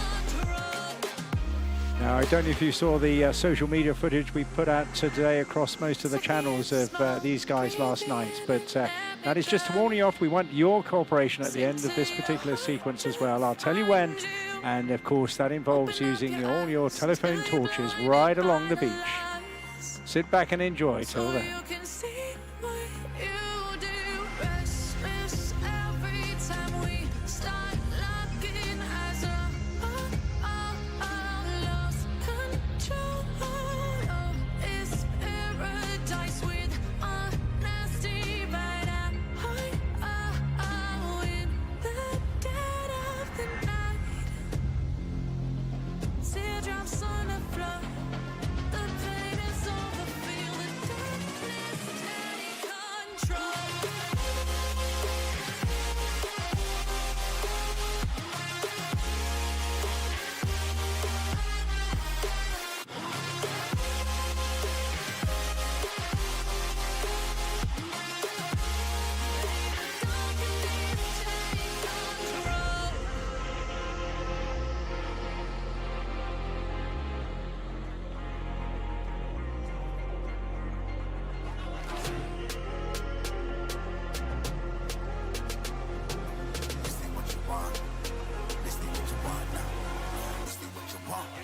Who alive can't put me in a box.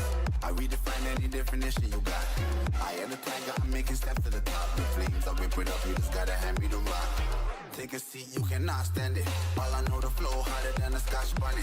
Don't try studying me, you cannot manage. This ain't what you want, bitch, I'm a fucking phenomenon.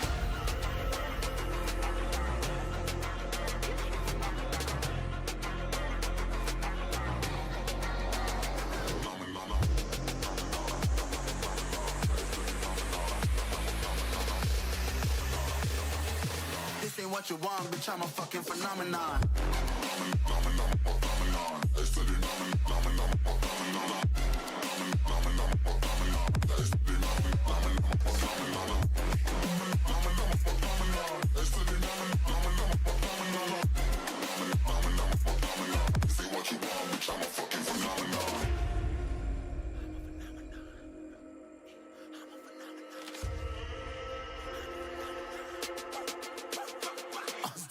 Yeah, you better listen. I'm bringing heat. You'll be a fan when I start rapping. Way I'll have your fucking head spinning. I'm known as spit vicious. Release bombs and go tick tick. Boom, you blow me that head missing. I'm a phenomenon. Stacking cheese like it's Parmesan. 8 different flows, call me Octomom. I'm moving fast like the Autobahn. And I'm independent, so I'm not your fucking starving like it's Ramadan. Sick, twisted, gifted. Can't copy, printed. Can't hold me down. I shape shift, I'm liquid. I killed this beat. I might get convicted. They know how I move. It was predicted. Persistent. Spoken into existence, so consistent, no assistance. Hear me once, become addicted. If I rap it, then I make it. There's no catching, I'll be spitting. This ain't what you want, bitch, I'm a fucking phenomenon.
So that blood flow going, doesn't know where to go in his body through maneuvers like that.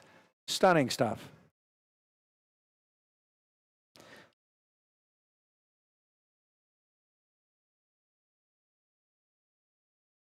So indeed, now the aircraft has used a lot of turbine fuel. It's used a lot of smoke oil. So now the aircraft should be able to hover much easier.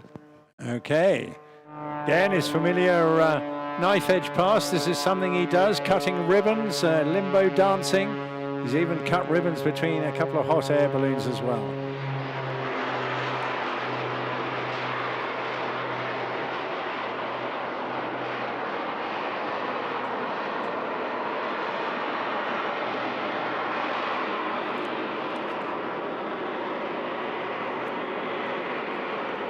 And as it comes to a halt, you can see that rotation, which is not possible to stop because this aircraft does not have a tail rotor. Absolutely stunning stuff.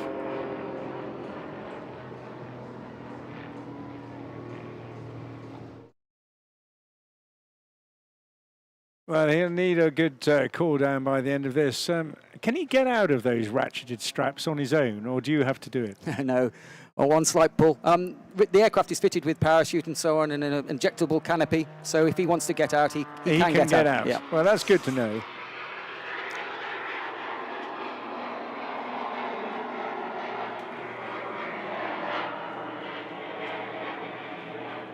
Oh, this is just phenomenal. It just keeps going on and upwards and upwards. And George, as Richard departs, I shall also depart. Thank you very much for your time today. It's great. It's always a pleasure to chat to you. I mean, you're the only other man who's got a real insight into this extraordinary machine. If only Curtis Pitts was alive today, my word, he wouldn't believe it, would he? He would have a big smile on his face, indeed. Yeah, well, that's what it was there for, of course, as competition aerobatics. And you've reached a peak there and a half. I don't know how you're going to improve on that. You know, next year, we'll wait and see. Yeah, we'll bring something new next year. Yeah, they said, fantastic. Can you fit afterburners to the aircraft? And we go, no. Oh, my word. Don't go there. No, Don't it's go fine. there. It's complicated enough. Yeah, thank you very much for joining us. A real pleasure, Colin. It's superb indeed, and really enjoy chatting about Richard. He's a lovely chap as well. So intensely committed to the task. Thank you indeed. Pleasure. Give him our best regards. Okay, well, that was quite something there, and following on from Tom and Michael as well, quite an extraordinary 20 minutes or so of rip-roaring aerobatics.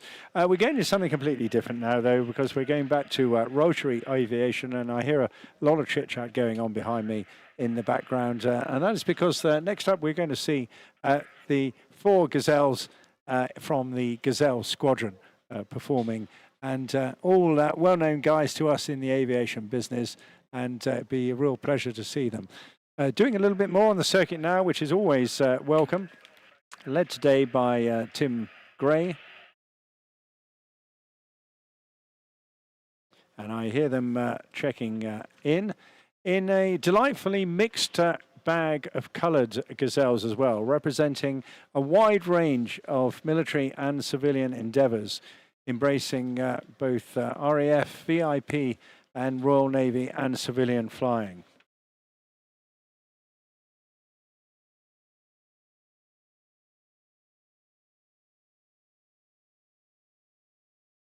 So we're just waiting for clearances to be given. We're listening in the background intensely to what's going on the chatterbox, and hopefully we'll get them on air and in sight very, very shortly.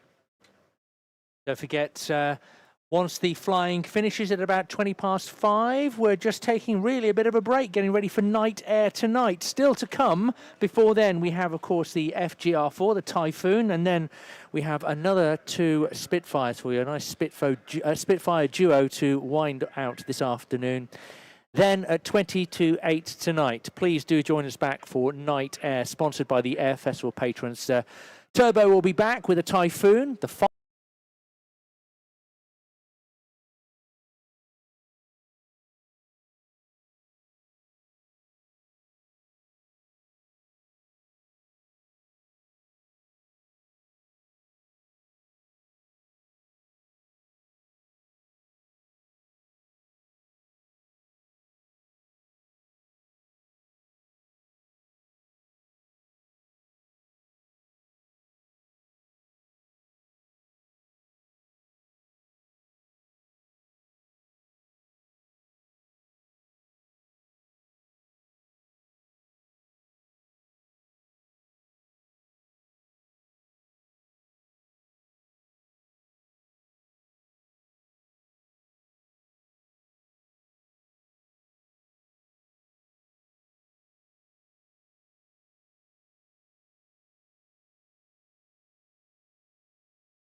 Oh, plenty of summer sunshine there. Isn't that just the most gorgeous evening out to our right-hand side? Wonderful.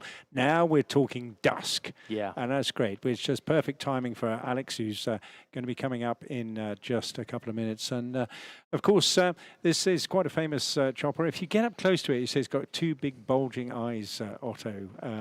And it was out in the States for many, many years, wowing crowds over there until Brendan got a hold of it and doing very much the same.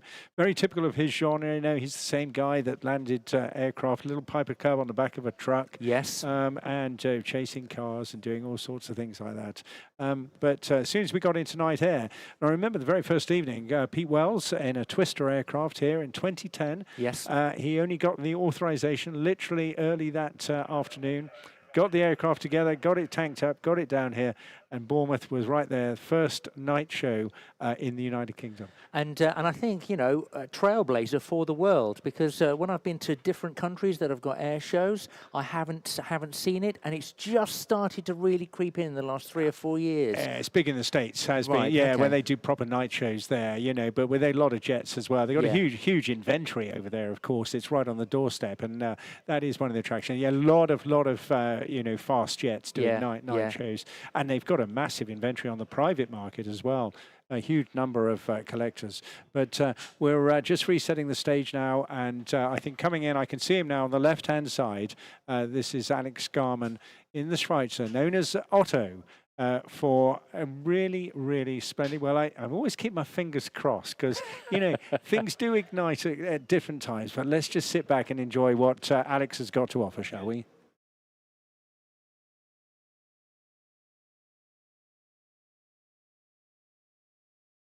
It's not a very fast machine, this, but it is maneuverable. It just takes a little while. He's got to get all the way down to the middle before he can start letting off those fireworks.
broken alone.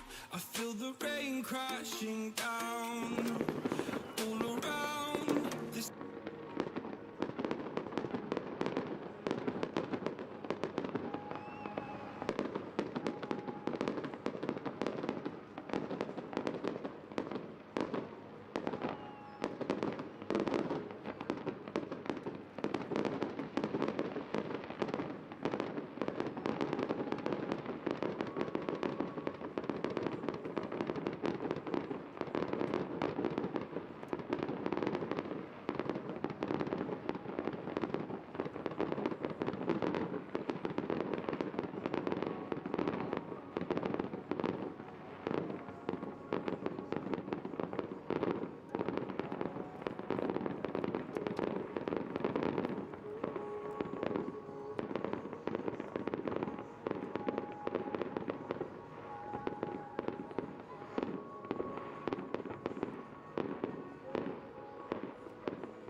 Well, that was something different, wasn't it? If you've not seen that before, absolutely extraordinary.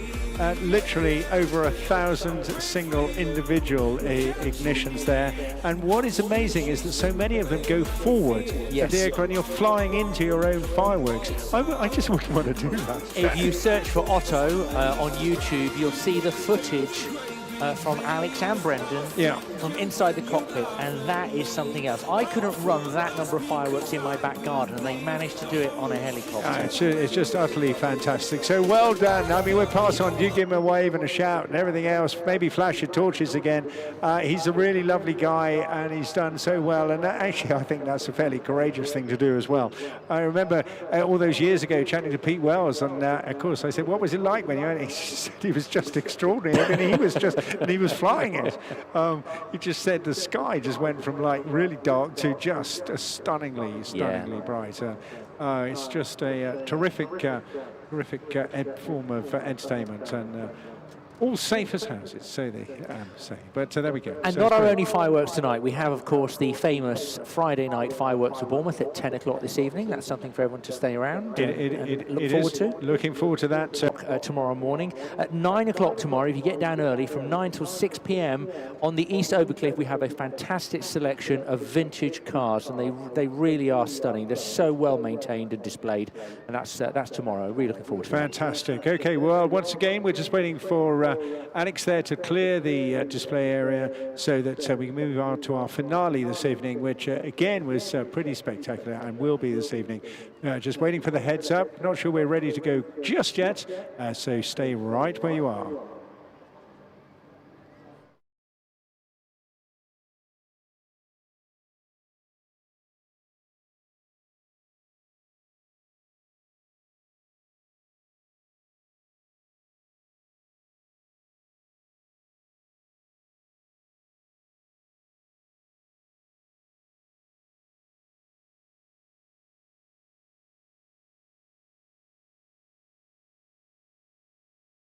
Okay, looks like we've got the thumbs up to finish our finale tonight. An extraordinary demonstration. To tell you all about that, please welcome from the British Army's Parachute Regiment, Corporal Ryan Malt. Good evening, ladies and gentlemen, and welcome to tonight's display from the British Army's Parachute Display Team, the Red Devils. My name's Corporal Ryan Malt. My job today will be to stay on the ground, talk a little bit about the Red Devils and explain the display as it's going on. Looking into the arena then, I've got two people helping me, Private Oliver Hobbs and Lance Corporal Jordan Brown. What they're going to be doing is speaking to the aircraft, relaying any information that might be pertinent to tonight's display. Looking into the arena itself then, you will see that the Red Devils on the ground will have lit up the cross in the middle with lights. That's to ensure that the jump team from above can see where they intend to land tonight. Many people might think that that cross on the ground is an aiming marker for the men to land on. However, that just tells the aircraft that the DZ is clear. You will see many of the Red Devils, though, attempting to land on that cross, and we usually tend to cheer a little bit louder for the ones who get close.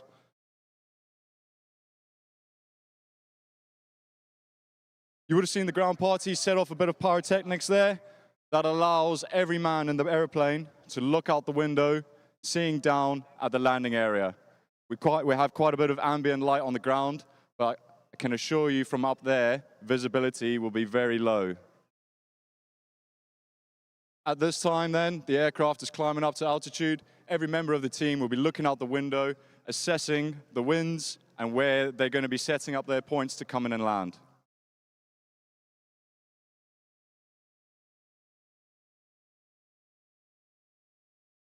As you can imagine, jumping at night has its own nuances and difficulties, main one being the visibility. So it's not only the visibility of the ground where they intend to land, but the visibility in the air, making sure that they do not collide with each other under canopy. However, tonight you will see two Red Devils collide with each other on purpose. We call this canopy relative work. This is an element of our displays, which we take into most displays. It's a controlled collision between two of the Red Devils. What they'll do is crash their canopies into each other. They'll then attempt to climb down each other's lines, connect to one each other by a probe, And from there, you'll see them downplane, accelerating their canopies down towards the crowd, and they'll split off nice and low.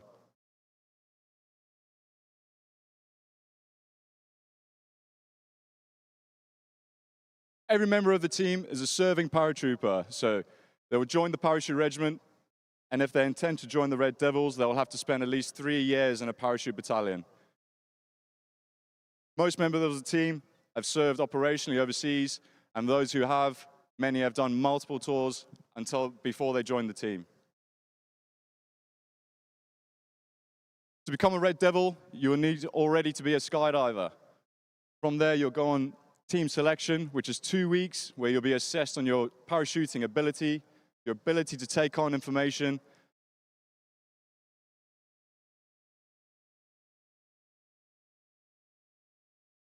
From there, continuation training happens.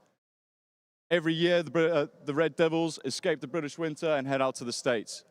They'll spend 1 month in Florida, where they're expected to do 100 parachute descents. Every single one of them are assessed and marked. If they perform well on team training, they're then cleared to do the demonstrations. Team training, it will include night jumps, as you'll see today. From most altitudes, we'll jump from 2,000 feet all the way up to 10,000 feet. If you were to go for a skydive at a regular drop zone, the parachute will be open at around 5,000 or 6,000 feet. The team will exit the aircraft without a parachute deployed from 2,000 feet. If you look skyward now, you'll see some sparks coming out the back of the plane. That is the jump master signaling to us that he's ready to jump. They've now left the aircraft. What you're seeing is 2 of the Red Devils clinging onto each other and others falling past them.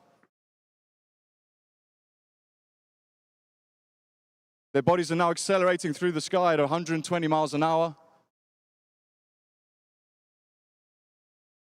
until they reach an altitude predetermined where they'll deploy their parachutes. They have pyrotechnics attached to their feet, which allows us to see what they're doing. If you look at the formation there, you'll see one of the Red Devils spiraling around the formation. He's wearing a wingsuit. A wingsuit triples the surface area of his body and allows him to conduct the maneuvers that you're seeing now. You'll see their pyrotechnics going out and their parachutes deploying. From there, the jump master is going to get into a setup point where he's going to assess the drift of the wind, looking at where and how he's going to land. From there, the team will follow his pattern in. If you look further past them, what you'll see is the 2 skydivers I was previously talking about. They are attempting to crash their canopies into one another, perform what we call a by-hand.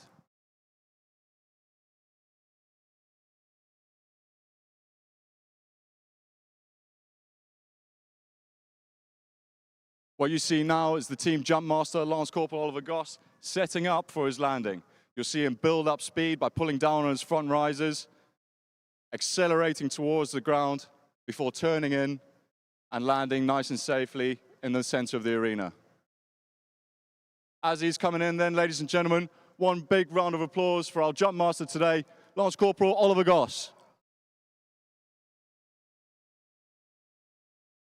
Following him, the wingsuiter, Corporal Stephen Anley.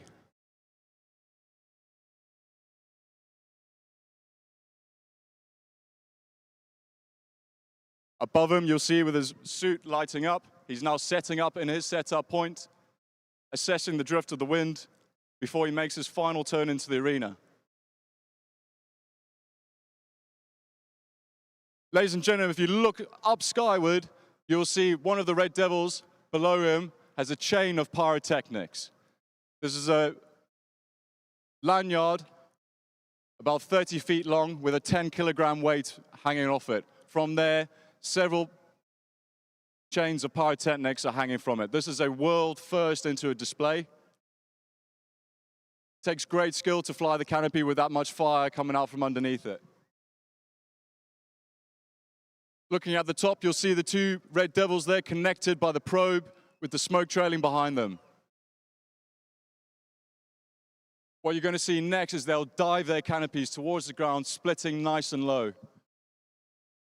as they're diving and get lower, they can actually hear you cheering. So as they get nice and low, let's hear the crowd cheer them on so they can break off right above you.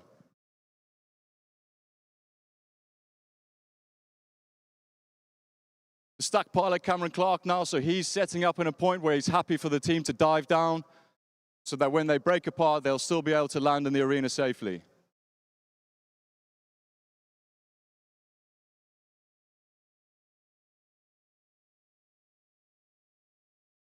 There we go, ladies and gentlemen. They put opposite inputs into their canopies, diving their canopy towards the ground. You should be able to hear the stack pilot, Corporal Cameron Clark, shouting his commands. Currently, they're about 1,000 feet above the ground. They'll aim to break apart from their canopies at around 400 feet, nice and low from the crowd. When they do, give them a nice round of applause as they come in.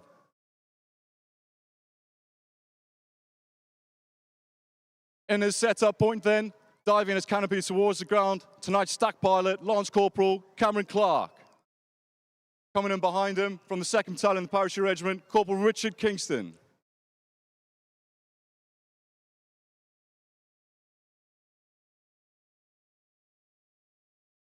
Coming in next to his setup point is the Team Sergeant Major and the Team Cameraman. He'll be bringing his smaller canopy in, nice and quick, and his final setup point there. As you'll see, he'll pull down on his front risers now, building up as much speed as he can into his final turn. The Team Sergeant Major, Sergeant Nathan Fisher.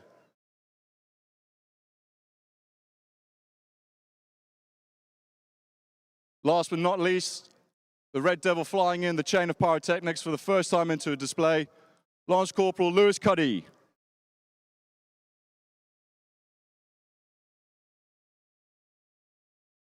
And that's the last of the Red Devils, nice and safe down on the ground. Thank you, ladies and gentlemen. Whilst the Red Devils are now collecting all their equipment, they'll push off to the side. Please do feel free to come and say hello. Have a look at the equipment that they've been using to jump in today. Come take lots of pictures. Make sure that you follow us on all the social medias. If you've taken any pictures today, tag us on social media. We'll be sure to follow you and give you credit. If you swing by our tent and have a chat with the team afterwards. All right, ladies and gentlemen, if we can have one final round of applause for the British Army Parachute Display Team, the Red Devils. And our grateful thanks to Lieutenant, oh no, I've just promoted him. He's a corporal, isn't he? But he'll be a lieutenant next week. With a commentary like that, he's done a really sterling job. An outstanding evening from Ryan Molt there. Brilliant, brilliant display. And that eerie red smoke just hanging over the water. Oh, that was just marvellous. And that evocative of some historical facts behind the Red Devils. Absolutely. George, they are called the Red Devils, and people believe it's because of the jumpsuits, but it's not. Formed, of course, in the 40s, but the phrase, the Red Devils, was coined in 1942. They were deployed to North Africa. The red African sand, as they came in, clung to their parachutes, creating this tail, this red tail behind them as they came into land. Just as we saw. I mean, just as we saw tonight on the beach this evening. Oh. And the Germans dubbed our British paratroopers the Red Devils. They were indeed. They still are today, and they still do it. And as we were chatting to Ollie yesterday during the interview, they've all got to get their jump badges as well. It's fantastic. Well, what a great day it's been. Day 2. It's just going far too quickly now, and we're celebrating the 16 years, and of course the D-Day 80th, all at the same time. It's just been terrific. I love this venue. I love everything about it. Terrific management team putting this whole day together. Any high points for you today, Andy? Seeing as you weren't here yesterday. Well, thank you. You won't let that go, will you? You know, my highlights of today has been the looks on people's faces as the entertainment has been taking place. It's been really, really good. We've had some fantastic displays, but you heard the rounds of applause there. I've heard the children screaming and cheering on the beach earlier. That is the highlight for me, is how much joy it's bringing to everyone that's here tonight. And we must say thank you to the Air Festival patrons. I was about to do that myself. Without their support, frankly, this just wouldn't be here. And without the support of so many of you, thank you so much for joining us here today. It's just really great to have your company. Tell all your friends to come out tomorrow. But do double up in the cars. Get as many people in each car. The premium parking, I don't know whether it's sold out or not, it's incredibly good value. It is good value, and park and ride is under £20 as well. Yeah. So that is also really good value. Use the park and ride tomorrow. And we were talking about this dusk setting, George, and the silhouette of a Spitfire. Tomorrow night, We've got one. we've got two. Absolutely terrific. And on that note, it's good night from us, and we'll see you all tomorrow. Listen in to 102.8 FM, and we're going to let Hot Radio take you home. Good night. Good night.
Harry Styles, as it was, this is Hot Radio. We are live here on the East Cliff for Bournemouth Air Festival 2024, but also around the world online at Hot.Radio right now. And we are joined by Flight Lieutenant Bob Hughes. Good morning. Morning, how are you all doing? Yeah, very good. Now, Bob, you're going to be performing later on today.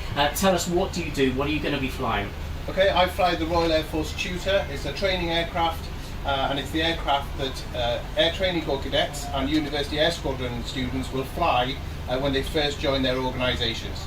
So, did you join the Air Cadets before you came into the RAF? I joined the Air Cadets briefly when I was 13 and then joined the Air Force when I was 18. The 5 years in between we won't talk about. It's incredible. I was 149 Pool Squadron. I used to fly Chipmunks. Was it Chipmunks that you were flying? Was it Bulldogs? Yes. Bulldogs, Chipmunks? No, I didn't actually get to fly in a Chipmunk, which is why I left the Air Training Corps. But that was my own mistake, and it was an amazing organisation where you can now fly the Tutor aircraft, which is the same aircraft you'll see me flying today. So you've actually, not only are you flying today, but you have a stand as well up here on the East Cliff, don't you? Yes. The Bristol University Air Squadron have brought their stand, so there's cadets from the Bristol Air Squadron and also Southampton University Air Squadron. They can tell you about their experiences flying the Tutor, and if you're interested in joining the Air Squadrons when you're at university, or indeed joining the Air Force at all, they can tell you about the different routes of joining the Air Squadrons and the many adventurous things you'll be able to do. They've brought an amazing stand with them today, and it's got lots of pictures and photographs of experiences they've had on the Air Squadron, lots of adventurous trainings in the way of skiing and flying and the sort of things that they get to. And if you'd like to go and speak to them, they're up the highest stand above the seafront. Excellent. What time are you going to be flying today? Okay, my display is at 14:27 today. That's local, so in about 2.5 hours. And I'll be coming from crowd left today, and you'll see the aircraft arc round. And what you'll see is I'll fly around the ship that you can see that's positioning into this crowd centre at the moment. So anybody who wants to watch the display or any of the displays and wants to have the best view, if you can line yourself up with a ship that you can see moving right to left out in the water at the moment, that will be the way you'll get the best view of the display today. And what would you say are the moves that we need to look out for when you're doing the display? Well, the most impact is the arrival. I call it the hammerhead, but the aircraft comes in at about 200 miles an hour, pitches up, belly up to the crowd, so you'll see the Royal Air Force Benevolent Fund heart on the bottom of the aeroplane, pitches up, goes straight vertically, and then falls back on itself before moving into the left-right manoeuvres that you'll see for the rest of the display. Very exciting. Before you leave, can we play you a song today here on Hot Radio? Before I leave, I've got to do a couple of shout-outs. Go for it. So my display team, I've got Flying Officer Isabel Woods, who's here today. You'll see her, she's wearing a black flying suit. She has been pivotal to the success of the team this year and does a lot of the organisation and a lot of the communication work that gives us such an exposure at these air shows. I'd also like to give a special shout out to Flight Lieutenant Phil Mould, who's given up his weekend this weekend to bring the spare aircraft down for us. And that just guarantees that there will be a display. In case I have any small problems with my aeroplane, we're guaranteed that we have a spare aeroplane down here. So he's brought that down, and I'd like to thank him for doing that. If you want to have a chat with Phil, you'll also find him up at the display tent, and he can tell you about his Air Force career. Good. And what song can we play for you? How about Danger Zone, Kenny Loggins? Oh, let's do some Top Gun. Top Radio. Great.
Lovely evening as well. Still pretty warm, bit chilly, but look, here are the Firebirds all ready to go, and just an absolutely delightful show this is going to be as well. Back in those RV4s, of course, with the neon lights. Two parts to this. You get some very graceful pairs formation flying, just as you saw earlier in the afternoon. And those neon lights, keep an eye on them, they're constantly changing colours. It's absolutely magical. And then at the right time, and I'll try and cue on it, that's when they will ignite the fireworks that they've got on their wings.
Suck me in slow, breathe me in and let me go.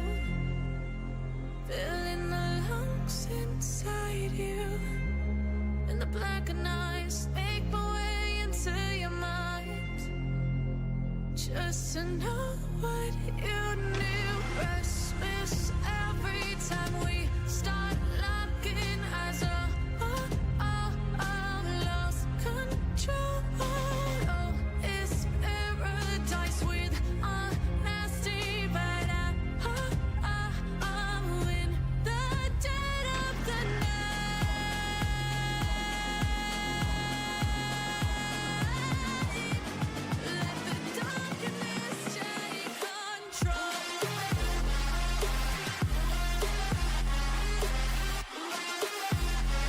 And here, the start of the pyro section. Mesmerizing fun.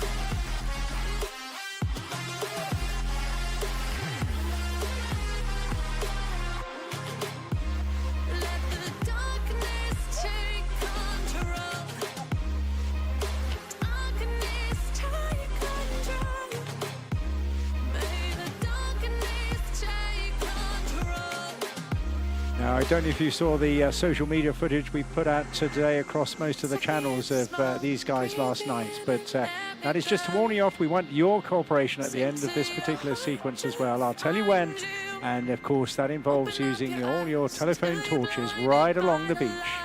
Sit back and enjoy till then.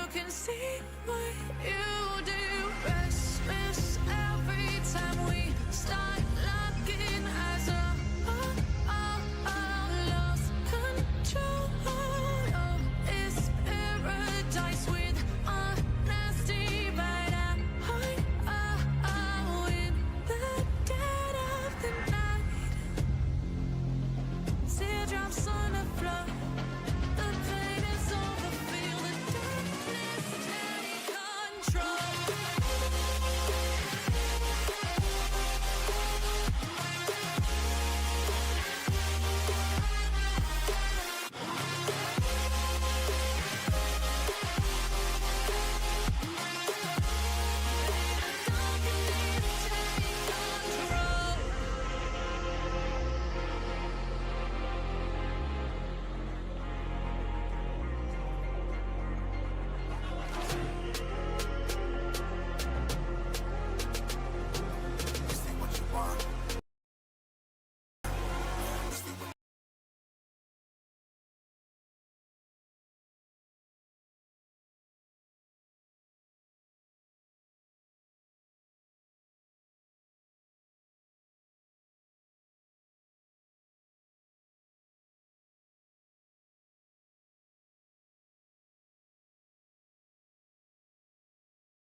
So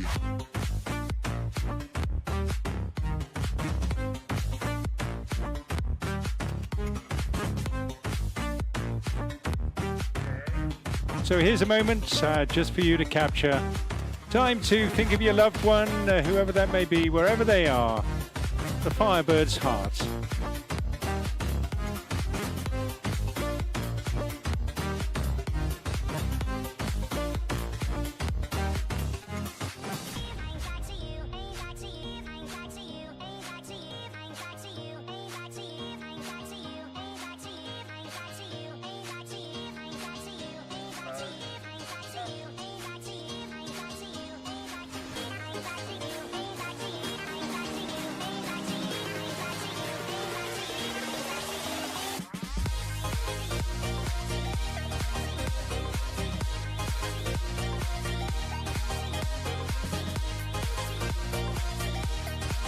So, ladies and gentlemen, boys and girls, it is now your chance this evening to participate in Night Air. You can be part of it as well. We'll publish the results. But right now, Nigel is leading the pair back towards the beach. From the left to the right, let's get a massive torch wave going right along the beach as they come alongside. He'll be turning in shortly.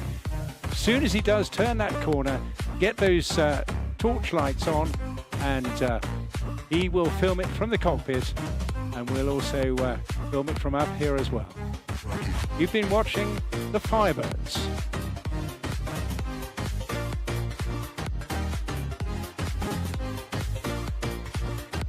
Okay, here we go. Come on, make the most of this. Everybody, light up the sky.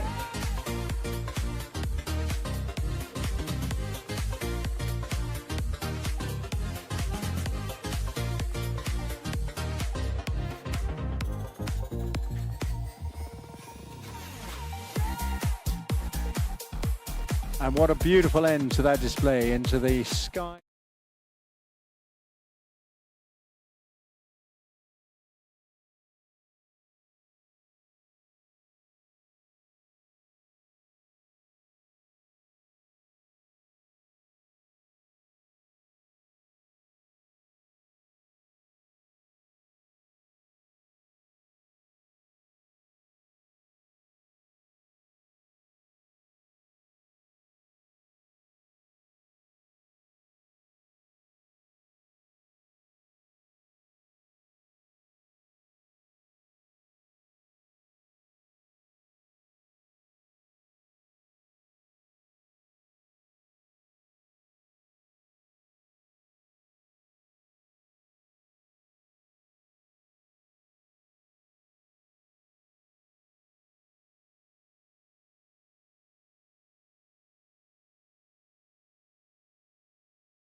got it.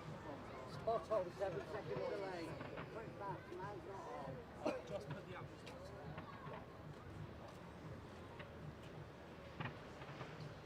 on.